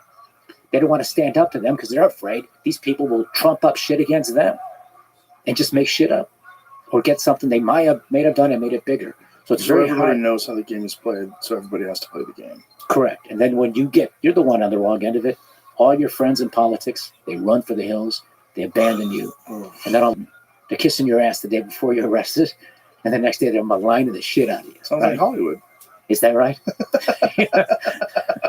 Isn't it kind of the same thing? I mean, that's what they do whenever anybody gets in trouble in Hollywood. Yeah, you're right. Yeah. Well, that's just cowards. There's a lot of cowards, and a lot of people have a reason to be cowards. It's fearful. They're scared. It's a dangerous system, especially the justice system. It seems very dangerous. And this is not to malign good people, because I know people. I've met people in the FBI. I met great people in the CIA. I know them. They're great people. It's just what you were saying. Absolute power corrupts absolutely, and when people get into positions of power and influence in this chess game, so it's getting played, they can make all sorts of rationalizations if there's no checks and balances. This is why there has to be checks and balances, and there has to be oversight to keep people from their own devices, to keep people from their own horrible instincts that we have as human beings, especially if you've done some shady shit, because other people have done some shady shit, and that's how everybody sort of worked their way up the ladder, and then all of a sudden you get to a position where, like, hey, you're going to have to do something that you really don't agree with, but this is how the game is played, and then next thing you know, Rod's in jail. Yeah, it's like your chief of staff and your governor's lawyer and all your friends who people that worked with you and got rich on you. Yeah. Their choice is, I have to look at my little boy who's 3 years old and his future, or do I try to defend my boss? Right, of course. And they make the decision, understandably, for their families. Yeah, well, and I think a lot of people go into, whether it's politics or law enforcement or into the federal government, there's a lot of people that go into with very good intentions. Mm-hmm. But then you see over time they get corrupted by the environment that they're in. That's right. They become part of a buddy system. It happens with politicians all the time. You get elected back home in Austin, Texas, and then you go to Washington. You get co-opted by the system because you're young and you don't really know, or you're new and you don't know. They show you the ropes, and the ropes are controlled by that deep state, that establishment, of the long-term members of Congress, the people in the different agencies, the staffers, and it's a whole different world there. And it's basically them against us. There is a deep state in state government, federal government. It's really almost even in law enforcement. I mean, especially corrupt law enforcement. Did you ever see that documentary? What is it? District 75? Is it Precinct 75? The 5-7. The 5-7. Is that what it is? The 7-5 or the 5-7? There's a gentleman named Mike Dowd. We had him on the podcast as well. And, 7-5. On first day, he's a cop. He watches the cops kill a guy. And, they essentially say to him, he jumped, right? And, he's like, okay, he jumped. It's like one of those situations where, okay, I guess this is this business that I'm a part of now. I wanted to be a cop. Now I'm a cop. Yeah. And then he runs with it. Next thing you know, he's selling drugs, kidnapping people. It's a fucking crazy documentary. He's a fun guy. I mean, it's obviously did terrible things, went to jail, but the documentary is so fucking crazy. What's it called? The 7-5, right? The 5-7? 7-5. 7-5. What am I? You just told me. That's it. There That's the documentary. Michael Dowd. Yeah. It's fantastic. It's a really good documentary. And, you just realize, Jesus. Obviously, the cocaine crisis in Miami is another great example of that. And one of the best documentaries about that is Cocaine Cowboys. Fantastic documentary. Yeah. I can't recommend it enough. One graduating class of the police academy in Miami, they all either went to jail or were murdered. The entire graduating class. That's how corrupt it was. Yeah. It was just off the charts, cocaine and money everywhere, chaos and murder everywhere.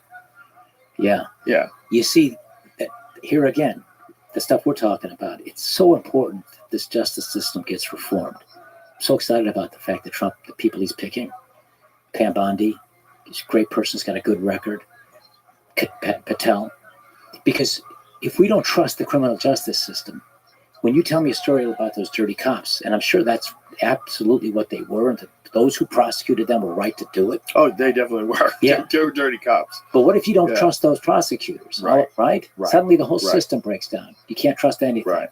So much at stake in this.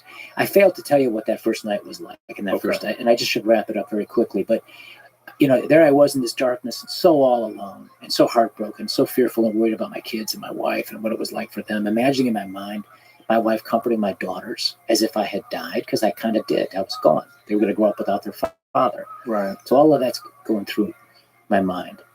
And then I reached for the Bible, that my wife gave me to leave for prison, take with me to prison. They don't let you bring anything else in, but they'll let you bring the Bible in. I've always had a belief in God. I always believed in prayer. I was raised in the Serbian Orthodox Christian church, but I never read the Bible. I was just so busy trying to get ahead in life. I had to go out and make campaign promises, give speeches, kiss babies, shake hands, raise money. I tried Genesis. I get stuck in Genesis. So-and-so's beginning so-and-so. I'll put this on the side. I can't. Right. Now suddenly here I am in this deep fucking dark valley, and I'm facing 14 years of this. I'm so alone. I'm not going to fuck around with Genesis or Deuteronomy or Leviticus or any of that stuff. I'm going to something right away that might give me some hope. And I went to the 23rd Psalm. The Lord is my shepherd, I shall not want. He makes me lie down in green pastures. And then I kept reading the Psalms. And I know the story of David.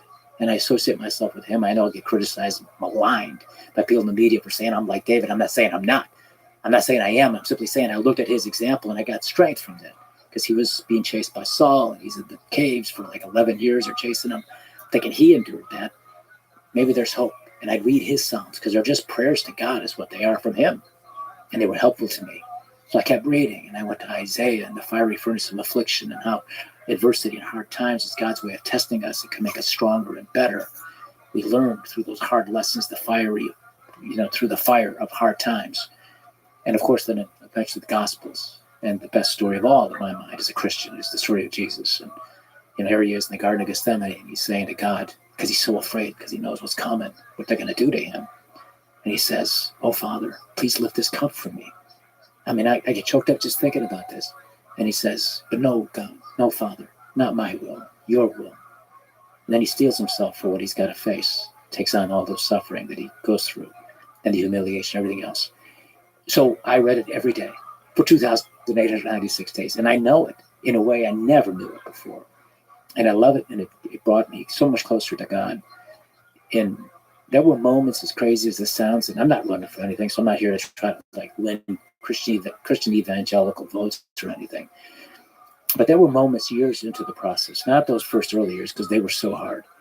But after I was there for year 6, year 7, and I'd read the Bible like that every day, and I was really working out. I was reading a lot of other books, and I'd get visits maybe a couple times. In the beginning, it was like 2 or 3 times a year in the beginning. And then as time went by, it was hard for our daughters. And I would encourage them not to come because they were in school. And we were hopeful that we'd get justice in the courts. And only another few more months, the appellate court will come through. Don't come. So now suddenly I'm seeing less and less of them. But I'd have moments. And I was lucky because I was in Colorado, which is a beautiful place with great weather and blue skies and snow-capped foothills of the Rockies. That's where the prison was. And then when it would rain, there'd be rainbows.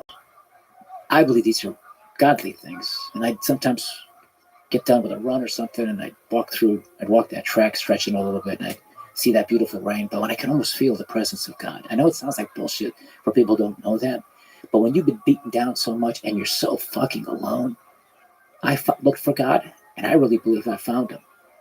And I feel like I'm at a place now where I'm grateful in a weird way for that experience. I wish it never happened, and I have bitterness still. And I hate the motherfuckers that did it to me, and I know I'm not supposed to hate them. I'm supposed to forgive them. But that good a Christian. I hate the motherfuckers. They belong in jail. But I have to say that experience, reading the Bible that way, maybe it serves a higher purpose. Maybe in some ways, it was good for me. I think you got the most out of that horrific situation in that regard, right? And sometimes you have to experience horrific tragedy to experience incredible love. That's a weird thing to think of, but I think this battle that we have constantly with good and evil, and it's a real thing. And that it's sometimes in your darkest, deepest moments is when you recognize a truth. There's something there that we all every culture believes in a higher power. And it's very strange, isn't it? Like almost every culture has some sort of belief system about a higher power. It's something you could say. You could be very cynical, and you could say that's just human beings looking for order in an orderless, chaotic place, and that your creativity and your your inquisitive nature rather, leads you to constantly search for a daddy in the sky. You could say that. But I've talked to too many people that have had these sort of, like you've had these breakthrough moments in life where you come into contact with something by opening yourself up to it. And it's so cynical just to disregard that. Everybody wants to pretend that they're smarter than they really are. It's a terrible trait that we all have. And that prevents you from, especially secular people, atheists, people that are like acknowledged atheists, prevents you from even considering the idea that there's something to this that you're not getting. And your simple little mind, your desire for order, and to look at this and go, no, you just live and you die. Well, you don't really know. You should probably listen to some people that have had profound experiences, because there's been a lot of them, and there's been a lot of them throughout human history. And to just completely dismiss them as all nonsense, it's just like, that's such a cynical perspective on human beings. And then there's also the fact that look, I'm not saying bad things haven't been done in the name of religion, because they most certainly have. Right. People have been slaughtered, wars have been started, people have been demonized and othered to the point where you're allowed to kill them because they believe the wrong thing. It's not universally good, but it's a scaffolding for ethics and morals that I think shapes society in a way that's not really possible with just anarchy. Mm-hmm. You know, you need law and order.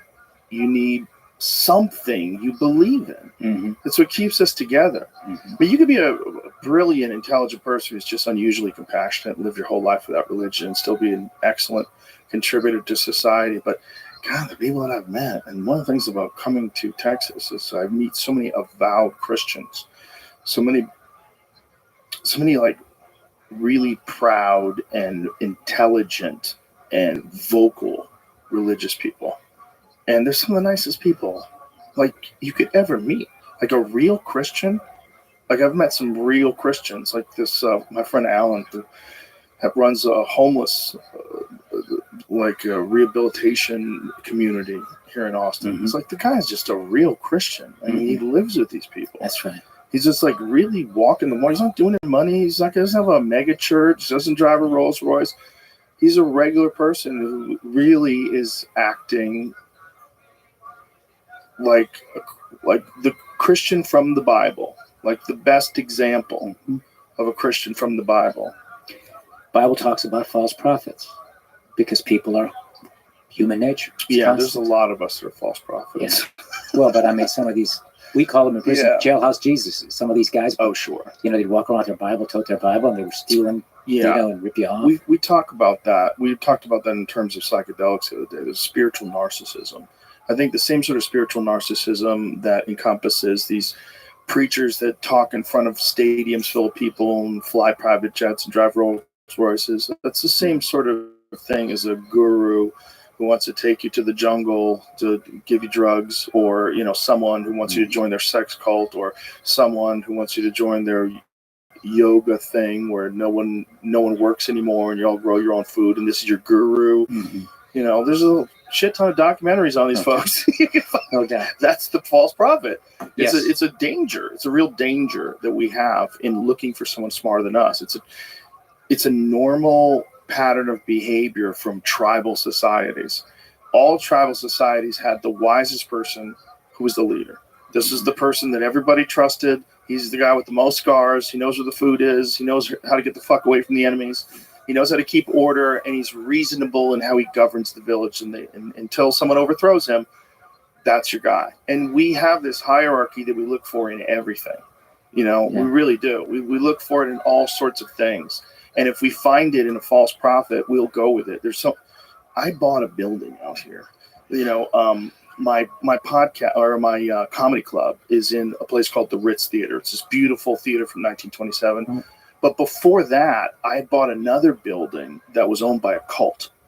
It was a building called the One World Theater. I didn't buy it. I was under contract for it. I spent a bunch of money and got out of it because I watched the documentary on the cult. And I was like, oh my God. It was a guy who was a gay porn star and a hypnotist who started this cult in West Hollywood. And then after Waco popped off, this guy had to escape from West Hollywood because they were looking for him. Because, the Cult Awareness Network, and they started, after Waco, they're like, Jesus Christ, how many of these cults are out there? Yeah. They were targeting this guy. So he changed his name, moved to Austin, and built this theater. And the cult had already disbanded a bunch. And my friend Ron White, the comedian, told me, because he had performed it, he turned it into a concert venue, this theater, that this guy had his cult followers build him so he could dance in front of them. It's beautiful, 300-seat theater, gorgeous place. And this is the same thing. It's just a person who convinced all these other people that he had the answers, and he was a hypnotist, so he was really good at fucking with people and really good at talking people into certain states of mind, and they all believed in him, and they wasted decades of their life. That's literally in the Bible. That's a false prophet. That's right. By the way, congratulations on your magnificent success. Thank you very much. And you're a comedian too, huh? Yeah, no I shit. do a lot of different things. Yeah. Wow. I was stuck when you were on the rise. So when I came home, I didn't know who you were. I hope you don't kick me out of the road. No, I don't care. I'm happy now that people don't know who I am. Yeah. When I can talk to someone they don't know who I am, I'm like, this is great. But it wasn't long before I got home. I would say within a couple of days that I got this thing called an iPhone. What's this? And this guy, Joe Rogan, had this big deal on this podcast. I said, Joe, who? And they told me. It's remarkable. That's crazy. So you went to jail before iPhones? Yeah. Wow. What a fascinating blip in time that is, if you really look at it in terms of impactfulness, like a piece of technology that completely changed the world. Yeah. That might be one of the most, that's bigger than the laptop, I think. I think it's the most impactful. I think the invention of the iPhone is probably one of the most impactful things human beings have ever created. Not necessarily in a great way, but sometimes in a great way. Oh, yeah. You know? Yeah, no. There's a lot of great things about it, but the invention of the smartphone, for all good or bad, you missed it. And that's really crazy. Yeah, it's crazy. Can I go back just briefly to the spiritual end of it? You can go wherever you want. I just want to say that, look, I consider myself, I think I have testicular virility. You know what I mean? I think I can. You got balls. Yeah, I really do. And I know I do. Yeah. And I have I have a certain toughness to me. But I'll tell you something. I wasn't strong enough to get through prison by myself. I needed God.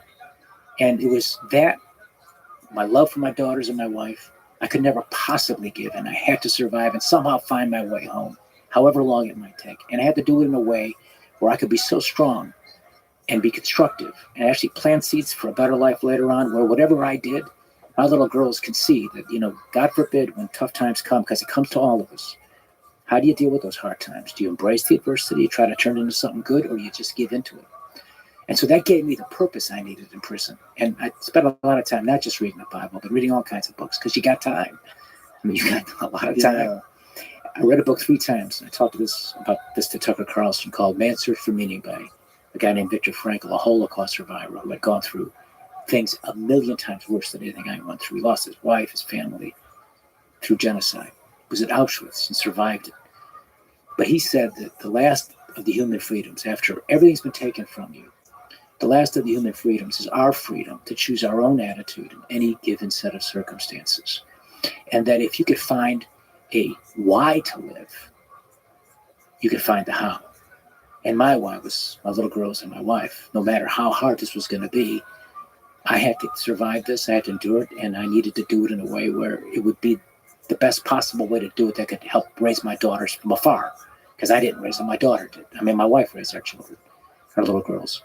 And so that gave me real purpose. And I had those moments when despair would creep in. It's very natural. I mean, a lot of blue moments, as you can imagine. I could never, ever let myself get so down that I would not be, active in any given day. I had to go out there and, run those miles, lift the weights, do push-ups, whatever it was, read those books, do the stuff I would write about. Because I love my daughters, and I'm doing it for them. That was my purpose. I'm not running for governor anymore. I'm not trying to be successful in the real world, because I'm not in it anymore. My success I'll measure by whether or not I'm strong and tough and I'm productive, because I'm doing this for my kids. Does that make sense? It does.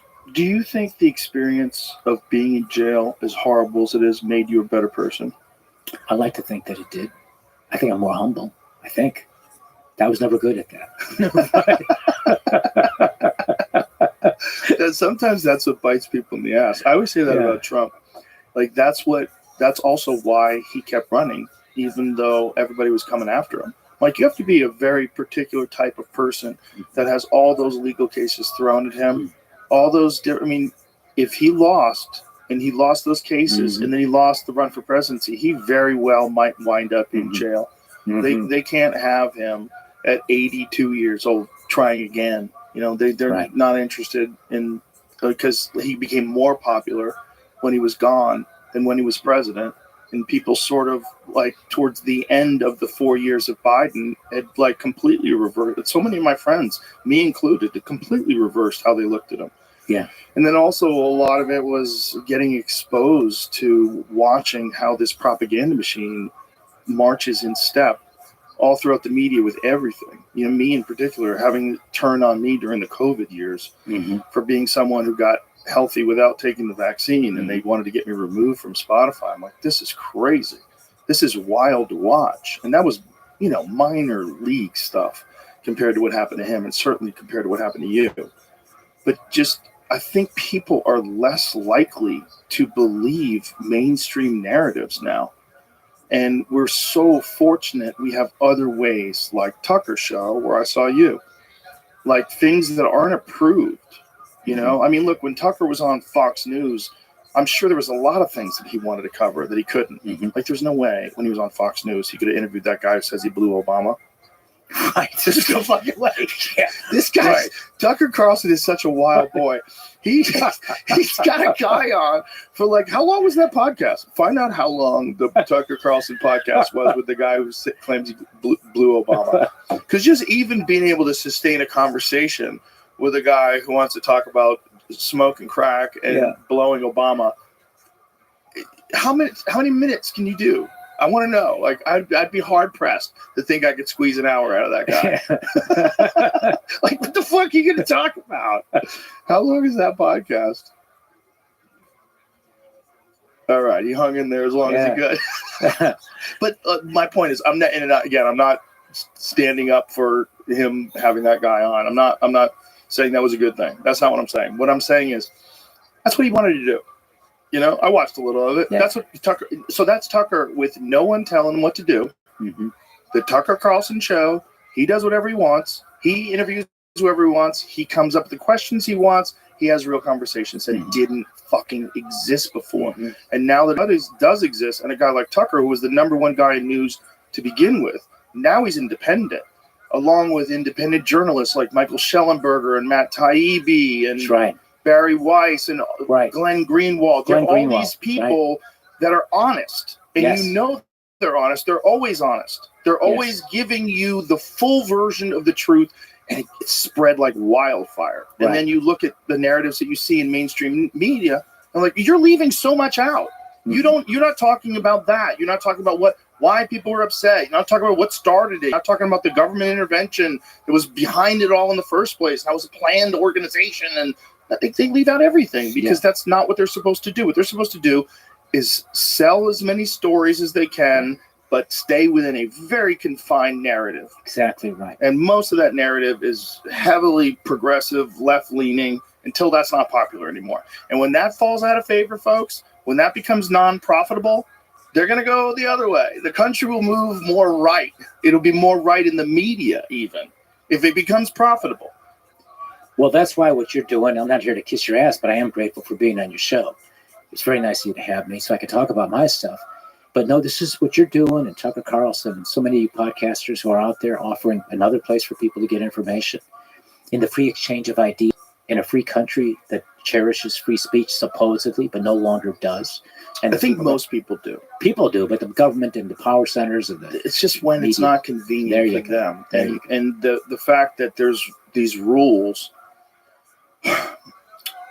we should have rules that apply across the board if we want to progress as society. And one of those rules, the most important rule, the reason why it's the First Amendment, you have to be able to talk about things. Right. You have to be. You're going to get things wrong. You're going to be poorly informed. You're going to have biased opinions. Hopefully, someone who is more informed has a more objective and more honest opinion, more accurate opinion, and then hopefully you're strong enough that resonates with you, and you can put your ego beside you and go, you know what? This is me wanting to be right. This is my ego. The correct thing is what these people are saying. Let me tell you why I thought what I thought and how I was wrong, and apologize. And that doesn't mean you're weak.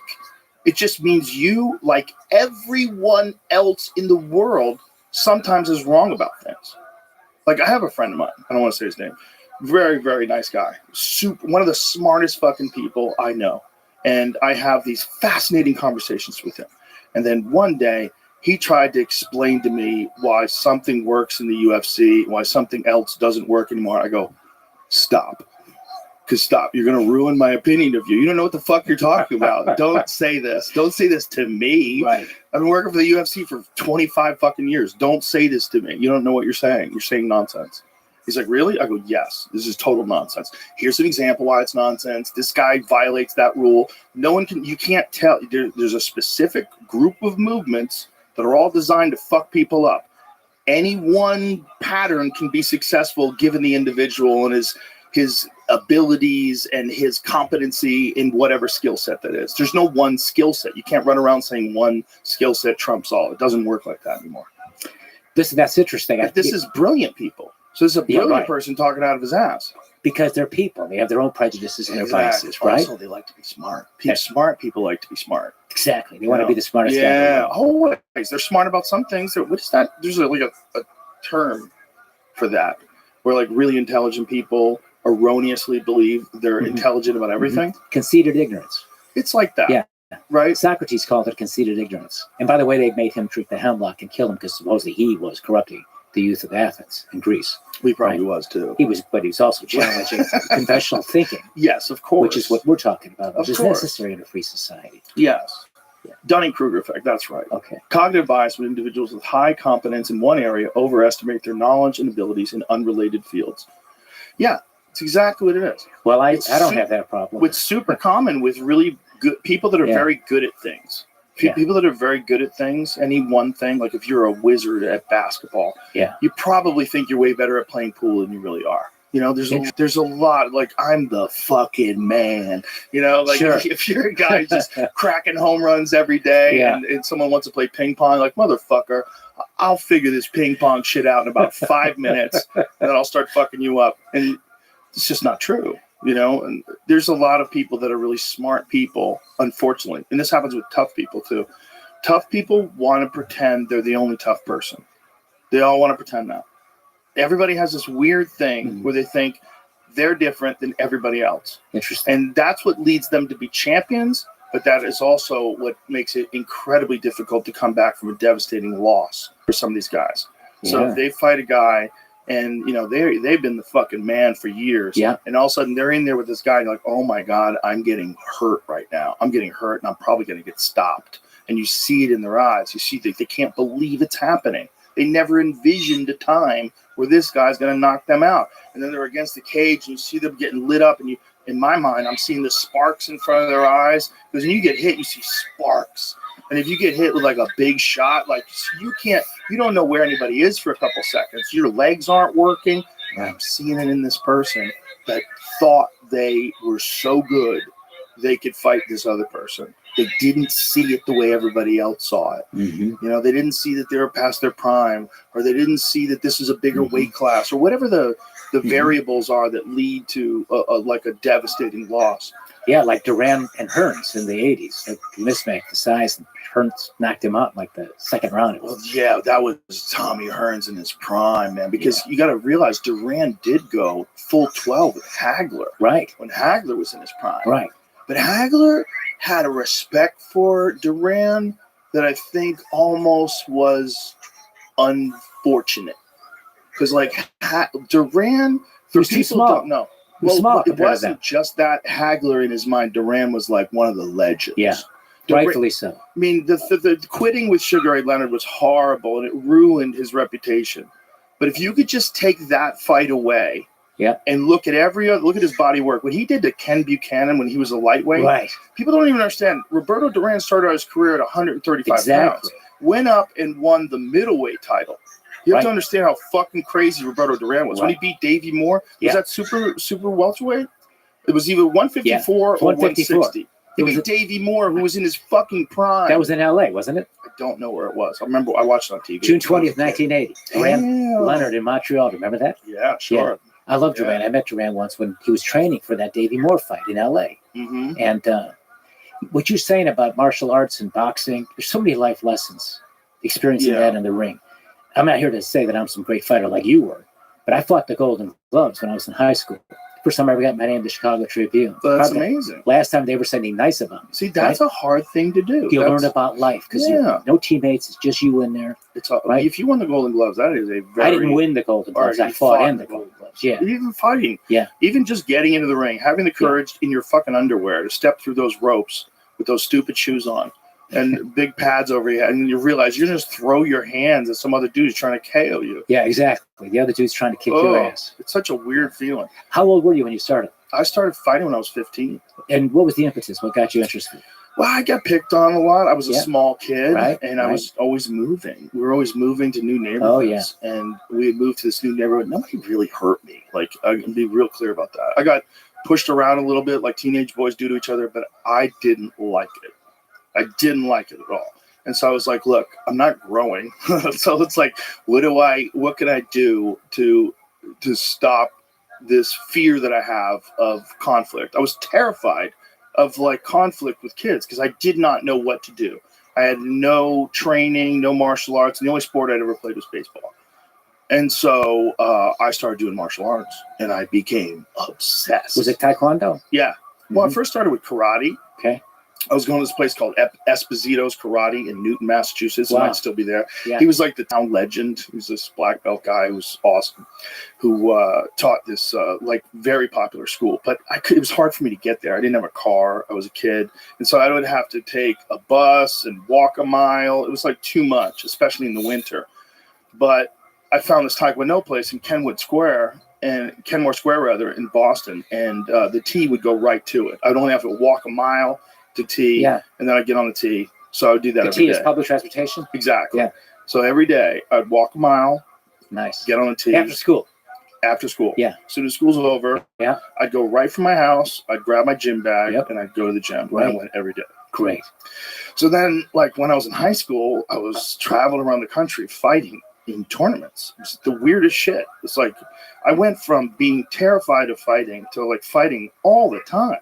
Like all the time. We were flying to Ohio, and I couldn't drive. I was 16 at the time, Yeah. so I was with all these other guys, and most of them were like grown men, and we would all go. And I was competing as a grown man.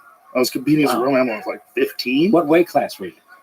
I won the state championship the first year at 140, but it was way too hard for me to wait. And I was doing it like a moron. Right. Like the guys who do it today, they really know what they were doing. I just stopped eating. Right. I just stopped eating and stopped drinking water. And then I'd get in the shower and I'd like shadow box in the shower when it was, it was steaming hot. So I was trying to like drain my body of weight. Yeah. And then I'd have to fight that day, by the way. You'd have to fight the day. And you're won. so tired.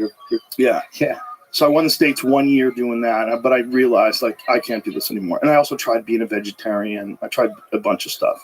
And then the next year, when I was 18, then I started eating. Then I went up to 150. I think it was 55 or 54. I forget what the weight class was, but it was 50 something. I went up to that, and then I got way better. I was much, much, much better. What was a typical training day like?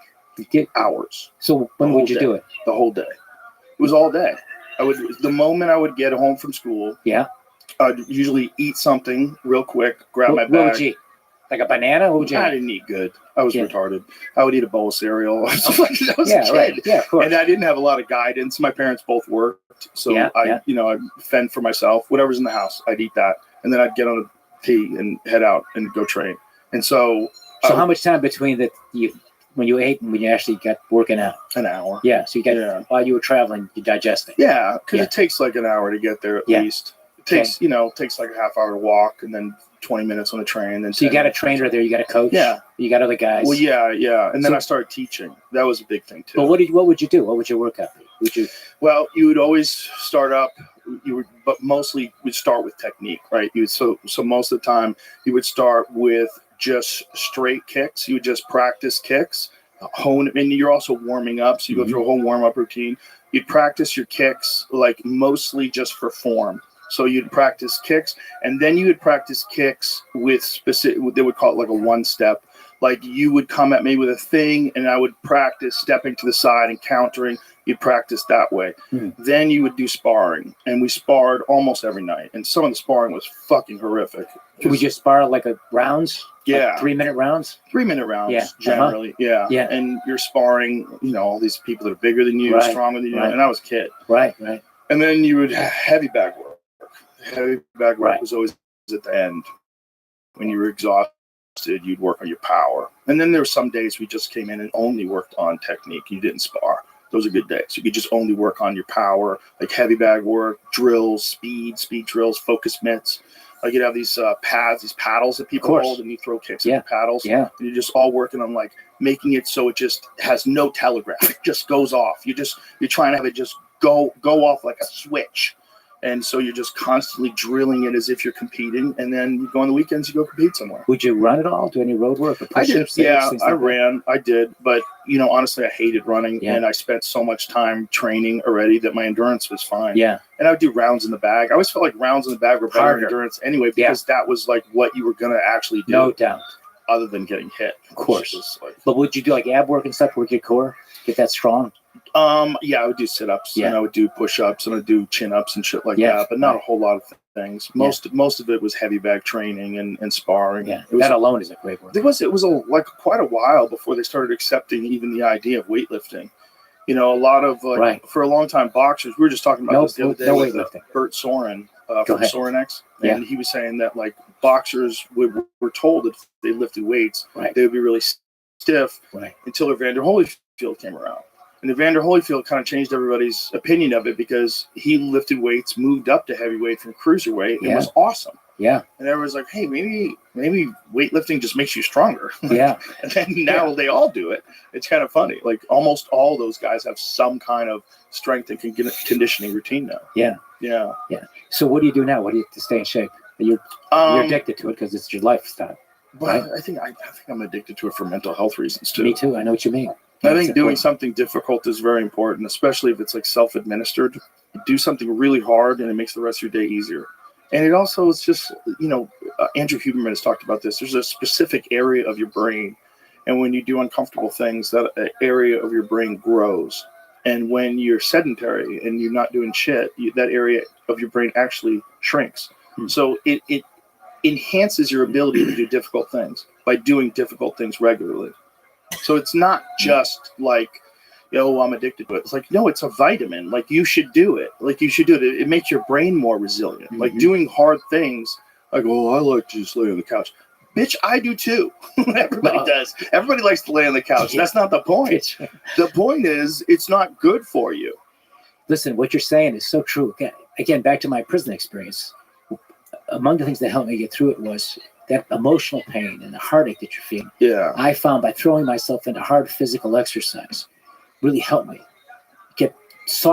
lessen that emotional pain, that heartache, and it just made me feel less hurting. I hurt less by forcing physical pain on myself by running 10 miles, for example, on my first Christmas day because it was so brutal emotionally that I had to be at this shithole place for Christmas. You know what I mean? Yeah. So what you're saying makes perfect sense to me, and obviously your situation was very extreme, and you needed relief in any way you could find it, through Jesus, through exercise, through everything, to constantly being worked. But for just any person listening to this, do something hard, right? Just make yourself do something hard all the time. Just trust me, you'll feel better, your life will work better, you'll be able to handle things better, you'll be able to handle disputes better, conversations better, interactions with people better. Do something hard.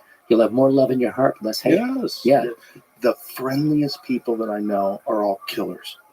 They're all killers. That's interesting. The friendliest people that I know. If you met, like, some of my friends that fight in the UFC, if you didn't know who they were and you met them, you'd be like, they're the most lovely people. Like Daniel Cormier, he does color commentary with me. So it's me and Daniel and this guy, John Anik. We're all very tight. Daniel was a light heavyweight champion and heavyweight champion. He was a 2-division world champion and was dominating in a weight class that in Strikeforce, he didn't even belong in heavyweight. He's like 5'11". He's not a big guy. He's just such an insane tank of a human being. And his wrestling was so insane, and his just will was so insane. He was dominated 2 different divisions. He was a killer. The nicest fucking guy you'd ever meet in your life. If you're hanging around with him, you would never believe. You would never believe that he could pick up anybody in the room and smash them on their head. You would never believe it. You would think he's just a sweetheart of a guy. So, because of my very limited boxing experience, I got to know boxers. And recently, I helped Trump get Tommy Hearns' endorsement. And Hearns spent some time with me in Chicago. The nicest guy. This guy was such a fucking badass fighter, as you know. Oh my God, right? Tommy Hearns in his prime was an assassin. Yeah, but on a personal level, gentle, God-fearing, soft-hearted, what you're describing with the guys that you know. And a lot of the guys I knew from the boxing world in Chicago, a lot like that. The guys who had a lot more success than me because I was just I was a middling guy who did it for 1 year. But but I know exactly what you're saying. Can I say something about tough guys and Trump real quick? Sure. To go back to Trump, because the point you made I thought was really interesting, that you got to have that kind of self-love to endure all of the shit they threw at him. And you got to. Well, you have to be a psycho. He's kind of a psycho. You have to be the type of person that tweets, "I hate Taylor Swift." Like, it's I know. maniac mindset. But without that, you don't keep fighting. Like, they tried to kill him twice. That's right. You know, and one of them nicked his ear. And there was literally people online doubting whether or not he got hit. You see blood coming off of his ear. Yeah. People were saying it was staged so that he could avoid prison. I mean, I heard prominent people say these things. Yes. Some prominent woman tweeted that he got shot because he's trying to get out of jail, out of going to jail. Like, this is like, I don't care what you were trying to say. That's such an insane take on a former president who's running for office again being assassinated. You should be against assassinations. Assassinations are horrible. It's against the law. It's one of the most horrific. No matter what did he do? He paid off a lady? Is that what he did? Yeah. You think he should get shot in the fucking head for that? Well said. Like, what did he do? Yeah. What did he do? Do you think he deserves getting shot in the fucking head? Yeah. And this complete lack of appreciation that the whole thing is rigged. The whole thing is corrupt. That's not good for you either. It's not good for anybody. Just because you label yourself a liberal, you can't watch them throw the Constitution in the toilet. Right. You can't just sit back and watch them because, yeah, that's good. They're doing it against Trump. He got shot? Good. Right. Are you fucking crazy? People getting shot is good? How are the love people, the progressive people, the people on the left, how are they like, I wish that guy didn't miss? How are they doing that? Because that's how lost we've gotten with this mainstream political narrative. They feed you what you're supposed to think, and you never have the ability to think it out for yourself. It's like groups of people just going through the information and coming to a conclusion as a country. Instead, you have to be on fucking a car, like in prison. That's right. And you got to be with this thought group. Car. It's basically the same thing. Exactly right. You're in a gang. You're just not in the Aryan race. Well said. You're in the fucking left-wing progressives. Right. And they'll fucking turn on you. They all turn on each other. They do it all the time because they're all just scrambling for stature. Joe, can I just say one more thing about Trump on this subject? Self-love, personal toughness, for sure. But can I say something else? This man, I honestly believe this, truly loves America. He isn't just doing this because he wants to be the president. He's already been that. And he's got all this great success. How do you live the life he's lived? Give that up. Go into that shithole business I was in that I know all too well. To have to deal with all these phony fucking politicians and suffer these assholes, these duplicitous hypocrites in your party and the other party, which is what most of them are. Right. There's a lot of good ones, but more of them than not are full of shit. They're weak, they're cowardly, and they go along with the kind of trends that you were just talking about. Yeah. When you go through something what Trump went through and you keep doing it, it's more than just his own self-love. I truly believe he has a genuine, abiding love in his country. I think in his mind, I'm guessing, I'm putting this in his mind, kind of thinking about my own kind of experience. He's saying to himself, if I have to go down fighting for my country, I'm going to do it. And I think that helps motivate him, get stronger and tougher when he is convinced that it isn't just about his ego or himself, but it's something higher and bigger, like what America's supposed to be. Does that make any sense? It does. And anybody that would push back against that, I would say, listen, before you even form an opinion, I want you to think about what happened when he got shot. So he gets tackled. He's got blood coming out of his ear. Guns grow off. Guy behind him's dead. Guy got shot protecting his family.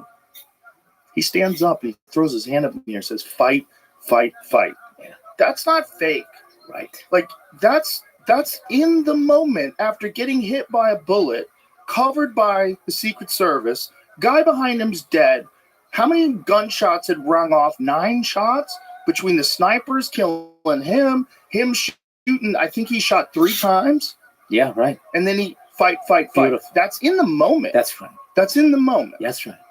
Everybody loves America, including people that aren't in America, which is why so many people are sneaking over to America. Okay? There's not a whole lot of people sneaking into Libya. Everybody loves America. Why? It's the shit. Why? But it's the shit because of personal freedom. And because you can be somebody here. That's no it. matter who you are. You could be Joe Rogan, a kid who's 15, getting on that public transportation to do kicking and martial arts and become what you are. You can be me. You could be anything you want. Yeah. You could be a doctor, a lawyer, an author, a painter, a musician. You can do anything you want. And no other place in the world offers it like this place. And this place celebrates That's right. I have opportunity. a friend of mine from the UK, and when he moved over here, one of the first things he said was, in England, they try to push you down if you try to get ahead. Like they'll try to dismiss you. It's like tall poppy syndrome. They don't want anybody rising above everybody else. Very discouraging. Well, that's the socialist mindset. That's the new Democratic Party today. Yeah. It isn't about celebrating somebody else's success and saying, hey, I want to be like him, or that guy's success is actually creating more opportunities for me to be better off than what I am now. It's instead pull him down so we can make everybody equal. It's generally very energetic people who don't have any ambition. So they have all this energy, and they put their energy into this nonsense instead of like sorting your life out and pursuing something for yourself. There should be, this is how it should all work. Everybody should have an equal opportunity to be educated and to pursue their dreams. Mm-hmm. But we're not going to have equality of effort. It's not going to exist. Right. Okay. I can't tell you to do what I do, but I'll tell you what I do. And you could either listen and pay attention. You could say, oh, look at all the effectiveness. Look at how he's been able to do so many different things. How is that possible? Well, it's all simple, all just hard work. Not everybody wants to do that. No. So if you want a quality of outcome and you don't have a quality of effort, then you have tyranny. Because then you have people who are a bunch of energetic people who don't have a lot of ambition and they don't have any talent and they want to control people. And they don't like when people achieve a higher social status than them or economics that they get angry. Why not me? There's a lot of that. That's a part of what the whole appeal to socialism. Of course, there's like the beautiful appeal that like there's a lot of things that are socialist in this world that are great. Like the fire department is essentially a socialist establishment, right? We all pay for the fire department. We all agree that the fire department should act immediately when there's a fire. We're all pay into it, and it's great. We could have other things like that too. That should be how education is. That should probably be how the police force is. That's all great. But as soon as you want a quality of outcome, you're ignoring a quality of effort. Right. It's, of course, some people are born rich. Of course, it's not fair. Of course, some people are born in broken homes and it's harder for them. Of course, the fucking game's rigged. It's not fair. Right. But everybody, even given the worst of circumstances, they're at least not stopped from pursuing dreams.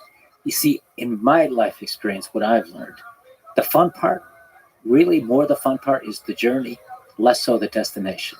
When I look back on the success I've had in different places in life, like being the governor of Illinois, not so easy. Yeah.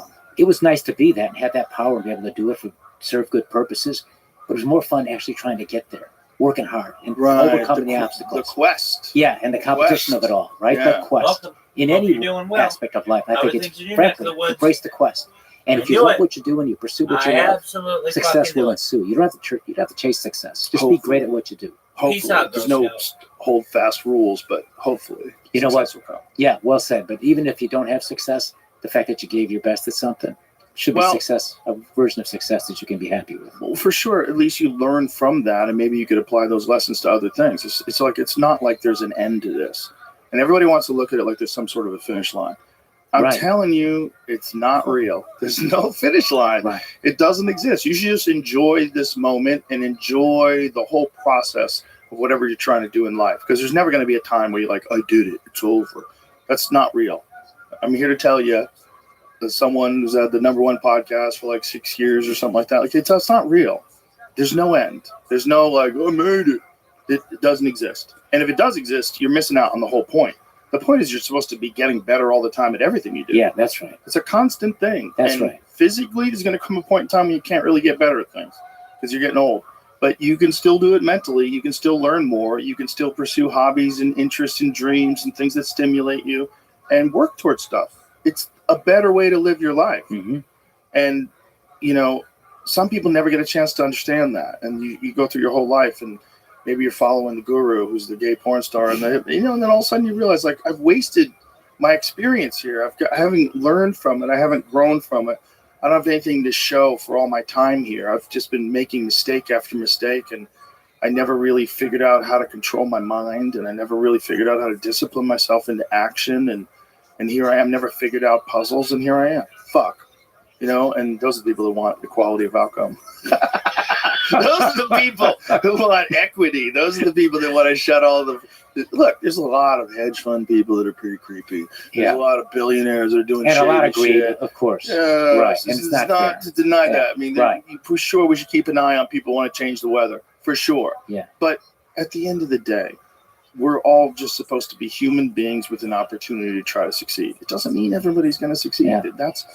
That's what's so crazy about this open-ended agreement you have with life. You don't know what's coming up. You don't know what's next. It's just like, how do you respond to it when it happens? And for you, it's one of the most difficult things that a person can go through. And especially as you feel you were innocent. No, yeah. And so I have purpose in life at this stage. You know, they took everything from me. They passed laws saying I can't run for anything in Illinois. Believe it or not, just me. It's unconstitutional. You could probably run in Vegas and win. You could be the king of Vegas. I could. The irony is, it's a good place. I hear. They would love you. I hear. You could totally be the king of Vegas. But I have a new beginning. A lot of my friends are retired now, and they're retired, and that's fine. But I'm excited about this new beginning I've had. I'm rebuilding Could you run my for life. president? Yeah, the irony is I could run for federal office. So I could run for president of the United States, but I can't run for alderman in the city of Chicago. Imagine that. Damn, you're missing out on an awesome gig. Yeah. Wow. Yeah. That's crazy. But I have something to get up every day at and chase. I'm lucky that way. Have any desire to be in politics anymore? Is it just too gross, or how do you think about it now? My wife, who is a remarkable person. I mean, I think about all these different heroes that I've known, that I've read about in history books. I think about my wife and her quiet way, her heroism, how she kept our home, raised our daughters. They're both good kids, our daughters. My older daughter, Amy's a therapist, good education. She would like me to advocate for the Puppy Protection Act. I told her I'd try to get it on. What's the Puppy Protection Act? Protects puppies. We love dogs. It's something to have your listeners consider, the Puppy Protection Act. How does it protect puppies? I don't know, but it's got to be good. I didn't read it. Well, anything that protects puppies. But to me, that sounds like the Patriot Act, but it's got to be good. You're right. Bernie Sanders was right on that. He was the only one who voted against that. I'm looking at him when that happened because I was with him in Congress then. Well, they named it the Patriot Act. How are you going to say no to that? But I know. You name it the Puppy Protection Act. Right. It's got a good chance of passing with a name like that. What's in there? And a younger daughter, she's a big Taylor Swift fan, a Swiftie. They both are, but they're good kids. They're honest kids. They do good in school like their mother. She raised them great without a father. And they've suffered through the politics in my career. And so public. And the name is not a common name, Blagojevich. There's just not a lot of us here. There are in Serbia, but not in America. So everybody knows who their dad is, in the political context. So my wife, Patty, you'll find this interesting. 2 days after I was arrested, which was the 9th of December, 2008, the Thursday of that week, Vegas was betting. They were taking bets. What are the odds the First Lady of Illinois is going to leave the governor of Illinois after he just got arrested? Oh, Jesus. And it was 9-1 she was going to leave. Wow. And she not only defied those odds, but she defied the stats, which is... Could she bet on it? Looking back, we should have. 100%. I know. Oh, my goodness. But you made so much money just empty your bank accounts. Let's go, champ. It crossed my mind, actually. But would that be illegal? Maybe they put you back in jail for that. That's what prevented me from even pursuing that. They might criminalize that. Yeah. Yeah, it's a good question. But when a guy's in prison for more than 4 years, especially when he has a long time in prison, in more than 90% of the cases, the wife or the significant other, I'm sure, leaves. Yeah. So Patty defied all the odds. She's made it abundantly clear if I ever run for office again, I'm doing that with my second wife. You don't have to. In this day and age, what are you going to do other than this book? Well, I do different work. I do some business stuff. I'm actually trying to do some public awareness on issues that are important, like some criminal justice reform stuff, because I've learned the hard way how just unjust the system is. And there is a bias in the criminal justice system that disproportionately has impacted the Black community in a grossly unfair way. Have you ever seen any of my podcasts that I've done with Josh Dubin? No, but I'm going to tell me about that. That's criminal justice reform? Yes. Okay. That's his main objective. And just through the podcast that we've done, multiple people have been released. Yeah. See, that's very He's always highlighting these fucked up cases where people were innocent and massive corruption in the prosecutor's office. You hear about these things, they're so heartbreaking. You just can't believe that someone would be willing to have people go to jail for 25 to life for something that they know is a lie. Right. But you see it over and over and over again. Right. The more common thing, Joe, is the over-sentencing part of it. Those 8 years in prison, I mean, the overwhelming number of the guys I was with, they did it. They were guilty. The prosecutors got it right. What they got wrong was these sentences are ridiculously unfair and wrong, and they don't match up. Right. And you got a nonviolent offender who first time did something wrong, whether it's a bank robbery or a drug offense or whatever it might be, and they're giving these guys 15, 20, 25 years because they had these one-size-fits-all sentencing guidelines that the politicians pass. But every case is different. Every person is different. Their backgrounds are different. Their cause, the reasons for doing things, they're different. Right. So the system's broken in the sense that they don't take into account other considerations than just these like formulas they follow. And so as a result, you got these people, disproportionately black, but not exclusively, who are doing these long sentences for first-time offenses. Trump pardoned a woman named Alice Marie Johnson, first-time nonviolent offender, drugs. They gave her a life sentence. It was probably a lot of drugs. A life sentence. And after 20 years, Trump pulled her out, saved her. And a lot of this came from the 1994 crime bill that Joe Biden sponsored and Bill Clinton passed. The Democrats did this in the black community. Yeah. So I think I do some of that. And then my father came from Serbia. And I'd like to try to do what I can to raise public awareness about the place of Serbia in the Balkans, because it's the country that we bombed in 1999. The United States and NATO bombed Serbia without the United Nations approval, the way Russia's invaded Ukraine. And Serbia. Why did we bomb Serbia? Because they were trying to force the Serbian government to give up a part of their country, Kosovo. Give it up. That'd be like NATO threatening to bomb us to say, give up Texas to Mexico.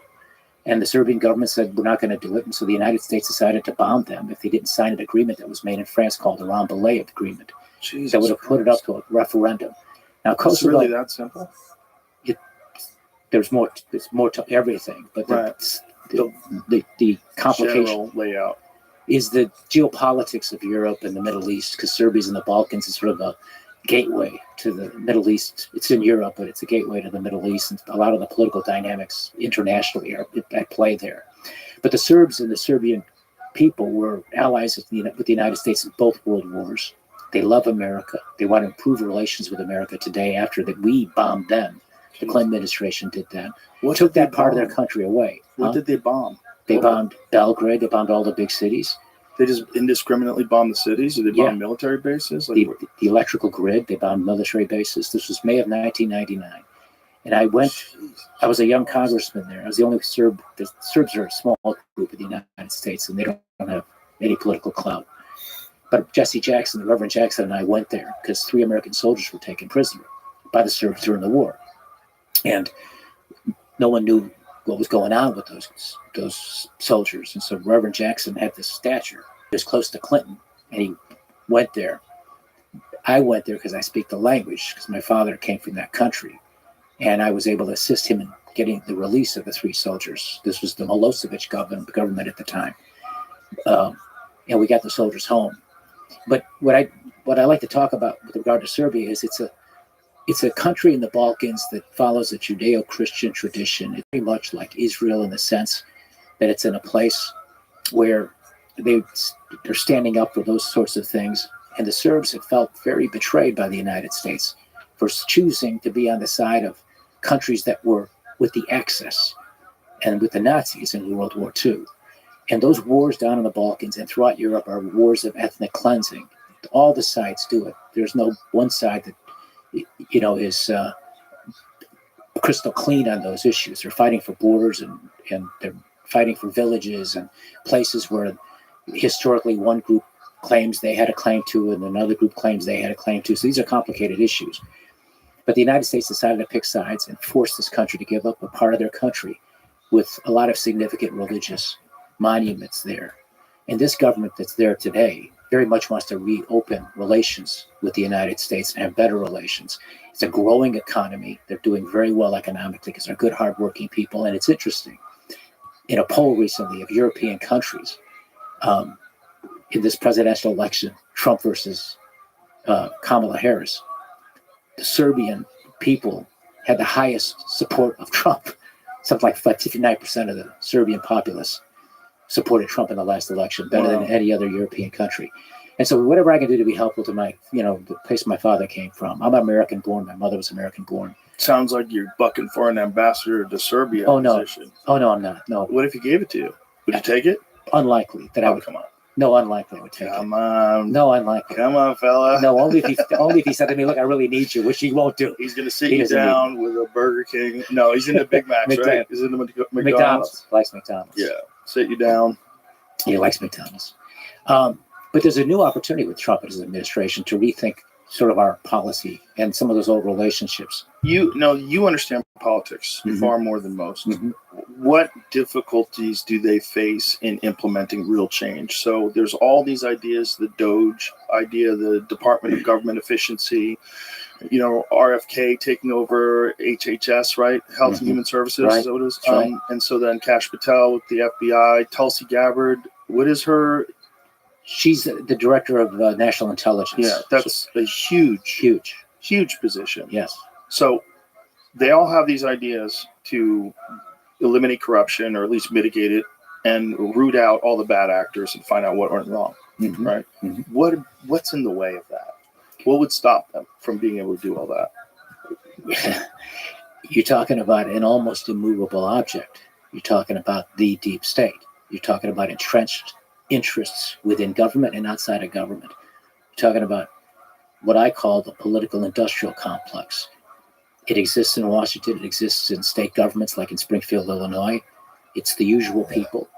And the two parties are split some issues, but they play the game within certain parameters.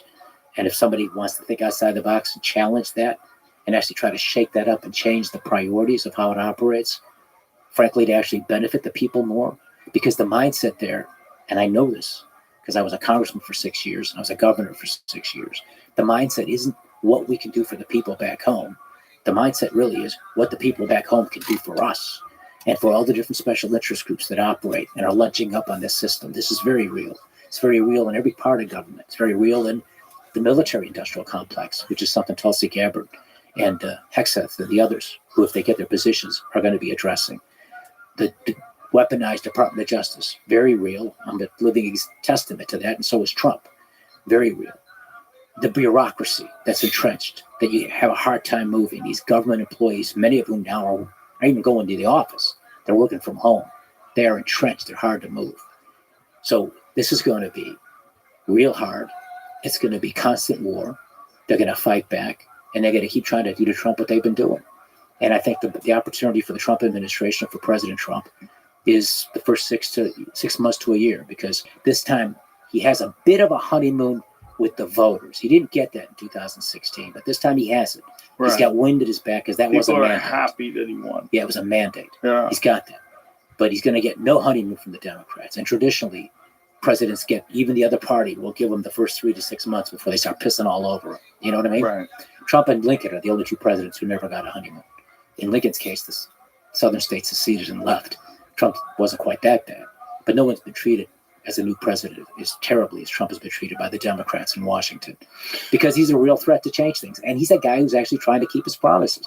And these appointments, they're very different. They're very unusual. But they show he learned the lesson that you can't trust those Washington insiders, because they'll infiltrate your government. And they'll be the ones who try to not carry out your orders. You know what you really can't trust? Yeah. The people who make the polls. That's right. Those fucking people are, they might as well be psychics. They might as well be that person with the neon sign that's reading cards. Yeah. You guys are so off. That it was so wild, because people were so emboldened by them being so off. I'm sure you've seen a lot of these hilarious videos of Democrats who were absolutely sure she was going to win. We're going to win this. And they're all fired up and cocky and hooting and hollering and making fun of people. And then, bam. You see this landslide. I'm pretty good at patting myself on the back. I was in that business, so I'm going to pat myself on the back. I called it. I think on Tucker. And even before that, I was saying Trump was going to sweep all the battleground states. But I thought it was going to be a lot closer, because I thought, until she kept making blunders. Like if she just never did any interviews and just only did speeches like that first one that she did, if you got something to say to me, say it to my face. And the whole place goes nuts. And you're like, whoa, like she was young and energetic in comparison to him. Like, oh my God. And then they all got behind her, and you see all the wind behind the sails of the media. They were all moving in march step. They were all marching together. They were all telling us, she's the best. She's number one. She's going to fix it. And I thought it was working. I really did. I was like, this might work. Yeah. Which is I was fascinated to see. I was fascinated to see the whole machine turn in support of her. The people that had mocked her approval ratings just 6 months ago, they're making fun of her and how she's largely been quiet, and then all of a sudden she's our answer. Yeah, that was propaganda. It was wild. Yeah, it was wild. They were propping her up. It was really thin. They did that with Obama. They got away with it then. They propped this guy up to be this demigod that he's not. Did you see Jill Biden dunking on her in that speech today? Was it today? I think it was yesterday. She was talking about joy. Is that the one? Oh, my God. It's amazing. Jill Biden, subtly does a Kamala Harris impression, and the audience knows it. And the audience starts laughing. Yeah. Which is just like, I want to be a fly on the wall. I would have loved to see how it's essentially a coup went down. That's right. That's right. This is the first time ever someone who didn't get elected through a primary is somehow or another the representative for the Democratic Party. It's a little kind of dangerous. If you really think about it in that regard, it's kind of dangerous. You're right. And it's lies. It's based on lies. But it's not the will of the people. Not the will of the people, and they're just lying to you. They're hoping that your compliance that you showed through COVID and everything else. That's right. They're hoping that's going to go along with this, and you're not going to stand up and go, hey, why don't you have a primary? What about Shapiro? What about all these different people? What about them running? Let's see what their solutions to these things are. She's already said she's not going to do anything different. This is kind of crazy. What are we doing? Right. They took away the rights of the people and the Democratic voters to choose their nominee. Did you see? There's this one in the back room. Crazy video of this poor girl. She's hysteric, and she's talking to Kamala Harris, and Kamala Harris is talking to her, and she's like, "Don't worry, we're gonna win.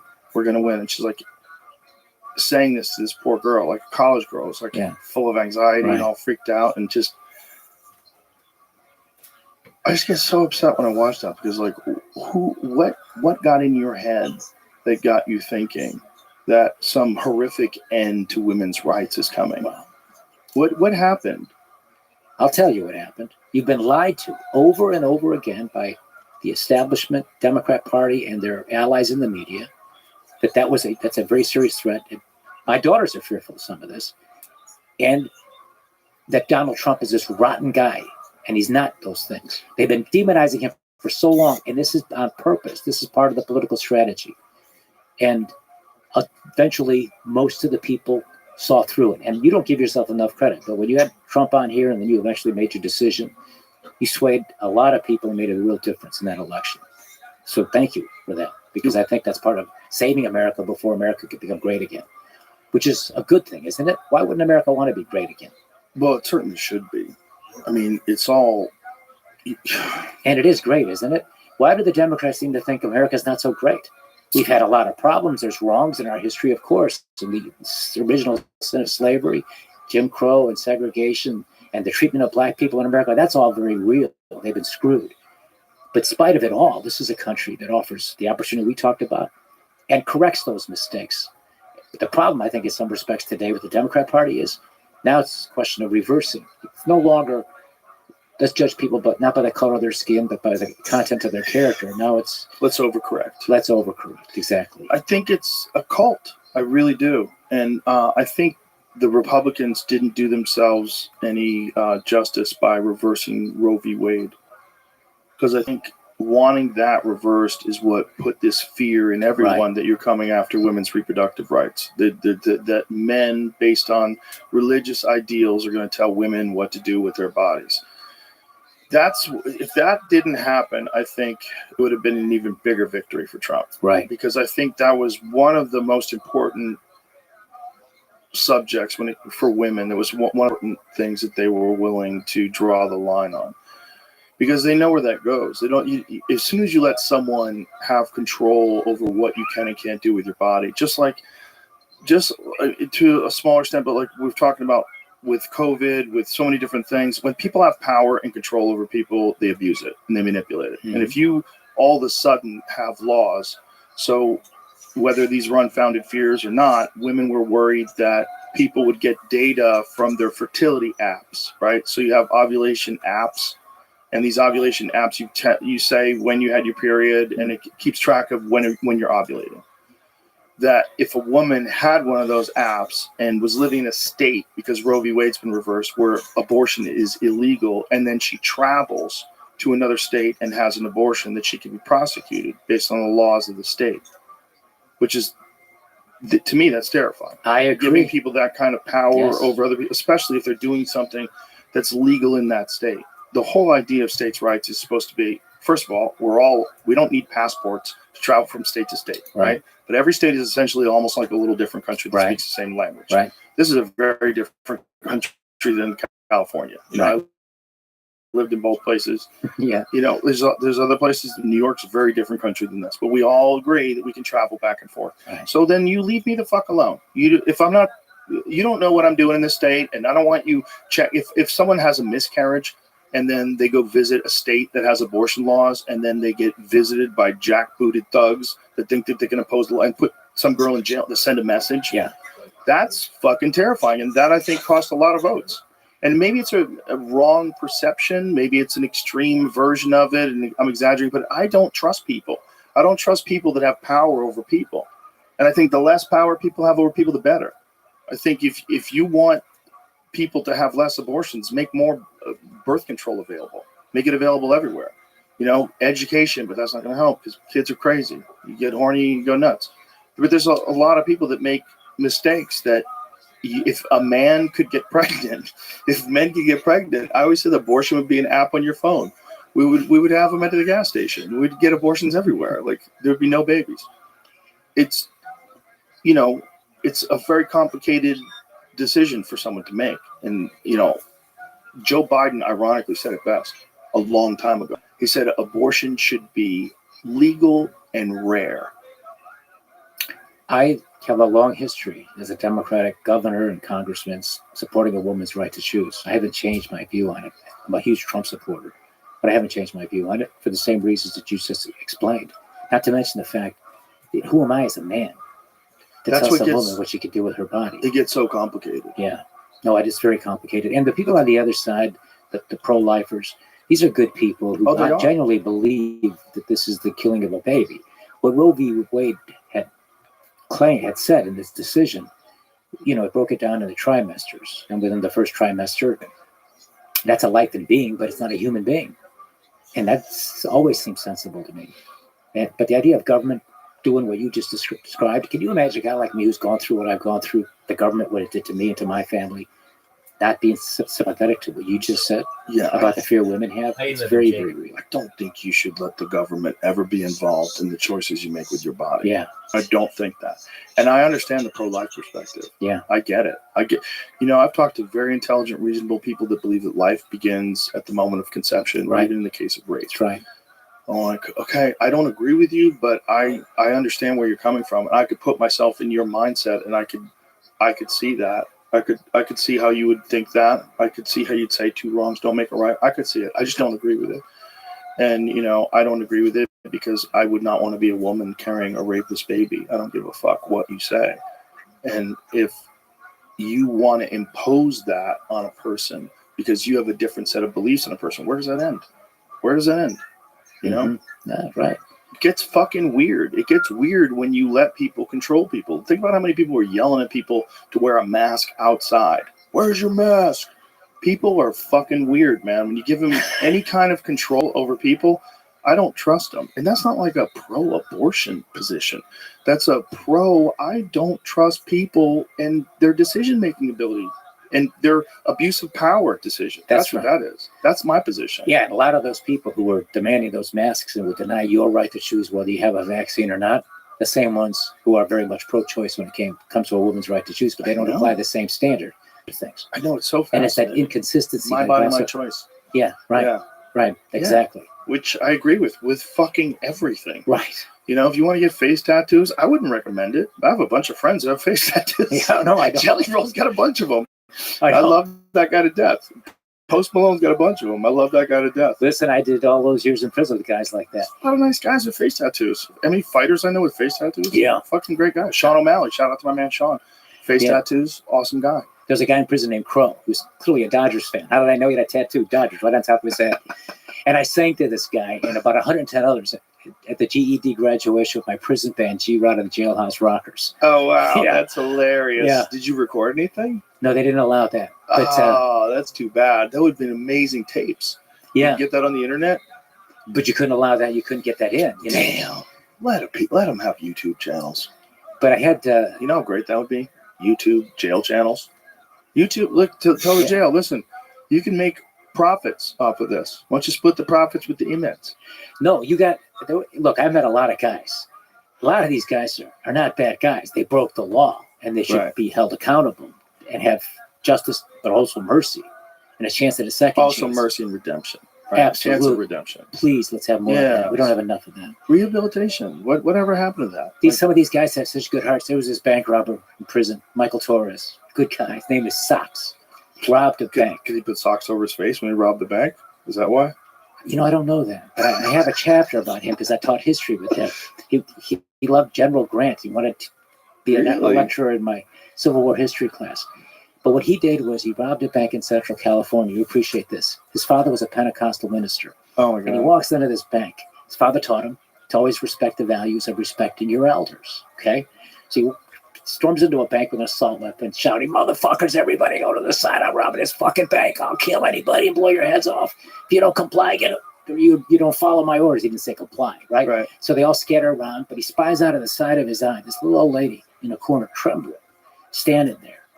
And at that point, he recognized her, and he puts his bank robbery on pause, puts it on hold. And all of a sudden, he goes from this this Mr. Hyde character, where he's screaming motherfucker with his assault weapon, to a gentle Dr. Jekyll. Jekyll, right? Goes to the woman, calms her and soothes her and tells her, "Ma'am, don't worry, this won't take too long. No one's going to hurt you. I won't be long. Let me get you a seat." And so some guy's sitting in the chair, and he says, "Get up, motherfucker, or I'll fucking blow your brains out." And he ushers her to the seat, okay? Oh, my God. Sits her down. Oh, my God. Then he goes back to the bank robbery, gets all the money, stops by, says goodbye to her, leaves. Didn't plan his getaway so good. They get him within, 10, 15 minutes. Didn't take long. He's apprehended. He's got no defense. There's all these witnesses, saw it all. So his lawyers correctly say, we better just ask for mercy. Don't even pretend you didn't do it. Plead guilty. Prosecutors want 20 years in prison for Socks. Okay? And they mostly always get what they ask for, these federal prosecutors. The defense lawyer recognized the judge was like 83 years old or something. They bring this little old lady in as a witness in what they call mitigation, a mitigation witness, to say that Socks, the bank robber, had some good qualities. She tells the story about how kind he was to her in the midst of this bank robbery, and the judge gave him 10 years. Wow. So his kindness to the old lady and respecting the values of his father saved him 10 years. And he was a great guy to do prison time with. If you got to do time in prison, Socks was your kind of guy. Fun. And he lectured in my class, and he talked about General Grant of Shiloh, and he kept telling these guys, the motherfucker was a badass, dude. This guy was a badass, dude. That's hilarious. Yeah, there's good people that make bad choices. Yeah. Yeah, and if we gotta throw people away, that's crazy. There's so many people I'm sure that you met that have a lot of potential. And I've met a lot of people that have been in jail that are amazing people. Amazing people. They're very resourceful, very enterprising, very smart. One of my favorite guests that I've ever had on is Freeway. Tell me, is that the singer? No. Yeah. No, it's the real one. Okay. The real Ricky Ross, who was selling cocaine getting it from the government and selling it in South Central Los Angeles and not even knowing like what he was a part of, funding the Contras versus the Sandinistas. Holy shit. Yeah. Okay, in the 80s. The whole Oliver North thing. Yeah, right. That's Freeway Ricky Ross. He was a legend. He was Holy. making millions every week, millions of dollars. Couldn't read. Right. Couldn't read. Was Right. a tennis player, really good tennis player, but not good enough to be pro, but illiterate. Goes to jail, becomes a lawyer in jail, teaches himself to read. Was it state prison or federal prison? I believe it was federal prison. Yeah, okay. I believe it was federal prison. Yeah.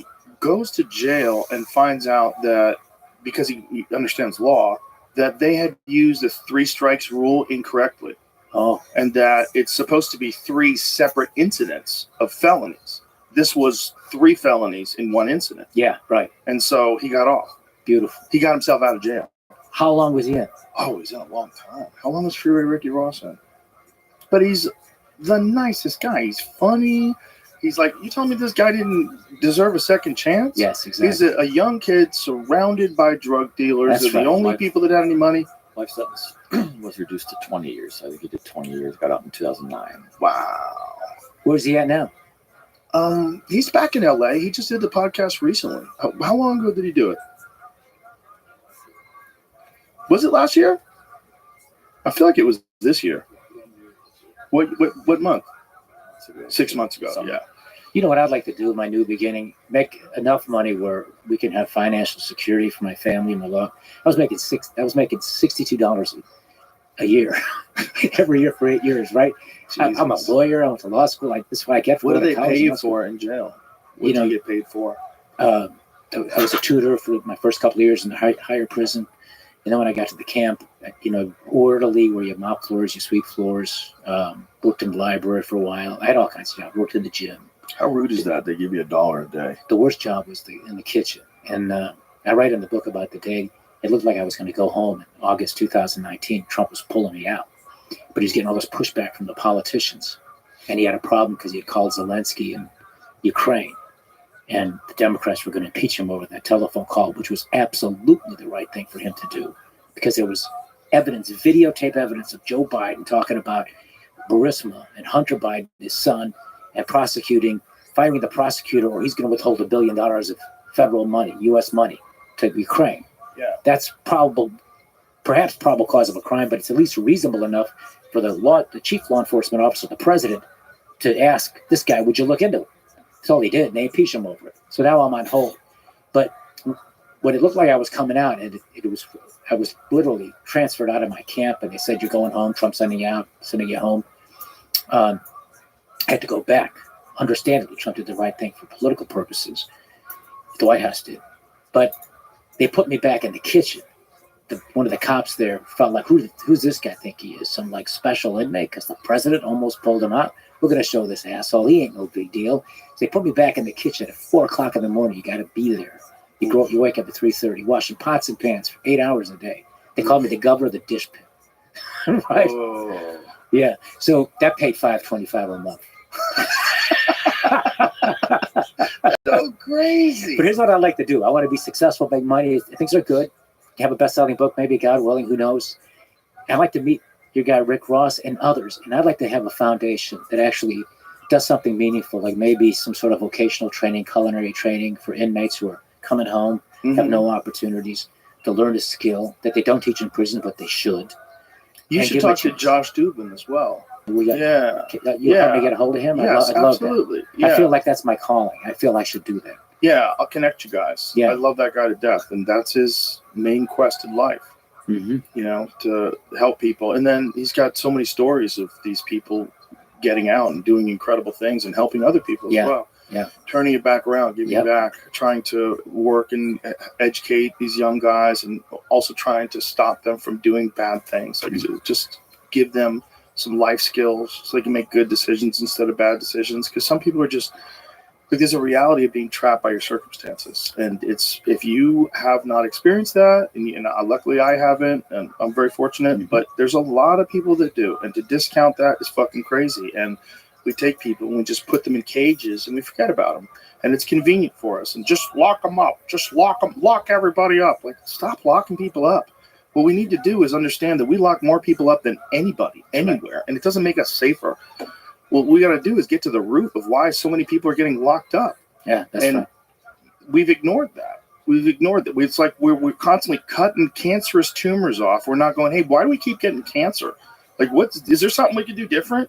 Mm-hmm. There's a lot we could do different. Think about the money that we have sent to Ukraine. Imagine if that money just went to rehabilitating the cities in North America. There you go. How much good could you do with $200 billion in America in a year? You want to hear a real cynical thing about the Democratic Party? Don't forget, I was a Democratic governor. I was the first one to endorse Obama. I supported Nancy Pelosi in the House. Okay? I support her stock trades. I didn't know about any of those. Did you go to Pelosi Stock Tracker? No. You ever seen it? Oh, it's so good. You're kidding. Yeah. Oh, my no God. Kidding. I'm not really a stock market person. I don't pay attention. But I do know people that are very invested in the stock market. And Pelosi Stock Tracker is legit. Like, you could find out what she's buying and and you should buy it. That is really, really interesting. Well, if I want to, she's a really good stockbroker, Rod. I'm going to do that tomorrow because I told you I want to. She's super good at it. Yeah. I don't know how she has the time, considering she's so busy serving the people. But, you know, if she was just a pure stock trader, she'd probably be the biggest of all time. She's that good. Well, probably Dude, not. she's got to know. Because she doesn't have the inside information she has. No. She's a psychic. She's got talent. She gets it. I got you. She gets it. In any event, we were talking about what? Criminal justice reform? What were we talking about? Yes. Oh, in the black community in particular, and the cynical part of the Democrat Party. And it really started here in Austin, from a guy from this area here in Austin, Texas, named Lyndon Johnson. And there were so many good things about his Great Society programs, but it was motivated by politics.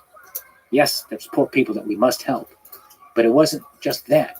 He said, this will ensure that we get the end vote for a whole generation. We'll get the end vote. He didn't say it like that. He said the whole word, right?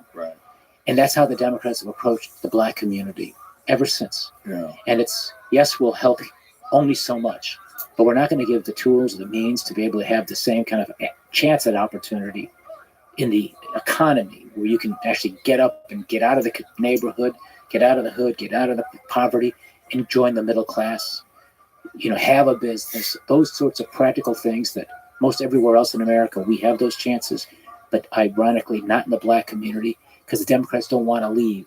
They cannot afford to lose 90 to 95% of a safe vote for them if they're free. Well, I think they lost a lot of it during this election because a lot of black folks looked at all these illegal aliens that are coming in here, getting all these benefits and getting put up in the Roosevelt Hotel and getting free food and getting EBT cards.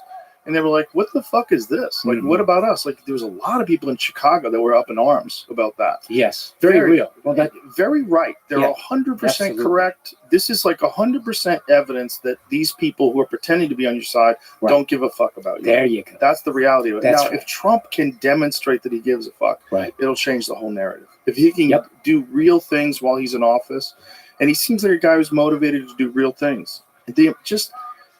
If you could just get 10% less people winding up in jail, imagine what that is. Imagine what that is. 10% more people that are contributing to society. And that's a minor goal. That's a totally doable thing. That's not unrealistic at all. But if you can get 10%, the 10% probably would give birth to 20 or 30 eventually. I think people would recognize, like, oh, there's a path that I can get my children into that will give them a real secure future outside of this.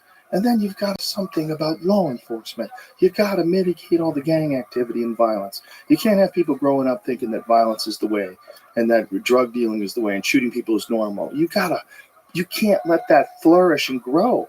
You can't let that happen. And they, for whatever reason, have never fully addressed it. They've never addressed it with the kind of resources that we address so many of our problems. Because of the politics. And the old Republican Party, they were fine with it. Just let the black community be where it is, and let the Democrats have those votes, and we'll just scare the shit out of white suburbanites. Tell them that those gangbangers in the south side of Chicago are coming out to your suburb, right? And they get votes that way. Right. Trump is a very different guy, and he's rebuilding this Republican Party. It's a political realignment, and he got more black votes than any Republican candidates gotten since 1976. He's still a long way from. Well, I think the whole he's racist narrative just died. It is such an outrageous accusation by people that project because they're racist. Some of these Democrat policies, they're dressed up as being pro-black, are fundamentally anti-black. Look at the education issue. Schools suck. I went to public school in Chicago. I wasn't exactly setting the world on fire. Instead of making the schools better, they lower the standards. And they just pump all kinds of money into it, and they need money. But they don't deny a single mother with a young child in the black community, a chance to have some choice on where she might want to send her child to school. Yeah. So they're locked into that special interest politics and control of the teachers' unions that have that kind of influence. There should be some like real concerted effort to raise the standard of all schools, all of them, like significantly. And again, I keep going to Ukraine, but if we're a country that's like, what are we, $1 trillion, how many trillions of dollars in debt are we? 39 trillion, whatever it is, whatever crazy number that doesn't even make sense in my head. Yeah. Whatever the number is. Right. How do we have so much money to send to all these countries in foreign aid? We just gave $1 billion to Africa in case they get hit by storms, for natural disasters. How much would it cost? How much would it cost to fix every school in the country? How much would it cost? Would it cost? It can't be done. Okay. Are you telling me it can't be done with $39 trillion? If I gave you $39 trillion, do you think that you could fix every school in the country? I bet you could. I bet you have a lot of money left over. Okay. So let's forget the 39 trillion because that's ridiculous. But what's the number? Like, how much would it actually cost to just with like proper planning, get a real strategy, and hire the best professionals you possibly can, compensate them well with a goal entirely focused on fixing the education system in America, taking our standing where we are internationally, which is very low now, and raising it back up to the top. How do we do that? How much would it cost? Just help me out. Help me out. It's not insurmountable. Like if I said 39 trillion, you'd be like, yeah, you could definitely do it. Yeah, you could definitely pay people so much money. Yeah. You can't do it for 39 trillion. You know why? Why? Because there's all kinds of entrenched obstacles that won't let you do the necessary reforms to make the teachers teach the kids better. Of course. Okay. So it's money is a part of it, sure, but it is less of a part than actually having some sort of system of accountability, so that there's actually results. It isn't. Unfortunately, in the education system, at least in places like Chicago, for example, the public school system, of which I come from, it isn't. The priority of that union, the teachers' union, is less the children. It's all about their members and the teachers. And so they resist any kinds of changes that would maybe make for the classroom environment to be more conducive to teach a child. Things like merit pay, which is controversial, but they resist even out of hand the chance that maybe you provide bonuses to teachers who are successful in raising a child. Back in, at least, okay, so remember there are 3 Wall Street Bets Discords. Two of them never want to see me again. No. I'm not back in all 3. Absolutely not. No. But the one that never lets me stream, and they're really mean to me, somebody let me stream, and I built a bot that whenever they kick me out, it lets me back in, it turns on my camera, and it starts streaming Bloomberg Business, which I don't understand why a financial-related Discord would not want to have financial-related information. I mean, they'll let you stream video games, which have absolutely nothing to do with stocks and bonds and things. But like, oh, you want to stream actual business news? Oh, well, get out of here. Anyway, so there are these 2 guys that are just really dicks to me. One is known as Greek the Freak, and the other is known as Will Borchop, and they're just bullies. I just feel like they are digital bullies. And whenever they're not there, I don't have an issue. But whenever they are there, they just fucking think that it's cool to name their VC No Jews and say all kinds of mean things. Oh yeah, I get that all the time. I do my best to not let it get to me, just water off a duck's back. But when you're like openly just saying that, I don't know what, like, frankly, I don't know who raised you to believe these things, because I don't think they would be proud. Like if I went to these guys' mothers and I'm like, do you know that you raised someone who thinks it's cool to openly discriminate against people? Do you think that's cool? I would imagine they'd be like, no, I'm embarrassed that my child is acting that way. But generally, most of these guys are long past any sense of changing their ways, and they just think that's cool. I mean, okay. I understand. It's I think they go too far for sure, but I think they go too far for the sake of making other people mad. Yeah. Oh, absolutely. They do it just to get to me, and the way that I get right. Because Marty, I think he uses particular verbiage to purposely get mad. Plus, people are very anti-Semitic to him, and I actually just said it over there's a stream going on that you have on someone else's stream, and they were being very anti-Semitic to him, and he was saying some other things, and they were telling him not to be racist, and he was like, he just called me a small hat. And they were like, you're a bad representation of Jewish people. And I was like, why do people keep thinking that he's like some kind of ambassador? You know, like he's not. Like when people say these things, it's you know, like he let everyone know he's an internet troll. You know what I mean? And it's just I don't know. I find funny in the absurdity. I also think there's a portion of the population that has no. Hey, I think that you're a good guy, and I want world peace too. But I think that there are people who don't ever have those kind of intentions because they for whatever reason. And I don't see music as maybe as one of them. I think that he finds people like that and makes fun of them. You know what I mean? Like, you know, at the end of their skin, however, I use him as an example. I don't run around using language or even thinking these things or anything. You know what I mean? But I definitely see that we live in a time when people are being hypersensitive about everything. And he's trying to piss people off by poking them with their softness. You know what I mean? And I can't say it's a good thing. I can't say that it's a good thing. But I don't know. Nobody's tough anymore.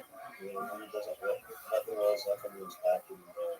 He's an extreme provocateur. You know, so in the sense of like being an extreme provocateur, it's overkill for the sake of humor.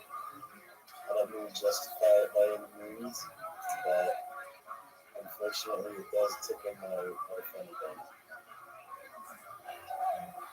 I think if you have to use race to make fun of someone, it just shows you're small-minded.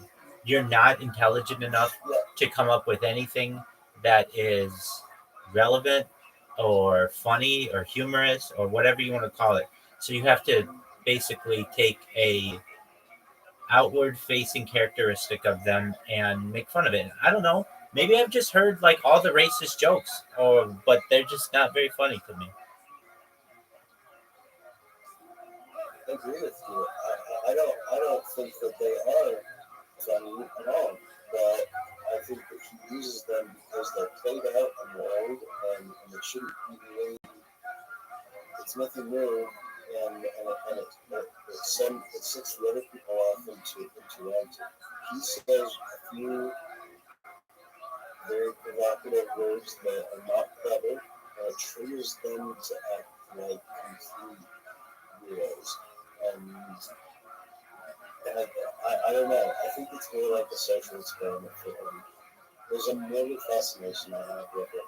And he doesn't do it often. You know what I mean? But it does happen from time to time. It does happen. That's what today was all about. So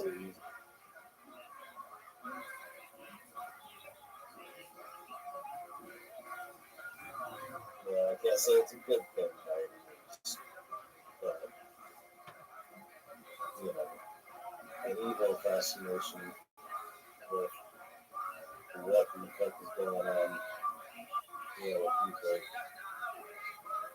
I get great joy knowing that these guys are fighting a robot. Like they literally have to manually fuck with me, and all my shit's automatic, and I just sit back and laugh at them. I think that's very funny. And see, I think that's analogous to how I feel watching Music Was Mighty. Music Was Mighty already has pre-programmed responses of how to make certain people mad who are acting stupid, you know, and then they'll use these basic responses that really get on people.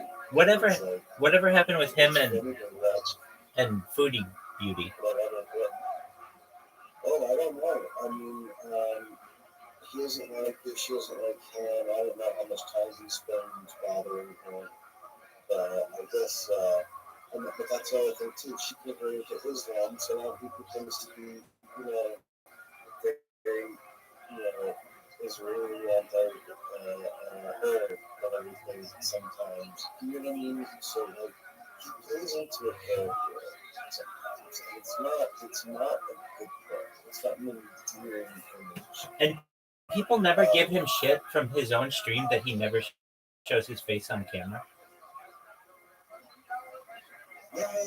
I mean, but only trolls do that. But like, a lot of people have it. Like Mr. Medical still has never really shown his face. I don't know what Jimmy said. But he's kept his face in the rocks really well. And he's pretty respected and everything. I get it. I'm just, I think that it's, he goes after people with who have like, it's like low hanging fruit. He makes fun of them physically. Yes. Yet that he doesn't have the balls to put himself on camera. It's difficult to do. And not that I think he's a good, bad, or indifferent person. I think that's kind of cowardly. I think you're not playing on the same field. You're not playing on the same field when you're making fun of her. When she's on camera. Sometimes it's other people who don't do it. I get it, but you're making fun of people physically, yet you don't want to put yourself physically out there, which to me shows extreme defensiveness, so to speak. Like, why are you so afraid? Now, I get it. Like, he wants out and live his life normally and not have people be like, hey, you're a douchebag and all this other stuff. I get that. But then don't go after people physically. Go after other people who don't show their face on camera. I think he actually went and met Minnie Manson, and there's they were streaming together. He was on camera then. Yeah, but I mean, when he's making fun of people, it's like a fighter who is using a shield, and the other boxer doesn't get a shield. Well, I mean, I think they were out doing karaoke, so I think they actually had like kind of a fun night. No, I get that, but when he's making fun of like. Music was mighty, that's fun of everybody. But that's like, I don't know. Again, his character, the character music was mighty, which isn't, it's not the name his parents did. The character he's built is a complete asshole. Oh, there's no doubt about that. I don't know. I'm not trying to defend it that much, more than that, because not even much of a defense. Like, the man built the character is just like, kind of a depressed asshole.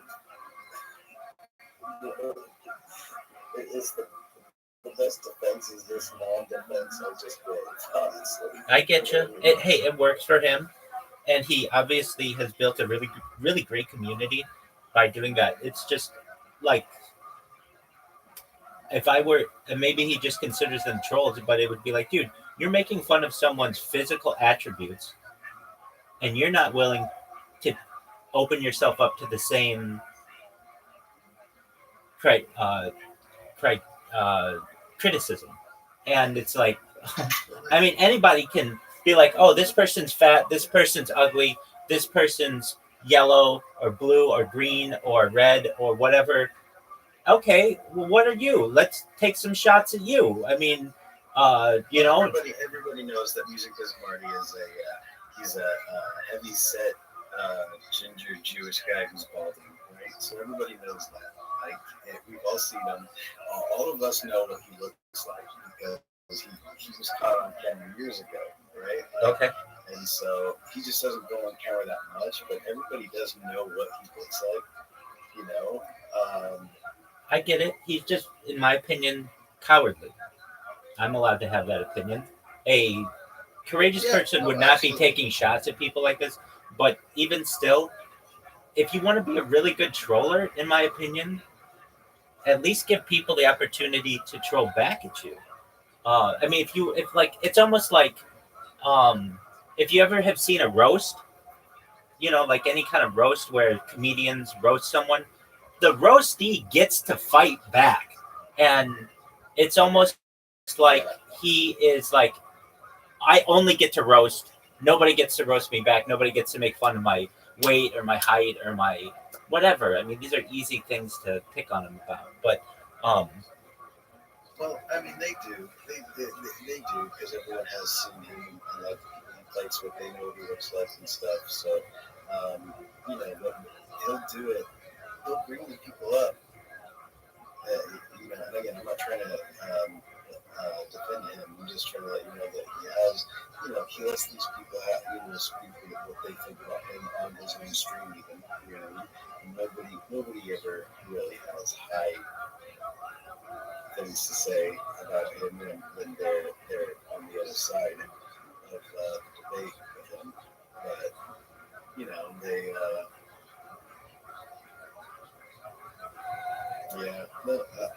I'm not trying to change your mind by any means. No, I don't think you could, unless you could convince him to go on camera. But when he does this, I'm not saying that he has to. I'm not saying he has to go on camera all the time, and he never has to go on camera. But if you're making fun of people physically and not going on camera, that's cowardly to me. Because then you're basically saying, hey, let's make fun of absolutely everyone but myself. And I think that that's cowardly. Like, hey, if you want to open yourself up, like, for instance, he makes fun of Foodie Beauty's weight. He wants to make fun of her weight. He's a fat person himself. And it's not as effective to make fun of Foodie Beauty's weight when it's like two fat people making fun of each other. So he does it from behind a screen, and then people kind of forget. I mean, I don't know what he looks like. So I know that some people who follow him don't necessarily. I mean, you're like a pretty big fan of his. You know his timeline. You know what he's done. But I personally think that he's fighting. It's like a boxing match, and he's forcing his opponent to have their hands tied behind their back because they can't make fun of him.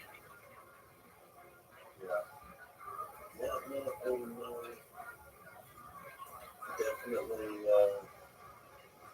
there's a real self-balance approach. Yeah, I'm in agreement with you. But whatever he does, it works for him.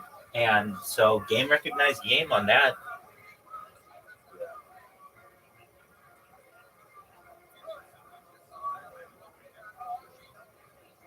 I created another bot, a different bot, that is in a study. There's a really big Discord, has like 1 million people in it, that study together. And it's very interesting. This is a Discord where you have to keep your camera on. You aren't allowed to not have your camera on. And I think that's just a different way of doing it. Hey, I hear I'm running into microphone issues. I'm going to restart my computer so that you can hear me better. So, okay, no worries. Absolutely. No, it's mine. All right, I'll be right back.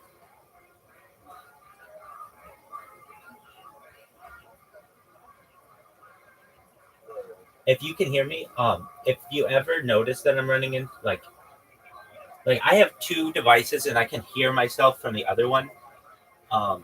So I normally can tell when it's happening. But if you ever start to notice it, let me know, because I certainly want people to be able to hear me.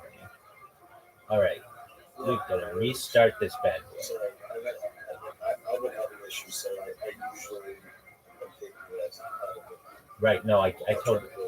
No. I totally get that. It's difficult when we're both having issues, but I learned the other day. Both of us have it. Right. Knowing if the other one has enough proficiency to usually figure out himself. Yeah, exactly. So, Exactly. Information is going to your own self. That's correct. All right, BRB.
Can you hear me?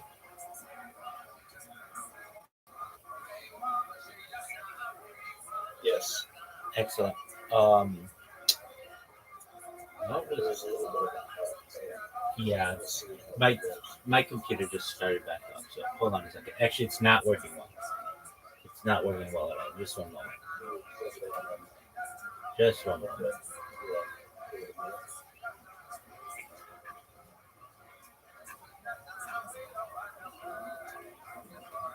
It's almost where it's I know it is. I know it is.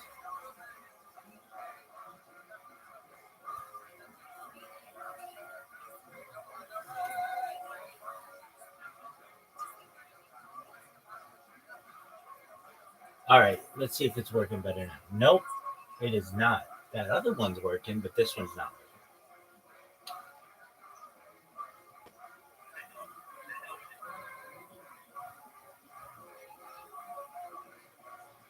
Oh, I know.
Testing, testing, testing. Seems like it works. Interesting. Well, we'll see. We'll see how it goes.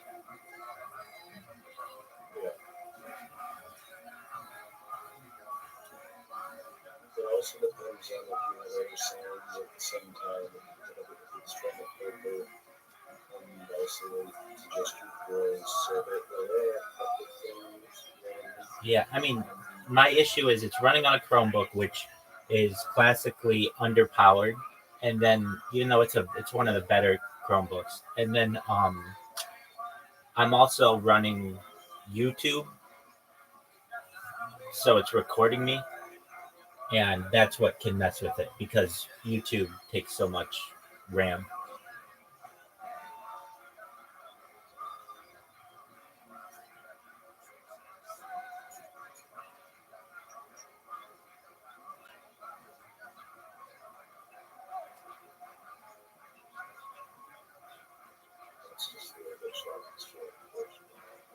All right, that's good to know. No. I need to know that. Is it still choppy? Yeah. Okay. I notice it gets choppy. Yeah, exactly. I notice. Let me try this. No. I understand. Let me try this. Let me see if this works. Hold on.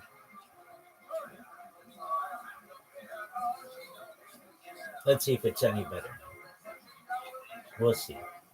All I did was close one Chrome tab, but I can tell like it is more responsive of my voice when I do that. Okay, well, we'll see how it goes.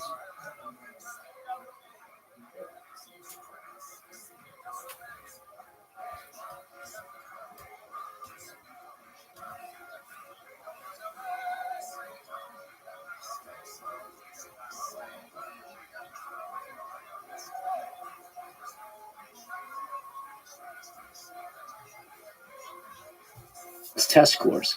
And then test scores alone aren't the best evidence of whether or not a child is learning. So these are complicated things. You have to have the money necessary to do it, but it doesn't have to be an astronomical sum. They've got to change the way they are teaching our children. And I think you can learn from other countries and see what other countries are doing successfully and try to bring that here. The problem you get is the politics in America, and the Democratic Party is controlled by many different interest groups and the teachers' unions, the Education Association.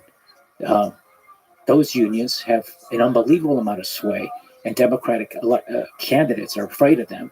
Plus, they need them to win. So the complications are more administrative than they are money. And the concern of taxpayers that you keep throwing money, good money after money that's not working, is a legitimate one. And I could have done more on this issue when I was governor, when I had that power. We put a lot of money into the schools, but it was hard for me to be able to get accountability in the politics of it. So you think that even if there was some sort of a executive order or some sort of bill that gets passed where they concentrate entirely on raising the standard of education at whatever it costs, like this is a priority for our country. The more people that we have that are highly educated, the less losers, the less crime, the less everything. The more people participate, the better the dream gets, the more competition there is. We all strive. Rising tide lifts all boats. Right. Let's fucking go. I love it. If they did that, you think the teachers union would be the biggest impediment to actual success? The teachers union would be the first place. But they see the way the special interest group in government, the special interest groups work in government is they build coalitions. So the teachers union is a powerful group. By themselves, they would have a hard time stopping that, but they would enlist the support of other groups that they have supported in some of their issues. And suddenly you've got not just the teachers unions, but you got the AFL-CIO, you got the United Auto Workers, right. You got all these different unions lining up. And then couple that with some of the more progressive interest groups, LGBTQ perhaps, the women, the pro-choice group, that's Planned Parenthood. Those are organizations that have those alliances with the unions, even though their issues are far apart. The concerns they have are very different and they don't match up, but they've got these coalitions. So you'd have to get over all of that in order to be successful. Not to mention the fact that you've got, natural resistance to, significant change. But if you're looking for a place that's crying out for major reform, all you do is look at the performance of kids that come out of public schools in poor neighborhoods and say there's something really wrong here. And it's black kids who are disproportionately getting screwed. And then there's also the factor of they're growing up in crime-ridden neighborhoods and they're probably not getting enough nourishment. Right. There's a lot of factors that would also inhibit your ability to even absorb information, the stress and the trauma. So what you really got to do is fix all that in cities. That's another thing. Like, how much would it cost to significantly put a dent in crime in all cities and do it in a way where people didn't think you're sending the military in to clean up? And, it's not a militarization of cities. Like, there's got to be a way to do it. How much would it cost? How much? Put some of that money towards more police, and that's the other irony. But you need that. Gangbangers in Chicago outnumber police officers 75-1. And where's most of the crime? It's in those poor black neighborhoods. 75-1. Yeah, and the Democrats are, motherfucking cops and police. So stupid. But not in their neighborhoods is where the crime's taking place. It's in those poor neighborhoods. They're the victims of the crimes. It's so upside down. It's so wrong. Yeah. But you know what's happened? They've because of the politics of things and their relationships, they ignored or actually butchered common sense. And one of the things about the Trump administration that offers hope is that there'll be a restoration of common sense in terms of its approach to things. And one of the good things about this last election, and with podcasts like yours and these other alternative places where people can get information, is that you can think outside the box and start to do new things that are different, as opposed to the same old things that give the same old results. And I would suggest that if you want to stop crime and end the mass incarceration in America, educate the kids when they're young and give them a chance to have the skills they need so they can do something other than sell drugs. Absolutely. The question is, how would you do it? If you were a part of the administration, if Donald Trump heard this conversation and said, you know what, I think he's right, and I think we can do something about it, what would you do? On education or on something else? Well, it would first be both of them are connected, right? Crime and education. Yeah. They're connected. Yeah. And the lowest income, most crime-ridden communities has the lowest education levels, right? So they're inexorably connected. For So without you can't just deal with education without dealing with crime. So you'd have to do both. Right. In the server period, I think I'm an expert on the crime part. live You know, because I've seen it from both sides. I've looked at both places. I think, you know, I'm happy to volunteer my services and to share my experience. But I think on the issue of weaponized prosecutors and the corruption of the DOJ, I don't think anybody knows that subject better than me. And I think I'm happy to provide any kind of free advice or suggestions I can have. So that's the job you want. But in addition to that, I would say, what job would you take? Always on. Like if you call it, what's the dream one? What's the dream conversation? No, well, it's not a job. You ask me what would I do. Right. What would I do? But isn't there like a title that will allow you to do what you want to do? I don't know, but I'll just say it isn't just that, though. See, I think I can bring my own experience from the time I had in prison, with my homies. Like I said, most of them all you did have it. homies. You're like one of the few former governors with homies. Like Yeah. legit, you can say that unironically. If my friend Spade, you know, Joe Nair Moore is listening, shout out to Joe Nair Moore or Walter Hill or Gregory Blair, I drove through from South Side of Chicago. Imagine any other guy who is a former governor saying homies and having it be authentic. Was it Right? authentic? 100%. So if, You like, feel me, bro? yeah, like for real, a guy who hadn't done time to say my homies, like shut the fuck up. Those guys you play pickleball with, Yeah, right. shut up. But you have actual homies. Yeah, and I try to help them as much as I can now within my limited ability. But the way I can really help is I think I can bring a perspective on how merciless our criminal justice system is, and how we do have a country of mass incarceration, and how this woman, a black woman, wrote this best-selling book called The New Jim Crow, and how it's an excuse and a reason to discriminate against black people based upon their felony convictions, how they go to prison, but they're not guided to actually learn the skills they could use one day when they get out of prison. All these things can be corrected. I feel like I can be helpful in something like that. I think you're the perfect person to ask us about how do you feel about private prisons. I don't know enough about all the details, but I'm very suspicious of that, the profit motive in private prisons. And a lot of the, for example, commissary stuff that's been privatized, things along those lines. I don't know enough about that. My feeling is probably not, but maybe you can do some version of that by contracting out to some private companies to come in and educate inmates, which might be interesting. Bring some private companies in that could teach vocational training, particularly culinary skills, which is very much something that where you can get out of prison and have a chance to get a job, maybe get your own restaurant, start your own business. Practical things. Privatize some of that. That might be worthwhile. That could work. But as it is right now, government doing it, they're not doing it. By the way, if you want an argument against, socialized medicine, and I believe healthcare is a human right, and I believe I was the healthcare governor. I frankly think, Joe, even though I'm the only governor impeached in Illinois history, and they won't even let my portrait up there in the state capitol. I'm the only one. Really? I feel like I was the best governor in Illinois history for the shit that I did for regular people. Healthcare for every child, free public transportation for our seniors, for the disabled, mammograms and pap smears for underserved women, and if we find cancer, we get it treated and save their lives. This thing called open road tolling, where commuters can go without having to pay tolls. They've got a transponder where they can go all across the country. We're the first in the country to do that. All kinds of stuff. Where an average citizen says, "This governor Blagojevich did this for me." I can't think of a fucking thing any of my other governors have ever done for anybody I know. If you can think about what is Governor X done for me that I feel in real life. So I think I did those things. And to brag on myself, I just got off message. What were we talking about? Well, we were talking about what would you do? Yeah. What would be your dream jobs? And helping along the lines of that, and again, even volunteering. But you were talking about criminal justice reform because, who would know about it more than you? Correct. Yeah. Yeah. Correct. That makes a lot of sense. You got to go to Congress. You got to change those laws. You got to undo some of those guidelines because these judges are required by law to whack a guy because he fits certain criteria, but they don't look at the other stuff in his life, that this guy's never had a crime before, that he's got a family, that he's actually done good works. Those things are taken into consideration when they have these guidelines that the judges have to follow. They were pushed by prosecutors to give them the tools to go after, criminal behavior. How much of an effort, once you actually get inside, is there to rehabilitate you? Almost none. is lifted. Maybe I none at all. request that you None. make the It's moderation Is it adult all babysitting. But is it all like self-motivated? If you Yeah. do want to improve yourself, it's self-motivated. Yeah. And there's resources where you can do that. I mean, there are places where you can learn. Not enough vocational stuff, not nearly enough. But you can do that. But there's no guidance in terms. Do you get counseling? Counseling, yes. So that is guidance in Not some really. way. No. I mean, like guidance, what they don't teach you anything.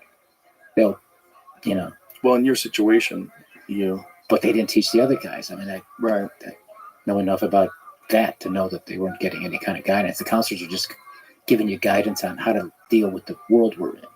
No, that place. And also no motivation to try to improve yourself or to figure out why you got in there. Yeah, there's some motivation. So, for example, I'm singing Jailhouse Rock for 110 inmates who the day before I see in the yard all muscled up. They're all big muscle guys. They got tats all over, right? And they got interesting hairstyles. You know, some of them Fu Manchu.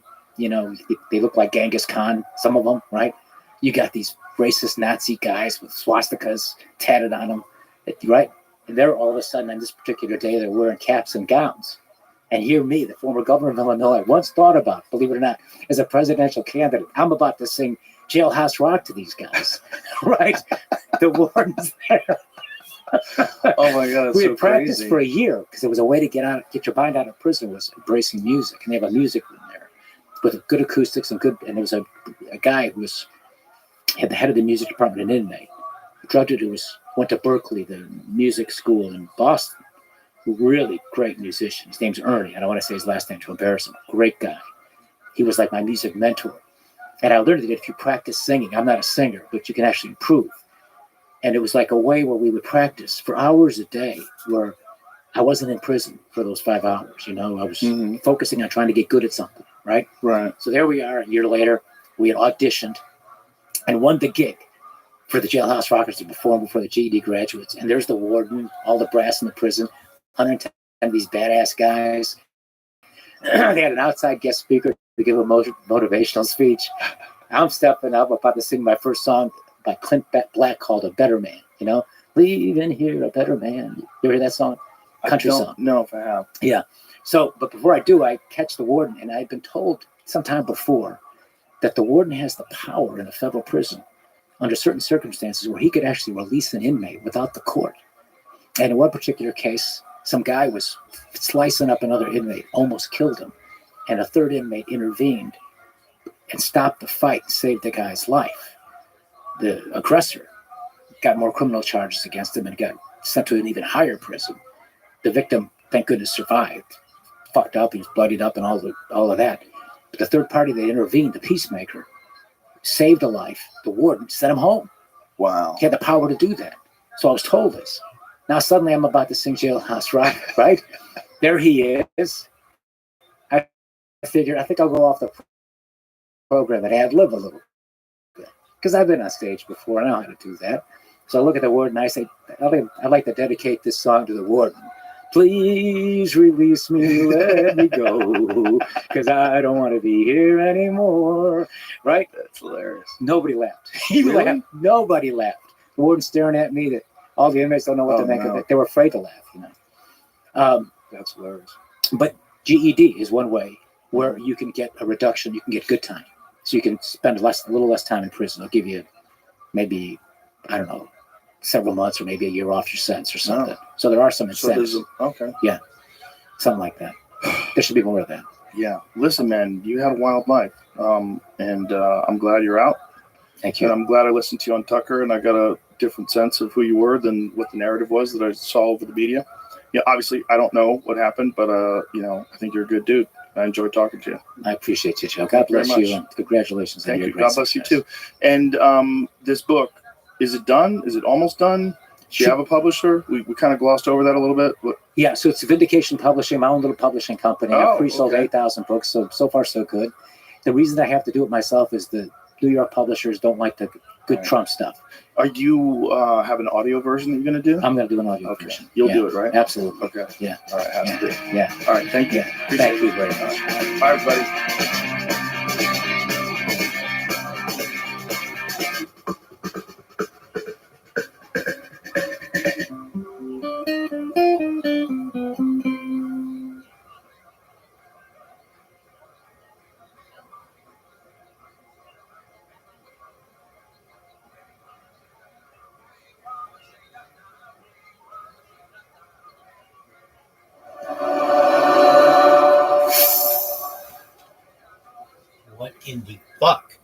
hate when this happens.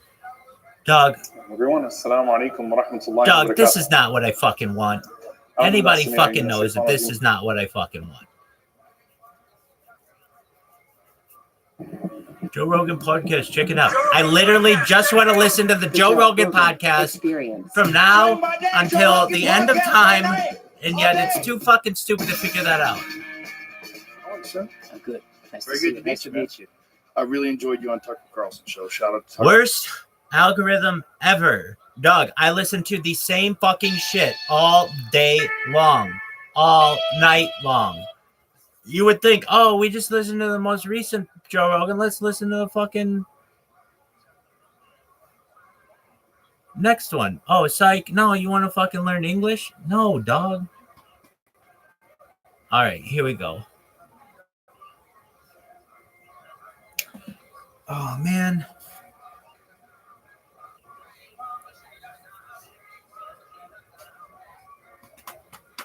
What are we going to do?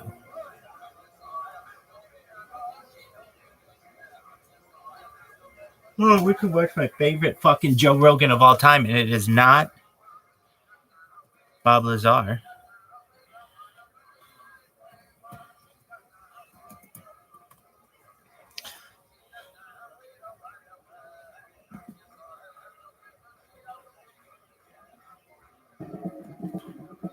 Caspian C, can you hear me? Excellent.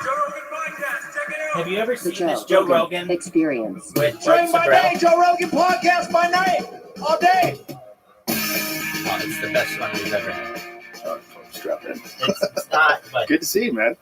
Thank you. We I first fucking met, love it. what was it, like at least 20 years ago, right? 22 years ago. Was it 22? Mhm. Wow.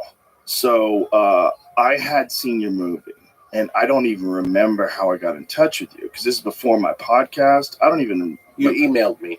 Okay. So did I email you off your website? Is that what it was? I think so. And then you said if you're ever in LA, let's meet. And I happened to be in LA when you sent me the email. Ah, synchronicity. Yes. Yeah. Oh, it's the So let's take everybody on this journey with you. So you were a young man. You were fascinated by NASA. You were a NASA fan. You had NASA photos on the wall of your room. What happened? What happened to you that you're essentially you're known worldwide as the leading proponent of the moon hoax theory?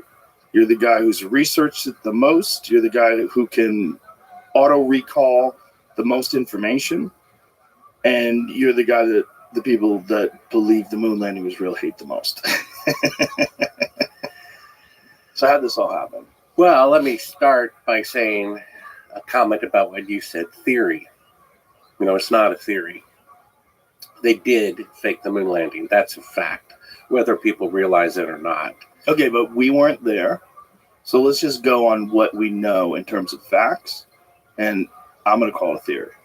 Okay, you're so Just polite. for fun. I'm just trying to, well, I'm going to have to steel man some of the arguments against you. You know, obviously. I mean, this is a fascinating but yet very challenging subject. I think today more people are aware of the insanely widespread Let me just deception. ask, do you know who Bart Sibrel is? Okay, perfect. This is my favorite Joe Rogan for many reasons, but most of all because Joe has to work so hard to steel man arguments, and they're just, like, you can see he's working really, really hard in this episode, and he just it's good. It's good. Here we go. That the government was involved in during the same time as the moon landing. I think this is important. And I know a lot of people who get very angry when you question the moon landing. They use terms like patriotism, they use national pride, like we did this incredible thing, the scientists that we have. I understand what they're saying. I understand where they're coming from entirely. But we have to look at things realistically if we're ever going to get an accurate picture of how the world works. And I think if we look at the time that we're talking about, the Nixon administration, we talk about the Gulf of Tonkin incident where they got us into Vietnam. It was a bullshit false flag that wound up killing how many people? It was like 1 million people dead because of that? 3 million people, including 58,220 Americans. Okay, there's that. There's Operation Northwoods during the same time period. Operation Northwoods was a plan that was signed by the Joint Chiefs of Staff where they were going to initiate false flags to try to get us into a war with Cuba. They were going to blow up a drone jetliner and blame it on Cuba. They were going to arm Cuban friendlies and attack Guantanamo Bay. So there's the Bay of Pigs. There's all these things. There's the Kennedy assassination itself, which they still won't release the files. There's the moon landing. And then there's Nixon, getting Nixon removed from the White House, which I didn't know was a giant government operation too. Tucker Carlson laid that all out, and I was like, what? And then I read a bunch about it. What he's saying is totally true. This one's the one that people hold on to the most because it's a source of national pride, and it is also like the accomplishments of NASA, the accomplishments of the scientific community, accomplishments of these people that are able to make things like the stealth bomber and all the wild shit that we know that is absolutely real, the space shuttle, SpaceX, all of the amazing engineers and scientists. It seems to a lot of people that by calling the moon landing fake, you're discounting that work. You're discounting that amazing accomplishment from humans. What I want people to do is to say, what did they tell the truth about? If this is the one thing that you're willing to hang your hat on, because I know they lied about everything. They lied about everything. They lied about MK Ultra. They were dosing up Johns and brothels with acid and monitoring them. They dosed up Charles Manson. They probably trained him how to be a cult leader in prison. The whole MK Ultra thing is 100% legit, verified. There's plenty of documents on it. They experimented on people with acid. They did mind control experiments on people. What did they tell the truth about? What did they They said, you know what? I know we're liars and we get people killed and we're, funneling money here and there, but what? We can't lie about the moon landing, guys. And everybody agreed. This one, we're going to be, this is just what it is what it is. And we're going to give the scientific community access to all the data so everybody knows it's verified. We're going to have third-party people test everything to make sure it's verified. Well, you brought up a bunch of good points. My opinion is really the opinion of the experts. For example, Robert Kennedy Jr. is 100% certain. He has more access to the JFK files than Oliver Stone does. He's 100% certain that his uncle, President Kennedy, was killed by the CIA. Then, as you mentioned, the Gulf of Tonkin. Robert McNamara, before he died, got it off his chest, said that the Gulf of Tonkin incident, the Pearl Harbor incident that got America behind the Vietnam War, never happened. He and the CIA completely fabricated it. Congress passed a law, the Gulf of Tonkin Resolution, that led to the death of 3 million people and 58,220 American soldiers without cause. So, if the corrupt federal government is willing to kill their own duly elected president, if they're willing to needlessly kill 58,220 of their own soldiers, I don't think they have a problem faking an image of the moon on television. The problem is it's a positive lie. Did it and why? He's still dead. It's still a tragedy. Or 9/11. You can change who did it and why, but all those people are still dead. This is a positive lie. And people don't want to give up that candy. And I come along and say, wake up and smell the manure. Some people are like, well, I know America has gotten bad, but at least we went to the moon. And people need to realize the sheer arrogance of the federal government to pull off the moon landing fraud when there's virtually no eyewitnesses except 3 government employees and a picture we have to trust is on the moon from the federal government. Yeah. So it was actually very easy to fake. And in answer to your first question, I was more than a supporter. I was gaga, idolizing the moon landings with my father in the Air Force and giving me a packet of pictures of Apollo 11. And as I moved every 2 years from house to house, prominent place of glory on every bedroom wall from so what city changed? to city. What changed? Well, what changed is having an open mind. And but was there a moment? Yeah. Well, the first moment was from the age of, I was asleep in bed when it happened. But at age 4, I got those pictures, saw them. I mean, even if I saw them once a day, that's 3,650 times over the next 10 years. Probably saw them 3 times a day. So I see these pictures over 10,000 times, believing they're on the moon and thinking it's the greatest thing. And then I'm 14 years old, and I see Bill Casey, a former Rocketdyne employee who worked for NASA for 6 years on the Apollo program with high security clearance, only second to von Braun, who says, look, I edited a memo from von Braun to the Pentagon warning them they are not going to make the goal. There's only a 1 in 10,000 chance they can go to the moon on the first attempt. And what year was this? That was back in 1966, I think. And so 3 years later, they went to the moon. Is it possible that they were able to overcome whatever challenges that got him to 10,000 to 1? Well, no, because I mean, so we're going to go over many proofs. Yeah, this is important, but I need to every step of the way. But here's how you can prove that's not the case. Okay. So the number one proof that we have is simply deductive reasoning, because today, with 54-year better rocket designs and computer designs, the farthest that NASA can send a rocket with an astronaut into space is 1,000th the distance to the moon. That's why they're sending mannequins to orbit the moon that can't even land, because they would die from the radiation. So what they're really claiming is, back in 1969, ahead of schedule on the first attempt, when all of NASA's computers had 1 millionth. Where does he get his data? Who? This guy talking to Joe. What do you mean? What data is he referencing? Like, he said that people would die if they were to travel even past 1,000th the distance to the moon. That's correct.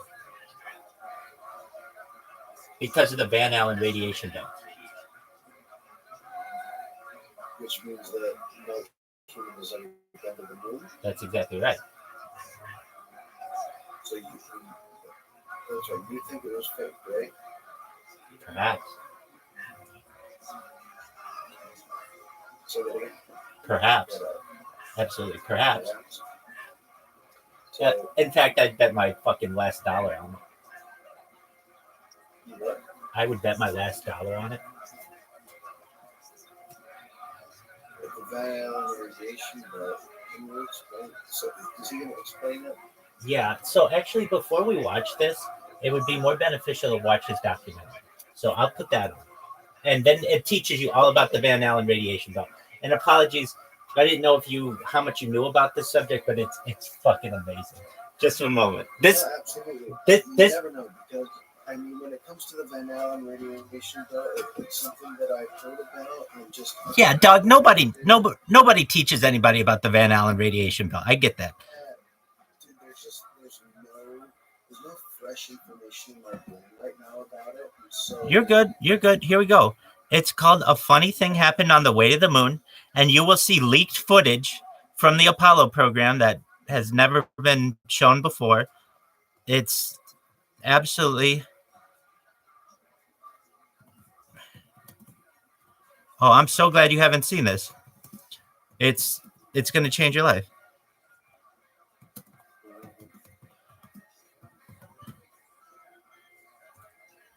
And if it doesn't, then we will have some amazing debates. Either way, it's going to be amazing. All right, here we go. 2.4 million views. Make it 2.400000002.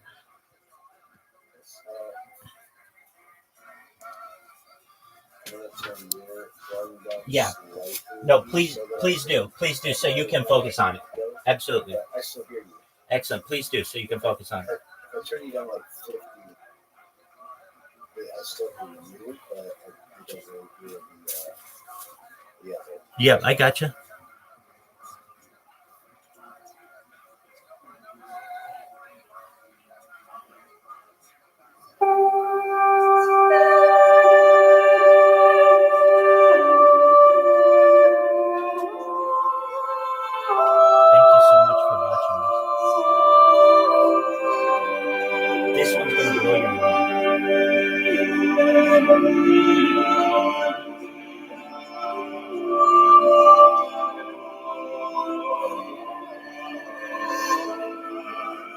Since the beginning of recorded history, the human race has been at war. First with members of their own family, then their fellow countrymen, and finally nations at large. Yet perhaps the starting ground for all these conflicts lays somewhere deeper, within the very character of the human condition, in the dark, untouchable crevices of the human heart. It is said that the first iniquity of free will began even before the maiden pilgrimage from the embryo, preceding the very creation of the earth itself, in the forelife of souls in the heavenly realm. The dawn of warfare, some believe, was initiated by a fallen angel, whose trespass against God was pride. In ancient Babylonia, in an age so long ago that the exact millennium remains in question, the Tower of Babel began construction. It was to be the single greatest achievement of the human race. A tower so tall that its summit would reach the heavens, and by it prove to the world that their race was superior. It would be God's irony that it would never be finished. Time passed, nations fell, a machine age emerged, and once again the ingenuity of the species which held dominion over all others unveiled what was at the time the most monumental accomplishment ever imagined, the largest machine yet constructed. An automation so mammoth and so revered, even before its first demonstration, that its only befitting name was Titanic. On April 10th, 1912, it set sail. It was boasted to be the ship that God himself could not sink. It would be God's irony that the very element that was meant to keep it afloat would cause it to sink. Water, frozen water, in the form of an iceberg. Not even one voyage did it complete. And then the next age embarked into the annals of human history, perhaps the last age, the space age. Competition for victor was unparalleled. Powerful nations spent billions in unabashed rivalry to outdo the other. The Soviet Union launched the first orbiting satellite, the first animal, the first man. They had logged 500% more hours in space than the United States. And in June of 1969, they launched an unmanned probe to the moon to retrieve the first soil sample from another world, just 1 month before Apollo 11. That's how close the race was. Had their unmanned probe not crash-landed into the lunar surface, the first moon rock brought back to Earth would have been by the Soviet Union. Richard Nixon, president at the time, had this to say about the latest work of the human hand. It is the greatest week since creation, the greatest event since the laying of the foundation of the seas, since the origin of the universe itself, since the design and formation of the delicate human eye through which all these things are perceived, was a flying machine with its 2 passengers landing on its closest celestial neighbor and returning from where it came. Perhaps, again, God's irony lies somewhere within this great boast of humankind. The building of the tallest tower for the sole purpose of standing out among the races was never finished. The machine that was so great that it was said to be untouchable by even God never completed its first voyage. And finally, the crowning achievement of humankind, the greatest boast of the species, the event in human history most associated with pride in our own accomplishments, landing on the moon. 20 years later, and years behind schedule, the same space program couldn't put into Earth orbit a telescope with a lens that focused. And yet 2 decades earlier, a mission 100 times more complicated worked on its first occasion. With close scrutiny of the motives of the zealous Nixon administration, a critical examination of the entirely government-controlled press coverage, and newly discovered footage of the crew of Apollo 11 staging part of their mission, we wish to detail what may come to be the greatest government conspiracy of all time. A funny thing happened on the way to the moon.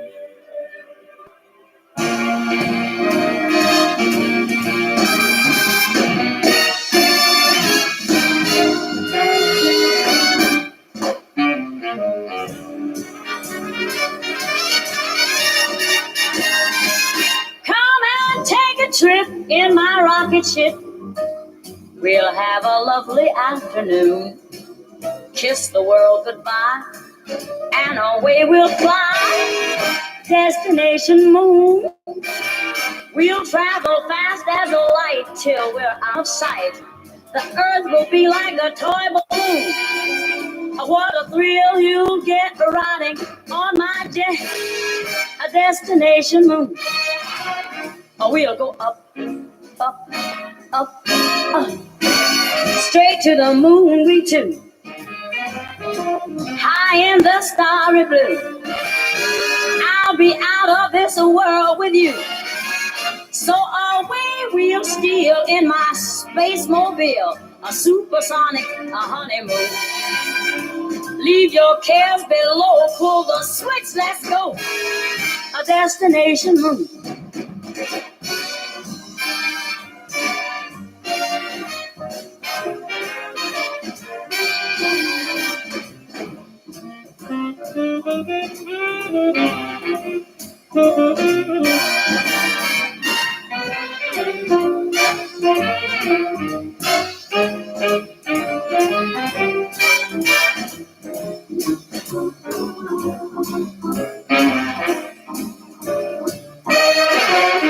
We'll go up, up, up, up, straight to the moon we two. We'll be high in the starry blue. I'll be out of this world with you. So away we'll steal in my jet mobile, a supersonic, a honeymoon. Leave your cares below, pull that switch, let's go. Destination. We're flying high up in the sky. Destination, destination moon.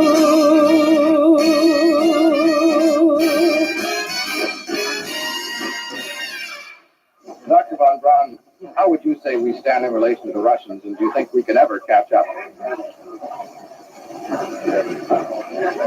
I'm convinced that in the space field, the Russians are ahead of us, particularly in large weightlifting capability, and that at the moment the problem is not so much to catch up, but first build up the working speed that they have already demonstrated. After we are running as fast as they do, there's still a considerable gap to close, and only the future will tell whether we'll manage to close that gap. We cannot and will not ever get into this race as we should, so long as all of our objectives are short-term objectives. We've got to have no finite end to our objectives. The end of our objectives should be as far as we can see at any given time, but right now we need a 10 to 12-year program that has as its ultimate goal the manned domination of space. And if we don't, we're going to be in trouble. I believe that this nation should commit itself to achieving the goal before this decade is out of landing a man on the moon and returning him safely to the earth. We must assure our preeminence in the peaceful exploration of outer space, focusing on an expedition to the moon in this decade. T-minus 60 seconds and counting. We passed T-minus 60. 55 seconds and counting. Neil Armstrong reported back when he received the good wishes. Thank you very much. We know it will be a good flight. Good luck and Godspeed. 40 seconds away from the Apollo 11 liftoff. All the second stage tanks now pressurized. 35 seconds and counting. We are still go with Apollo 11. 30 seconds and counting. Astronauts report it feels good. T-minus 25 seconds. 20 seconds and counting. T-minus 15 seconds. Guidance is internal. 12, 11, 10, 9. Ignition sequence start. 6.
Unbeknownst to the citizenry, high above the Earth, beginning at an altitude of 1,000 miles and extending an additional 25,000 miles, lay lethal bands of radiation called the Van Allen radiation belts. Every space mission in history with humans on board, from both the United States and Soviet Union, from the first in 1961 to the present, has been well below this deadly radiation field. Mercury, Gemini, Soyuz, Skylab, the Space Shuttle, all maintained altitudes well below 1,000 miles. All except Apollo. The more experienced Soviets spent 100 hours in space for every 20 hours of the US. In order to survive the hour-and-a-half journey through this radiation field necessary to reach the moon and return, solid lead shielding between the astronauts and the exposure outside would be required. The mammoth Saturn V rocket used by Apollo was already 35 stories tall and weighed as much as a battleship. To add additional tonnage in the form of a lead barrier completely surrounding the crew members would have made it impossible for the vehicle to get off the ground. That is why the Soviets, though more advanced, only sent an unmanned probe to the moon. The Apollo spacecraft's narrowest shielding was less than 1/8 of an inch of light aluminum. In 1998, the Space Shuttle flew to an altitude of 350 miles, one of its highest altitudes ever, hundreds of miles below the beginning of a field of radiation that was so severe that the astronauts inside of their shielded spacecraft and inside of their shielded spacesuits saw flashes of light with their eyes shut that they described as shooting stars, due to radiation penetrating first the shuttle's shielding, then their spacesuit shielding, then their skulls, and finally the retinas of their closed eyes. As a result, CNN issued the following report, noting NASA's unpredicted surprise. The radiation belt surrounding Earth may be more dangerous for spacewalking astronauts than previously believed. Scientists say the phenomena known as the Van Allen belts can spawn killer electrons when the Earth's magnetic field changes. These electrons that are being studied could have an important effect not only on satellites, which has happened in the past, but could also affect the astronauts by creating large doses of radiation that could influence their health. The electrons can penetrate through various materials, including spacesuits, and can pass through, in fact, the walls of the space station, and can create high charges deep inside of these objects. President Kennedy, a man of political, not scientific background, set the irrevocable goal of landing a man on the moon by the end of the 1960s, just days after America's first astronaut had spent a mere 16 minutes in space, not even achieving a single orbit around the Earth. We choose to go to the moon in this decade and do the other things, not because they are easy, but because they are hard. We take an additional risk by making it in full view of the world. But as shown by the feat of astronaut Shepard, this very risk enhances our stature when we are successful. The technology necessary to launch the massive Saturn V rocket and an intercontinental ballistic missile is 95% similar. When the Soviet Union launched mankind's first satellite, Sputnik, in 1957, there was grave concern that they had mastered space ahead of the United States and might use this advantage to launch a first nuclear strike from an orbit high above North America.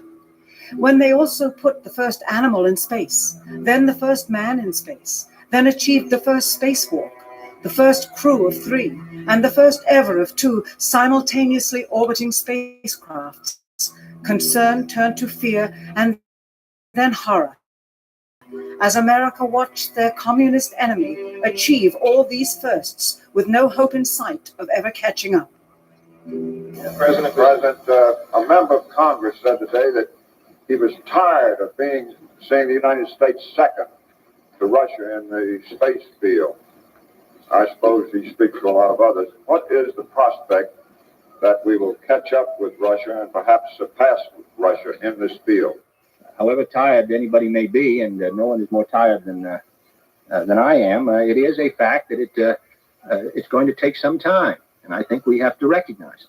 They secured these large boosters, which have led to their being first in Sputnik and led to their first putting their man in space. We are, I hope, going to be able to carry out our efforts with due regard to the problem of the life of the man involved this year. But we are behind. If it was impossible to better the Soviets in the space race, which was really a race of technological armaments, what could be done? How could America offset the threat of superior weaponry? Throughout the history of rivalry and war, astute generals of lesser armies than their counterparts have used deceit and misinformation as a method to achieve victory. In World War II, for example, columns of inflatable tanks were placed at locations afar from Normandy to draw German forces away from the real location of invasion. The Star Wars missile defense program rigged tests to make it seem more advanced than it really was. That's the conclusion of the General Accounting Office. The aim was to fool the Soviet Union about US military readiness during the Cold War.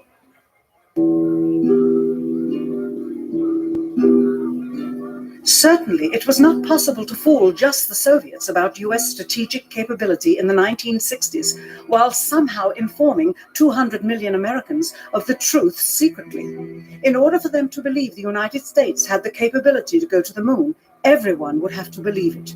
Furthermore, the pride of a nation was at stake, and the goal of a martyr, not to mention the growing unrest domestically of a government throwing tens of thousands of lives away in a foreign war riddled with contradiction and ambiguity. In addition, the Apollo program had already spent billions of dollars. If it failed to achieve its goal with such an investment, it would indeed be a large and bitter pill for the taxpayers to swallow. The cost of the program, whose sole goal was to be the first to plant a flag on the lifeless rock just outside the Earth, if adjusted for inflation to the 21st century, was $135 billion. With a profit margin of just 7%, this would be equal to over $9 billion profit going to the privileged contractors chosen by their friends at NASA.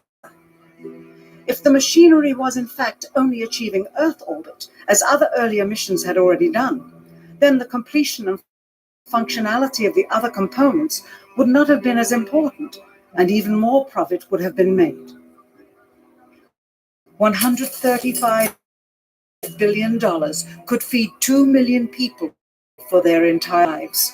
It could also buy 2 million two-bedroom houses in time. To the latter, one needs only to remember that an unsolved riddle 6 years older, the assassination of President Kennedy, still daunts the minds of the vast majority of Americans. As a parent of a conspiracy, as his assassin being assassinated himself, the truth of the matter has still escaped history. In keeping a secret of the magnitude of the Apollo missions being fraudulently created, one turns to the Manhattan Project for comparison. Surreptitiously building the first nuclear bomb during the early to mid-1940s involved 129,500 people over a 3-year period. Yet the secret did not get out. A quarter century later, the art and technology of espionage inevitably improved, narrowing dramatically the number of players in the know of a large clandestine operation. Just 1 year before the first mission to the moon, NASA launched the Tetra satellite, specifically designed to simulate flight data coming from the moon, so that the ground crews could rehearse the landing, much as the astronauts did in their own simulations. Had it not supposedly fallen back to Earth, all that would have been needed during the actual flight would be a repeat of one of these computer programs with a few original variations transmitted to the satellite for rebroadcast to Houston. Scores of computers and their deceived operators on the ground would then receive prearranged information, including the alleged location, altitude, and fuel consumption of the spacecraft, as if it were descending to the moon's surface. If the Soviets tried to find the actual location of an Apollo crew in the hundreds of thousands of miles surrounding the Earth and the moon, it would be tantamount to trying to find a rowboat in the Atlantic Ocean. The fact that the Apollo program was so departmentalized, with various construction and test sites around the country, meant that only a few people saw the whole picture. And for the first time ever, there was no independent press coverage of such an historical event. Whatever pictures and sound were distributed to the public were strictly controlled and previewed by the federal government. They were then disseminated unchecked until this hour. For who would realize that the unthinkable was not only possible, but absolutely true?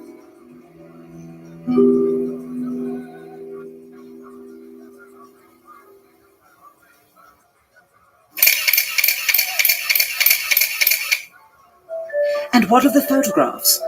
What do they tell us? On 3 separate occasions, our office asked NASA's Public Relations Department for every single picture of an astronaut on the surface of the moon, just during the maiden voyage of Apollo 11. Many duplicates were sent. In all, fewer than 20 pictures were found, including first-hand investigation on site at the agency's vaulted archives. Quite surprising, considering the historical significance of the event. These very photographs are the same ones circulated year after year on anniversary commemorations. It is estimated that in just the first 60 minutes on the moon, motivated by the tenuous nature of the circumstances, many more exposures could have been expediently taken. Also surprising is the scarcity of photographs of the mission's chief pioneer, Neil Armstrong. The greatest achievement in human history, and of the man whose first step echoed around the world, dawning a new age of scientific enlightenment, there is only one full-body picture of him on the moon, besides this ghostly reflection. This one, taken by an automatic camera mounted on the side of the lunar module. Perhaps he feared liability, should the whole conundrum later become unraveled. Perhaps he has forgotten that he attested to the authenticity of the event with his signature on this plaque engraved by the federal government. In fact, in the more than 30 years since the event, aside from NASA's initial press conference and the occasional brief anniversary remarks where few questions were permitted, he has never given one on-camera interview to anyone, ever. From an analytical standpoint, photographic anomalies have to be sought out with an understanding of lighting and shadows. The most straightforward is simple. When objects are lit solely by the sun, as all the scenes on the moon were said to be, after all, lighting equipment was not only impractical, it was unnecessary in bright sunlight, then all shadows, regardless of the landscape, will run parallel with one another and never intersect, as shown by this example. In these seldom seen photographs, obtained from a rarely used auxiliary NASA archival site, it is clear that these scenes were lit with artificial light. These shadows, which are cast at different angles, are evidence that a second light source is being used. In addition, the sun would not cause an isolated hotspot like this, only an artificial light would.